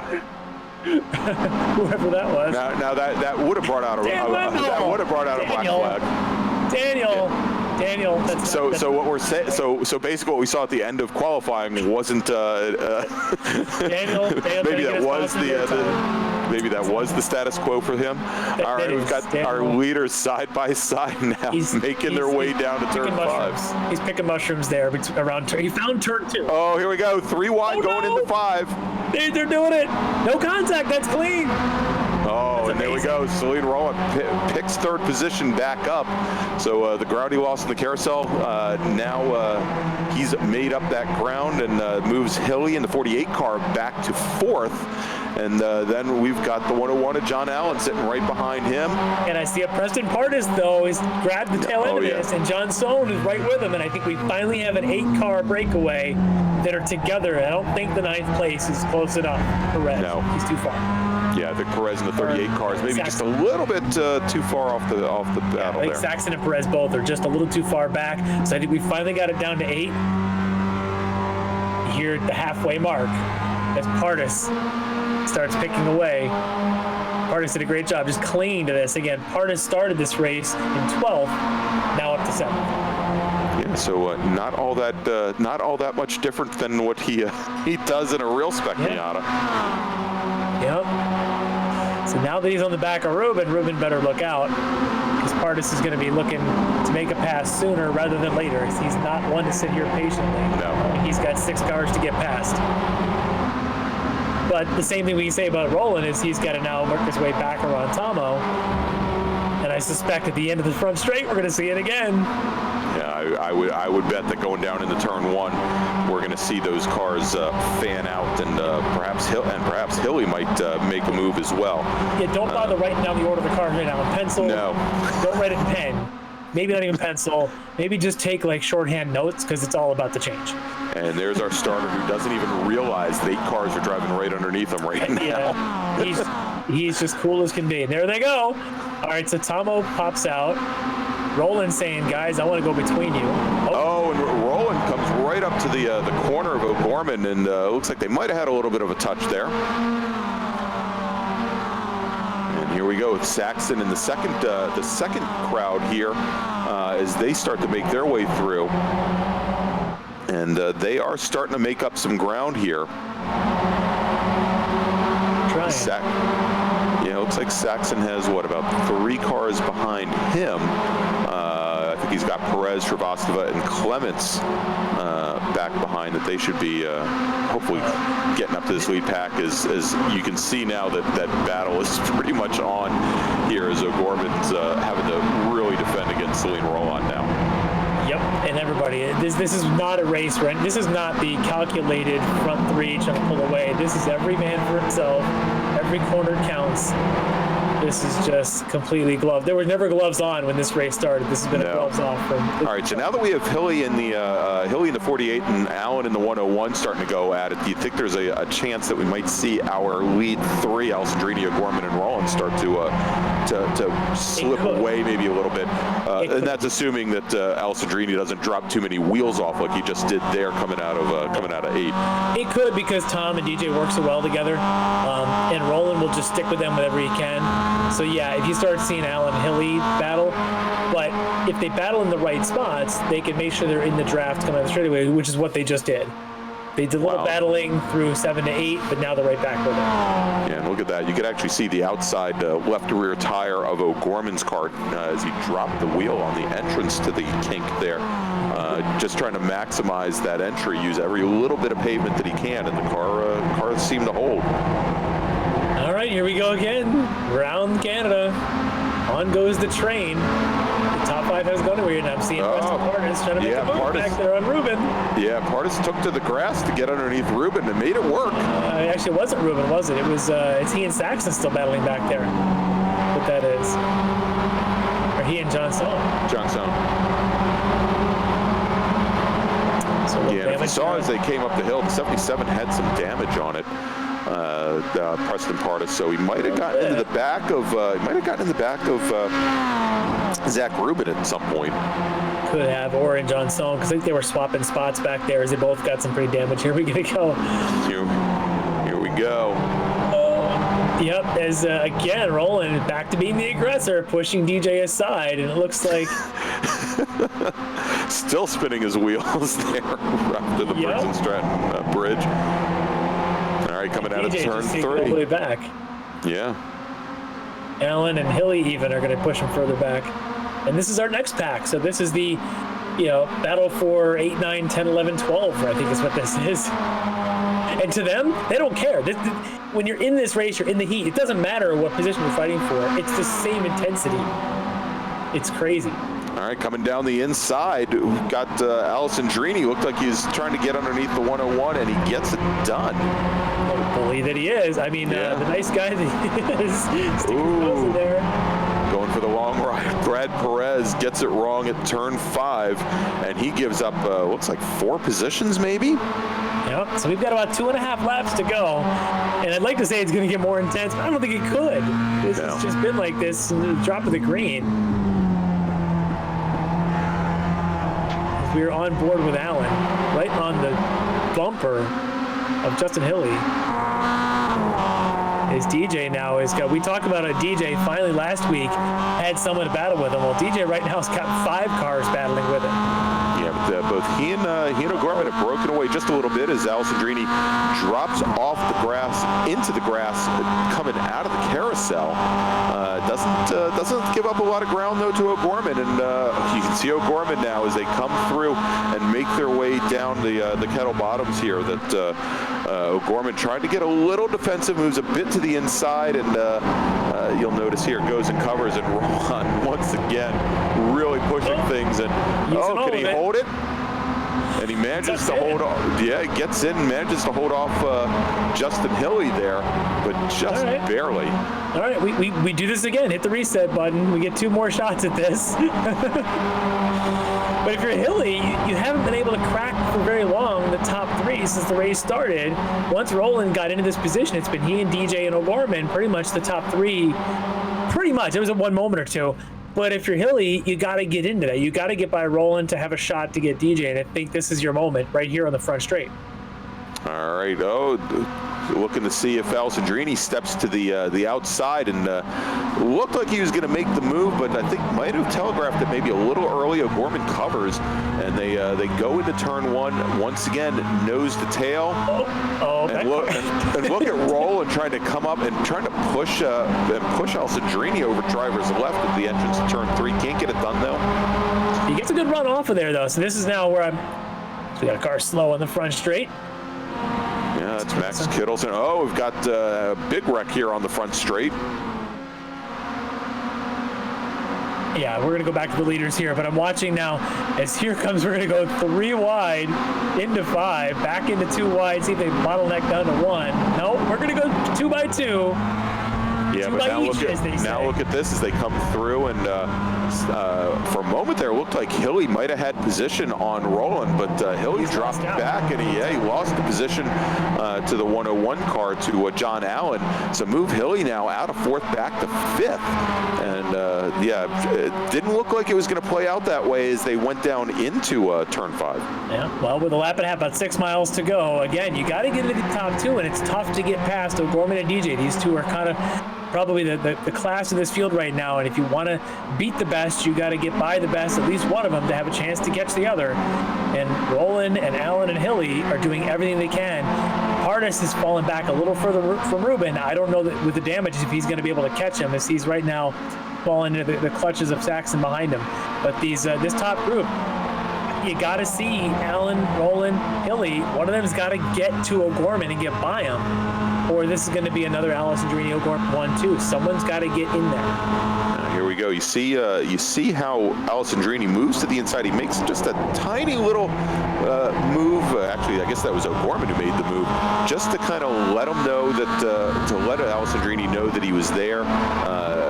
But got back in line pretty quickly, and I think he was looking to see if Alessandrini would try to cover it or not. I'm curious here.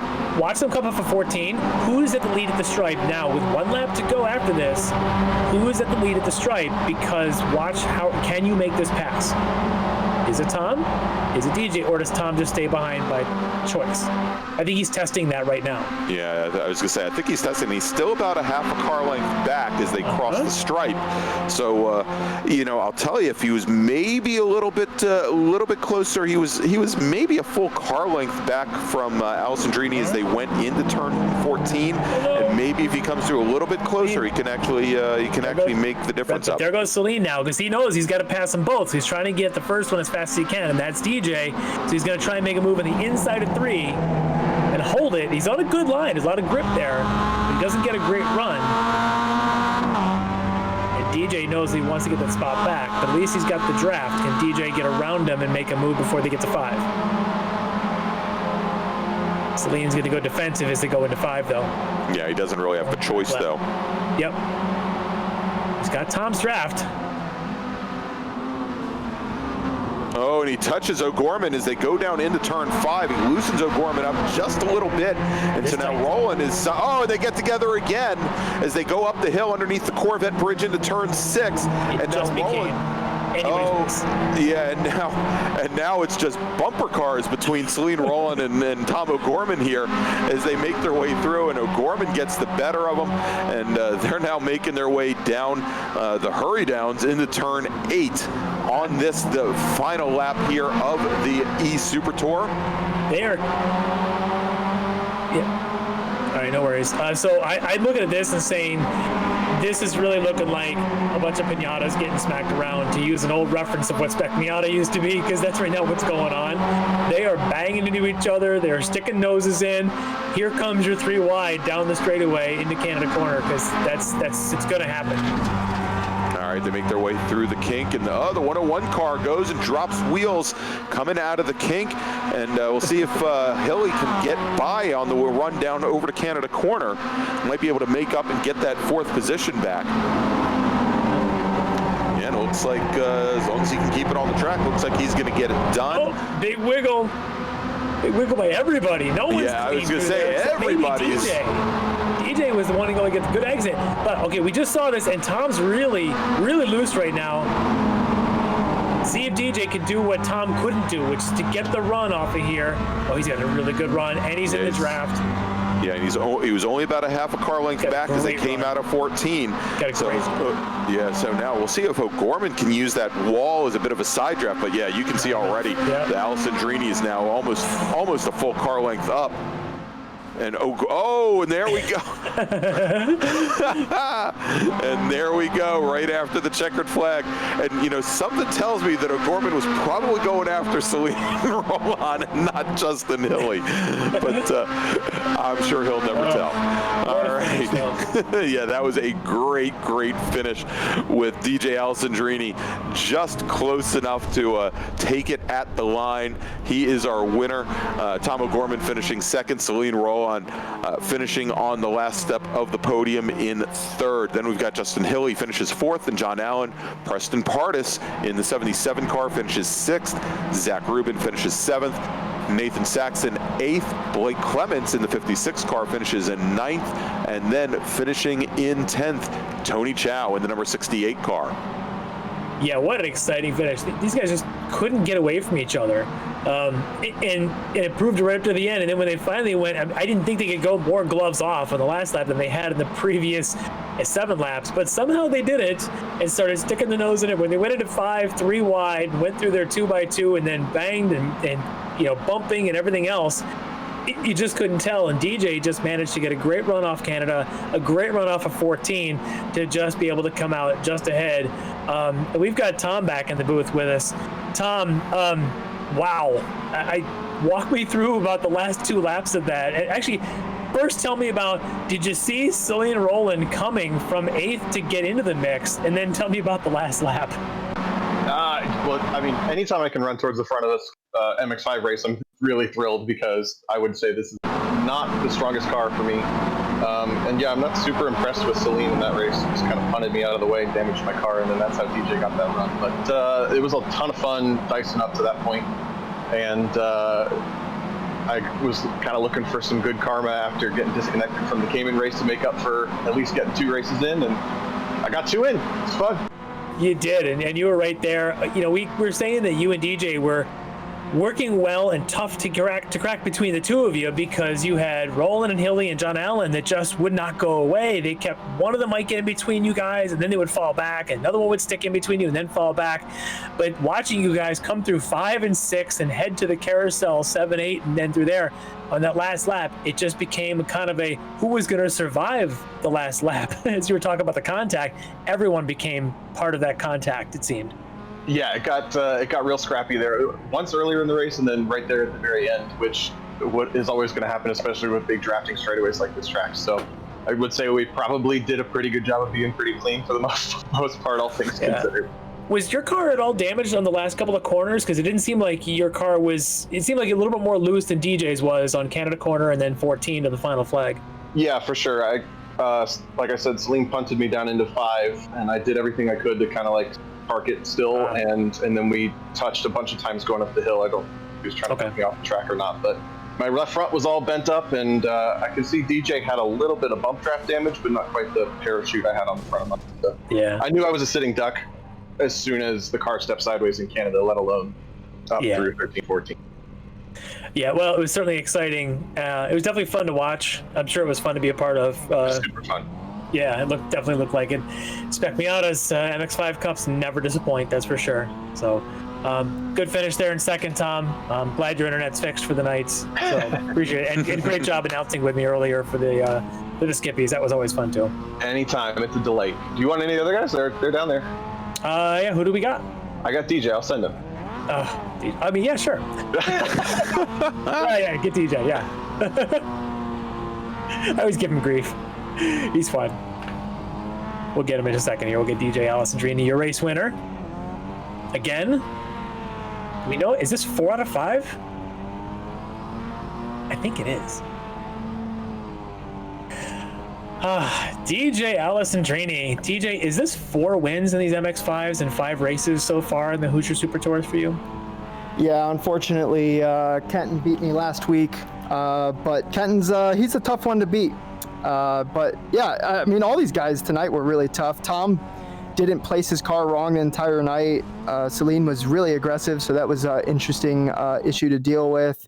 And then everybody else just snipping at the heels behind Celine. It was a really intense race that kind of just just came down to the last lap of just some margy-bargy, and it was, oh man, that was so much fun.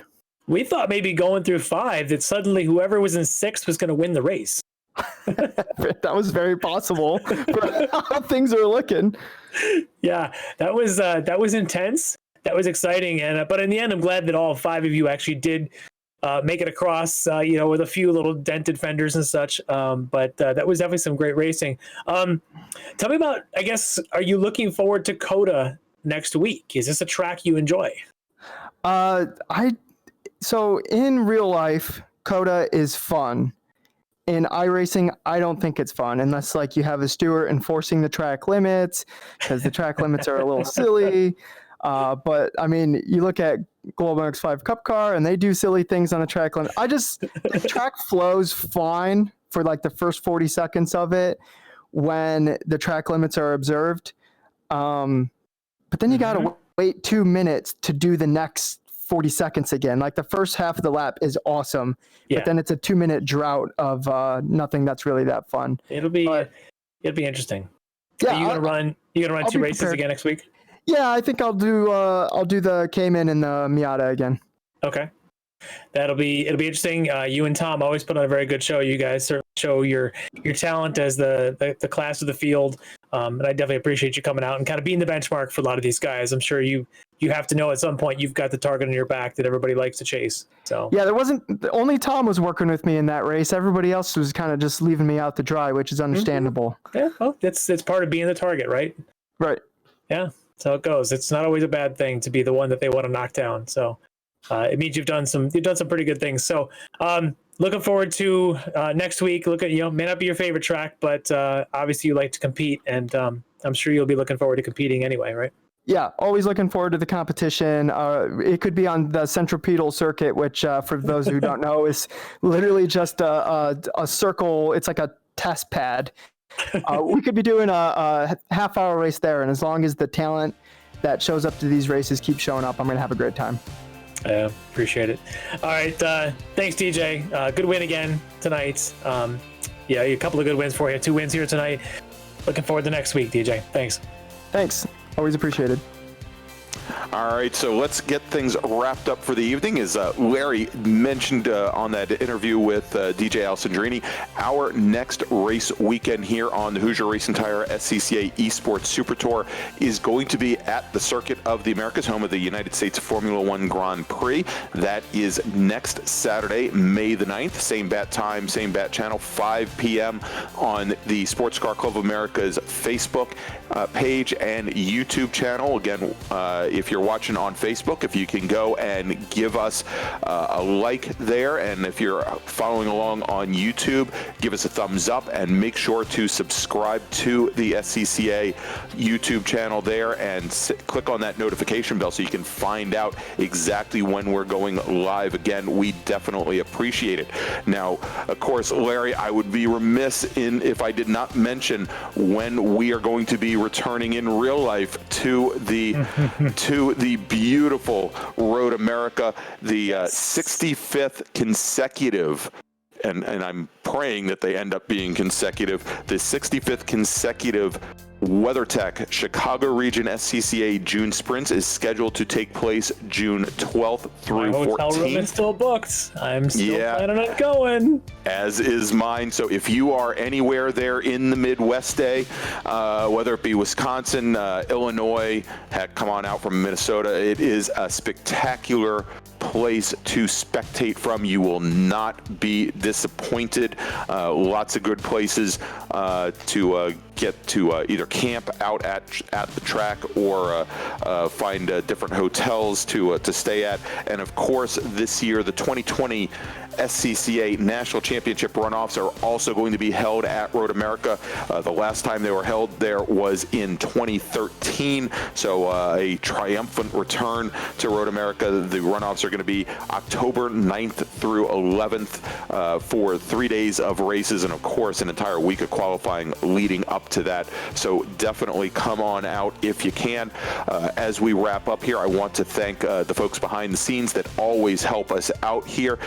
The great people from the Sports Car Club of America, Kristen Poole, Courtney Rivers, John Hunter, Reese White, always working their you-know-what's off to put on a good show. And of course, Finian DeCuna and Kyle Hayer from SimTV that put on these great broadcasts weekend in and weekend out. We definitely want to thank them as well. And of course, you've already thanked him a lot, Tom O'Gorman, who spent quite a bit of time in the broadcast booth with us here. And Larry, thank you, of course, for a great evening of racing as always. Very excited. That was a great night. Looking forward to next week. And like you, I'm also looking forward to getting up to Road America for both the junior sprints and then for the runoffs. I've never actually been up to the track. I'm looking forward to getting out there. Hopefully the skeeters aren't so big when we get out there in October. But to see the leaves changing colors in October in central Wisconsin is something that I'm dying. It's totally bucket list to get out there for it. Yeah, you are going to absolutely love the place. All right, so let's wrap things up. Again, we'll be at Circuit of the Americas next week, May 9th at 5 p.m. Please join us then. For Larry McLeod, for Kyle Hayer, for Tom O'Gorman, I'm Greg Ginsburg. Thank you for joining us tonight for the Hoosier Racing Tire SCCA eSports Super Tour.